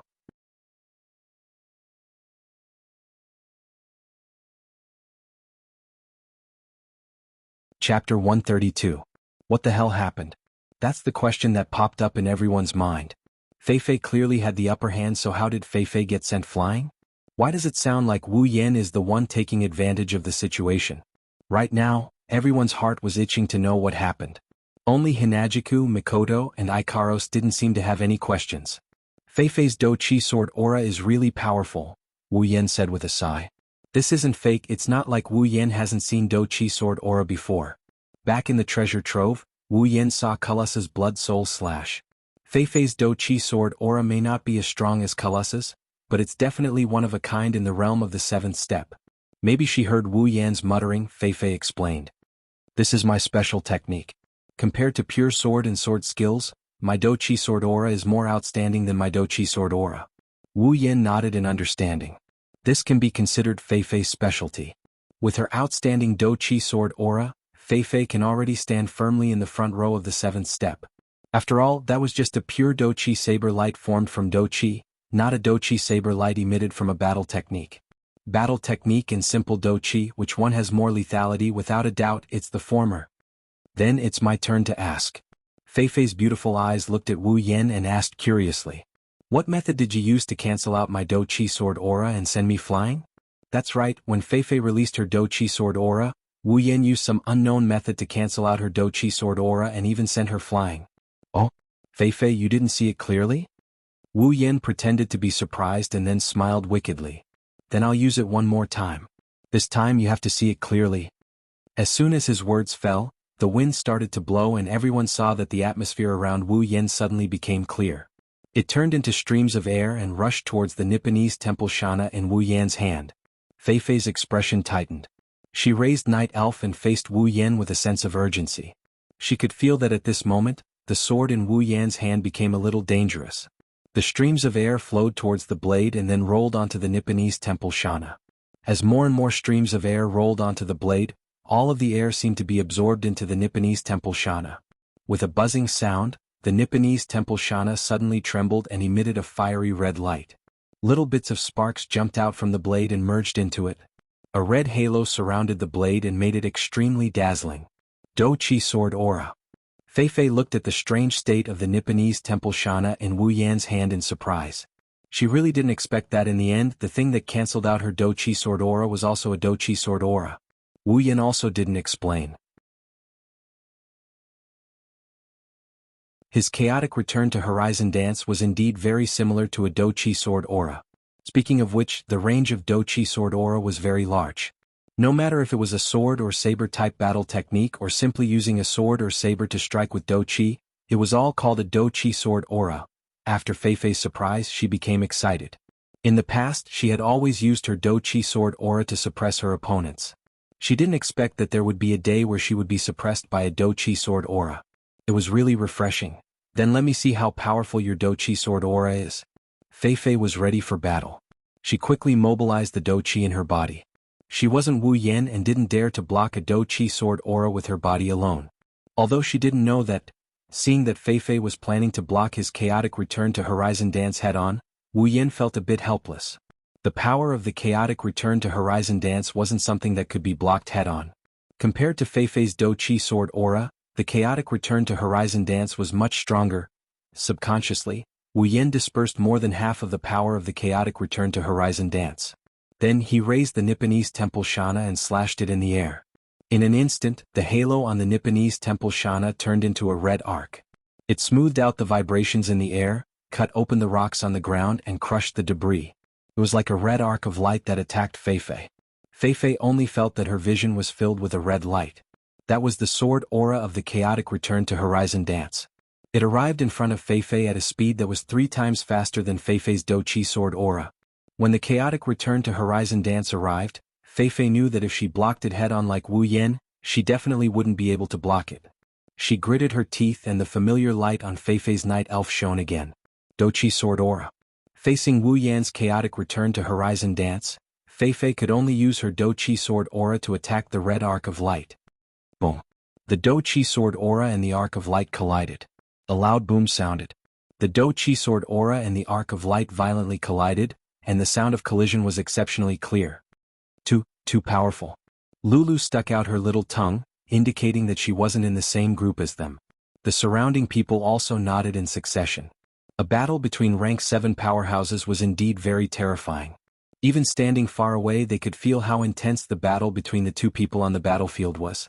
The stalemate between Sword Aura and Sword Aura didn't last for long. Soon after, an even louder sound of collision sounded. The Dochi Sword Aura was torn apart by the arc of light. What? The Sword Aura didn't dim in the slightest. With a thunderous momentum, it swept through everything in front of it, and then, without slowing down, it blasted towards the dazed Fei-Fei. Ah! Seeing such a terrifying attack heading towards Fei-Fei, and Fei-Fei's helpless appearance, many women outside the battlefield couldn't help but cry out. Even some men closed their eyes as if they were afraid of seeing a bloody scene, and couldn't bear to continue watching. The victor has been decided. Some people who were barely passable watched this scene and secretly thought in their hearts. At this critical moment, Fei-Fei's eyes flashed with determination, as if she had made a decision. Under the watchful eyes of the crowd, she closed her eyes. The surrounding people had already started to clamor. To them, Fei-Fei closing her eyes at this moment meant that she had accepted her fate. Only 2 people were shocked after seeing Fei-Fei's action. That is, Lulu was stunned. She cutely opened her little mouth, and had an expression of super disbelief. Other than her, there was another person who had the same expression, and that was Hughes. Could it be, Senior Sister is going to use that move? When he said this, Hughes's eyes were filled with shock, envy, unwillingness, disbelief, and an extremely complicated expression. In addition, there was also a malevolent look towards Wu Yan. What is she doing? This was the thought in Wu Yan, Chuju, and Mikoto's minds. Under the sword aura of chaotic return to Horizon Dance, Fei-Fei's body was extremely relaxed. It was as if what was about to come wasn't a fatal attack, but a light breeze. She completely ignored it. She held the sword in one hand, and the other hand drew an arc in the air as if she was dancing. She lightly tiptoed, and then, the night elf in her hand lightly waved it forward. The sword swung down. The world was silent. At this moment, the world seemed to have suddenly darkened, losing all color. Everyone's eyes darkened, and then everything turned black. Only the red arc of chaotic return to Horizon Dance was left shining, and it continued to slash towards Fei-Fei. At this moment, a brilliance like the Milky Way and even more like moonlight suddenly appeared in this dark world. It carried a beautiful silver brilliance, and it welcomed the red arc of Sword Aura. When the moonlight and Sword Aura met, it didn't cause any sound, nor did it cause any energy. It was like water meeting water. They merged, intersected, and merged. Everything seemed so natural. Chaotic return to Horizon Dance was like salt in water, slowly being dissolved by the moonlight. In the end, it directly turned into specks of starlight, and together with the moonlight, it disappeared from this world.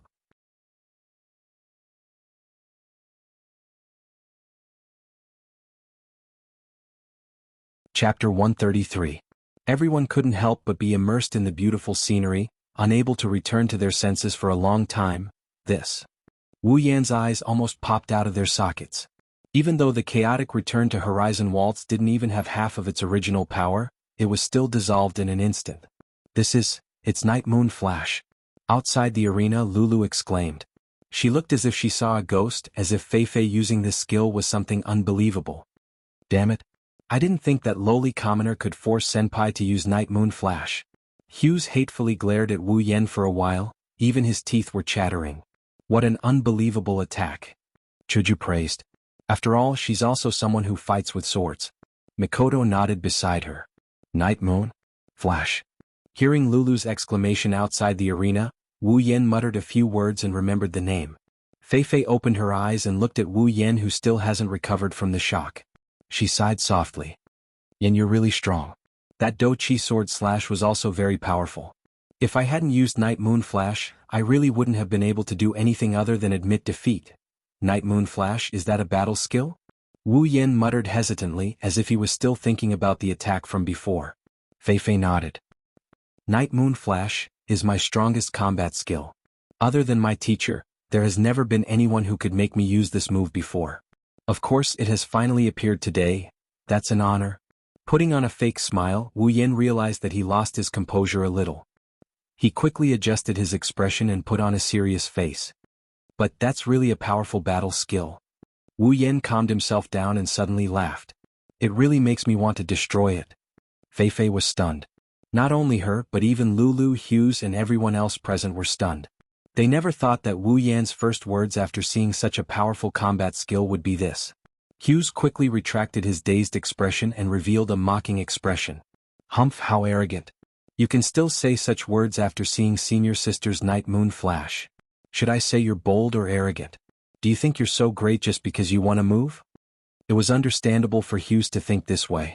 After all, even his and senior sister's teacher had praised senior sister's night moon flash. How could a lowly commoner like you be able to withstand it, much less defeat it? Even Lulu was looking at Wu Yan with a hint of suspicion. But she had to admit that after hearing Wu Yan's words, Lulu was also looking forward to it. Fei Fei looked at Wu Yan with a different expression. She seemed to be praising him, affirming him and disbelieving at the same time. She parted her lips and she started speaking. Can you do it? Hearing this, Wu Yan smiled but didn't say anything. However, the air around him shook at this moment, as if it had shattered, turning into a frenzied flow of air. Wu Yan raised the sword Dianshana lightly. Instantly, the frenzied flow of air flowed towards the sword like bees that had seen honey. How would you know if you don't try? A violent aura emanated from the small blade. Fei Fei finally became serious. Obviously, from the phenomenon caused by Wu Yan's battle technique, Fei Fei was certain that Wu Yan wasn't joking. Everyone else also noticed this. Wu Yan did the same thing not too long ago. This means that Wu Yan is still using the same move as before. However, the same move brought about an even more intense phenomenon. They were shocked to find out that Wu Yan is using the same move as before. Wu Yan didn't use his full strength in the previous move.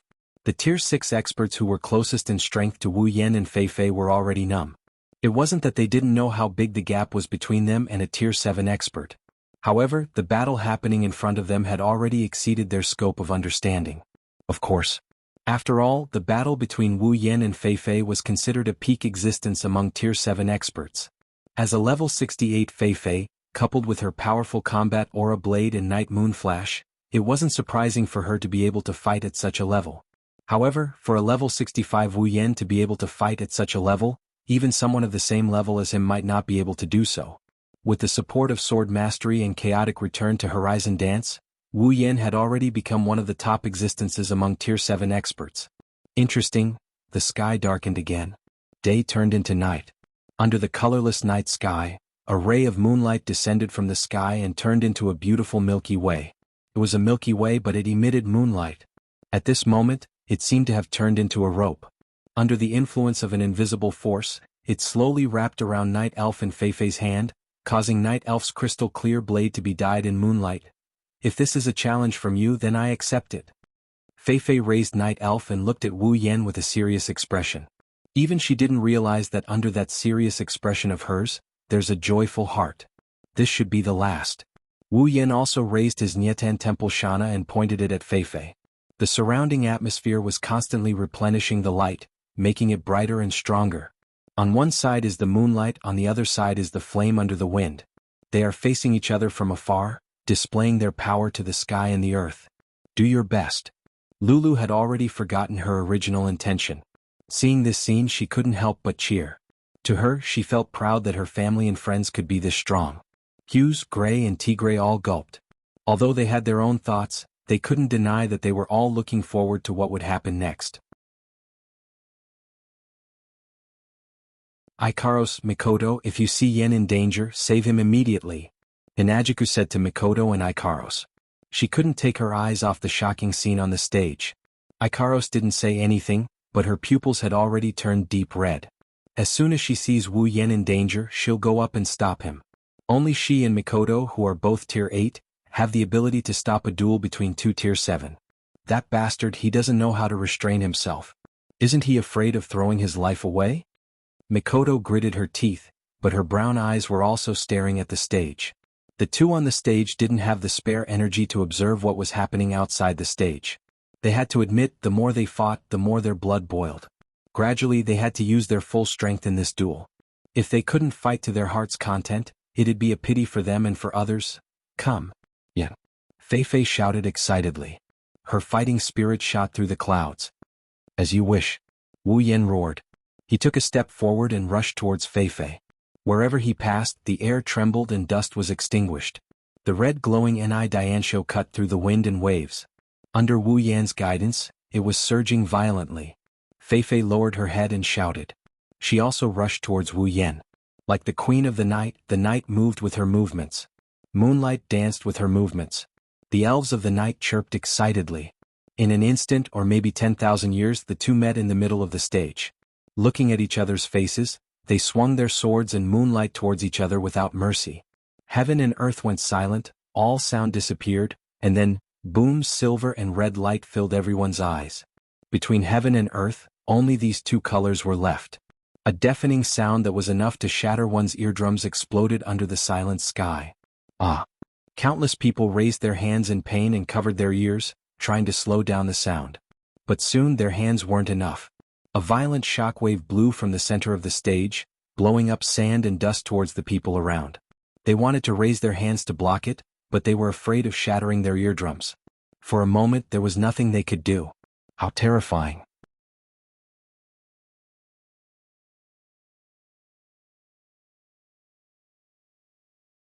Chapter 134. The sky was no longer blue and the ground was no longer covered. At this moment, there were only red and silver lights shining between the heavens and the earth. The sandstorm blew on everyone's bodies, causing them to sway from side to side. When the sandstorm hit their bodies they howled in pain. However, there was nothing they could do. They still had to cover their ears with their hands. The sound of the collision between the chaotic return to horizon dance and the night moon flash was simply too frightening. It was so frightening that if one didn't cover their ears, their eardrums would definitely burst from the vibrations.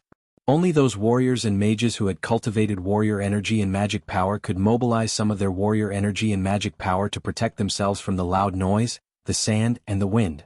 However, they couldn't stop the shock in their hearts. After an unknown amount of time, the howling wind gradually calmed down. The loud noise no longer ravaged their ears. Only then did they slowly straighten their battered and exhausted bodies. They raised their heads with lingering fear and opened their eyes to look at the scene. At the same time, shock and horror climbed up their faces. In the field, the people disappeared. The ground also disappeared. Countless rocks and sand were lying on the ground. The only thing left was a nearly 5 meters deep hole. Everyone looked at each other in dismay. Those who were closest to them or those who were close to them looked at each other in tacit understanding. Their faces and eyes were filled with dumbfounded expressions. It was unknown what method Lulu had used, but compared to the battered and exhausted people around her, her body was in perfect condition. Even her clothes were not disheveled. However, at this time, she was staring blankly at the scene in front of her with a frightened expression on her face. Where are they? Where's Yan? Where's Fei? Where did they go? Lulu was like a puppet that lost its soul. She didn't know what to do. She was afraid. She was most afraid that the two people who were very important to her would be smashed into pieces under the terrifying attack just now. Nothing was left behind. Beside her, no one wanted to go up and comfort her. Perhaps, even they thought that Wu Yan and Fei were already dead under such a terrifying attack. Lulu clenched her teeth and kept looking around, trying to find the two figures. As time passed, the silence and despair began to creep into her heart. Don't worry, they're fine. A voice as gentle as a breeze suddenly sounded in Lulu's ears. The content of the voice made Lulu's eyes light up. She looked over with a face full of hope. She saw a very beautiful girl with long pink hair. She was holding the hand of a cute little girl with blonde hair. She came in front of her and said to her, "Really? Then where are they?" Lulu said timidly. Her pitiful look made Chuju love her. She spoke softly to Lulu as if she was coaxing a child. At the same time she pointed to a direction. "Look, they're over there." Everyone's eyes immediately looked in the direction that Chuju pointed. What appeared in front of them were rocks and rocks. There was no one at all. They looked at Chuju suspiciously and confusedly. Let's observe carefully. Hinagiku was both annoyed and amused at the same time. From the looks of it, she couldn't do anything about the way the people around her looked at her like she was some kind of fraud. Hearing that, people began to look for it seriously. Soon, someone exclaimed and shouted loudly. "Look over there." In a very inconspicuous corner behind a rock, people saw that there was a black wall and a crystal-clear transparent blue wall of light. Just as everyone was wondering what that was, the black wall started to slowly shatter and scatter. At this moment, everyone could clearly see that those were black granules. The black wall scattered and turned into black particles. At the same time, the blue light wall gradually disappeared. Then, the main characters who caused this scene, Wu Yan and Fei Fei, appeared in front of everyone. Yan. Fei Fei. Lulu shouted and ran towards the two. She seemed to be in high spirits. Chuju couldn't help but smile. This girl is too cute. However, Lulu stopped running quickly. Her eyes bulged slightly. She looked behind Wu Yan and Fei Fei and shouted again. Everyone's heart skipped a beat. Of course they were like Lulu. Their eyes almost popped out of their sockets as if they were looking at a dead ancestor. Chuju, on the other hand, could only smile bitterly. Let's not talk about them making a fuss over nothing. Although today's events have already left them with a lifetime of shock, the scene in front of them still shocked them. Oh my god, is that an angel? Yes, the one who made everyone's eyes pop out is Ikaros. A pair of blue light wings fluttered behind her back and suspended her in midair. A pure white halo was inverted above her head, making her look so holy and beautiful. Some people were stunned. They felt like the good thing of their life was finally revealed to God. That's why an angel came to visit them. Some people were infatuated. They felt like they have no more regrets in their lives. Perhaps she didn't like everyone's attention on her. Ikaros spread her wings of light and turned them into a pair of pink wings. The circle of light disappeared and her crimson eyes turned back to an indigo color. What she didn't know was that this image was closer to an angel than her previous image of Sky Queen mode. Master, are you okay? Ikaros was carrying Wu Yan in her arms. His face was pale and his whole body was powerless. He smiled bitterly. I'm fine, just a little tired. Don't worry. He shook his head with a bitter smile. He can't help it. This time he really went too far. He was only slightly affected by the shockwave and he had to use up all his strength to block it. If Ikaros didn't come to his side in time with absolute defense circle, it wouldn't be as simple as just being tired. Serves you right. Mikoto put down the equally pale Fei Fei in her arms. She didn't hold back and scolded him. Seeing Wu Yan is fine, she sighed in relief. Fei Fei. Lulu finally recovered from her shock and ran to Fei Fei's side to support her. She looked at Fei Fei with tears in her eyes. It's like she's looking at a cockroach that survived a great battle. Fei Fei felt even more powerless. Shaking her head in exasperation, Fei Fei looked at Mikoto. Thank you for saving me. No need to be so polite. Mikoto scratched her face in embarrassment and replied shyly. Her stuttering made Fei Fei smile involuntarily and feel closer to Mikoto. Oh, did you have to risk your life like that? Chuju walked in front of Wu Yan and said with dissatisfaction. That stern look made Wu Yan turn his head away awkwardly and laugh dryly. Lulu saw that Fei Fei is fine and returned to her cheerful self. She curiously looked at Ikaros and ran in front of her. Staring at her wings, she asked, Hey big sister, are those wings? Are you an angel? Ikaros didn't know what to do with such a passionate attitude. She could only walk to Wu Yan's side in silence. Wu Yan could only laugh and interrupt. Looks like there's no winner in this duel. Yeah. Fei Fei was a little disappointed but very satisfied. But Yan, you're really strong. Same here. Wu Yan could only reply with a smile. Fei Fei smiled and looked at Ikaros and Mikoto. Her eyes turned serious. I didn't expect the two ladies to be tier 8 fighters. I didn't see it before. One sentence and it caused 1,000 ripples. They had originally thought that their hearts had become numb after this series of developments, but they were shocked once again. Looking at the beautiful and holy Ikaros and the heroic and domineering Mikoto, the crowd was confused. They're both tier 8 fighters.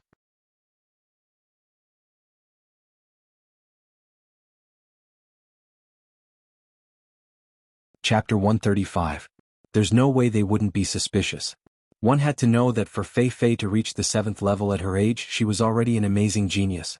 Looking at the entire continent, there weren't many geniuses like her. In this tiny Behurl, it's already unbelievable that 2 geniuses reached tier 7 in their 20s. But she's saying these 2 super young girls are actually tier 8? How is that possible? Appeared in everyone's mind. Only Wu Yan and Chuju smiled bitterly. Fei Fei-sama, you're saying they're tier 8? Tigray had an ugly smile on his face as he walked up to ask with a trembling voice. Almost everyone at this moment magnified their ears, which had been tightly covered just a moment ago, several times over, fearing that they would mishear a word or two. Fei Fei looked at Ikaros and Mikoto with a small smile. To be able to save me and Yen so effortlessly when my night moon flash collided with a battle skill of the same level, other than my teacher, I don't believe that there is anyone at the 7th tier who can do that. Fei Fei's meaning is clear. A tier 7 can't do it but her sensei can. Everyone knows the head of the Lori family is a tier 8. In other words, Feifei is indirectly answering the question. These two girls are indeed tier 8. Everyone sucked in a breath of cold air. Looking at Ikaros, who's about the same age as Wu Yan and Feifei, and Mikoto, who's domineering and heroic but still a little childish, they felt like the world was surreal. A tier 8 isn't a cabbage. Just look at Lulu's father, Feifei sensei, the head of the Lori family. A tier 8 is enough to become the head of the empire's #1 family. One can imagine how high a tier 8 is in people's hearts. Don't look at how Ikaros killed 3 tier 8 powerhouses in one go and think that tier 8 powerhouses are easy to reach. In fact, that's not the case. Out of the countless forces that went out to hunt for treasures, only 3 of them managed to reach tier 8.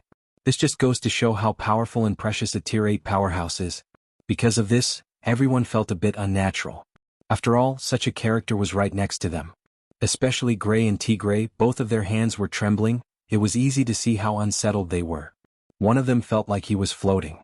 2 tier 8s stayed in his house for a few days and they even have such a good relationship with his daughter. My Midobia family sure is strong. The other one felt fear in his heart. Before this, he had his eyes on them. Not only did he want to kill Wu Yan, he also wanted to take these 2 beautiful girls into his arms. But now, the 2 girls he had his eyes on are actually tier 8? Thinking up to here, Tigray sweated profusely. He's not afraid of a single Wu Yan. Even if Wu Yan is a tier 7 with the power of the Lori family, Tigray would still dare to try. But if it's a tier 8, forget about him. Even if he did, the Lori family wouldn't agree to it. As the #1 family in the empire, the Lori family definitely has more than one rank 8 warrior. However, the number of them can be counted with one hand. Offending 2 rank 8 warriors for a person like him, even an idiot would know what to do. Someone that even the #1 family doesn't want to offend. If Tigray had any ideas, wouldn't that be courting death? In his fear, Tigray could only try his best to reduce his presence and not let anyone notice him. Aside from him, there's another person who had some strange thoughts in his heart. That person is Hughes. Of course he's not afraid. Even though he can't afford to offend a tier 8, if they want to touch him, his sensei would never agree. So Hughes isn't afraid of himself, he's just jealous. Based on what? Based on what can that lowly commoner get the attention of 2 such beautiful tier 8s? Looking at Mikoto, who's younger than him but full of charm, and Ikaros, who's older than him but prettier than the Missy in his heart, Hughes's face was full of jealousy. How could Hughes not see that the feelings of these 2 exceptionally beautiful tier 8 women in front of him towards that lowly commoner were definitely not ordinary? Such beautiful and powerful women, why don't they belong to me, Hughes, but to that lowly commoner instead? Under the influence of this thought, Hughes's hatred for Wu Yan increased by a few notches. Of course, even if you hate, people look down on you. Tier 8. So strong. Lulu's eyes were practically sparkling as she looked at Ikaros and Mikoto. She doesn't have as many complicated thoughts as the others, she only knows that they're as strong as her father. Hey, this older sister and this younger sister, how did you train? One is a little older than me, the other is a little younger than me, how did you train so well? Lulu stared at the 2 with starry eyes and asked. Ha, it's nothing, it's just some casual training. Even though Mikoto wasn't happy with Lulu's description of her as a little bit smaller, but Lulu's current appearance really did resemble the twin ponytail juniors who came to her bed every night. Mikoto shuddered and hurriedly said perfunctorily. Of course, the words out loud are pretty shocking. Casually training and you can train to tier 8 and whatnot, it made everyone's eyebrows twitch uncontrollably. In fact, Feifei was also curious about Ikaros and Mikoto. They're more talented than her, but she didn't feel any jealousy. She's just curious about how these 2 girls could train to her sensei's level at such a young age. But seeing Mikoto's perfunctory answer to Lulu, Feifei knew that this kind of training is an absolute secret. Of course, it's not something that can be casually mentioned, so she didn't ask. She just made up her mind to train harder in the future. Hearing Mikoto's words, Lulu could only pout and look at Chuju. Yen is so strong, so is this little sister, and that big sister over there is also very strong. Don't tell me this little sister is also a tier 8? This sentence is purely a joke, Lulu said. What she didn't know is that her words made everyone's heart jump to their throat. The way they look at Chuju changed. Chuju can only bitterly smile at this. I'm not as strong as Ikaros and Mikoto. I'm only a tier 7. Another tier 7. Feifei bitterly smiled. The rest of them compared themselves to the others. Everyone here numbly realized that they've wasted so many years of their lives. As for Tigray and Hughes, one is more afraid and the other is more jealous. Wu Yen, who's been sitting on the ground all this time, sighed helplessly at the girls who've fallen into a daze because of their strength. Alright, let's stop chatting over there. Let's go back, I don't want to sit here and chat. Ikaros quickly helped Wu Yen up. Choju and Mikoto also hurried to Wu Yan's side. Seeing this scene, if the people here didn't realize that Wu Yen is the center of attention, then they're not very smart. This scene also made Tigray's heart drop. Looking at the person he's been trying to get rid of for the past few days, Tigray's heart is filled with fear. So, he quietly retreated, planning to leave without saying goodbye. Wu Yen, who's being supported by Ikaros, saw this scene. So he suddenly thought of something. Alright, Commander Tigray, you're here to look for us, right? Is there anything you need? With a swoosh, everyone's gaze landed on Tigray. Tigray's face stiffened. Under everyone's gaze, he stuttered. Nothing. I am just here to pay a visit. Oh, a visit, of course. Wu Yen grinned as he said this in a weird tone. Then, Commander Tigray, why don't you come in and have a seat? No need. I still have things to do, I'll take my leave first. After saying that, he ran away with a swoosh. Wu Yen, Choju, Mikoto, Lulu, Feifei and Gray looked at each other and laughed out loud. You're tuning in to the Han Lee's Wuxia Chronicles YouTube channel. We're so grateful for your support, and don't forget to subscribe to join us on this incredible journey through captivating stories. Your generosity through donations truly makes a world of difference, as it's the primary source of revenue that allows me to expand and enhance this channel for you. Thank you from the bottom of my heart for being a part of this adventure.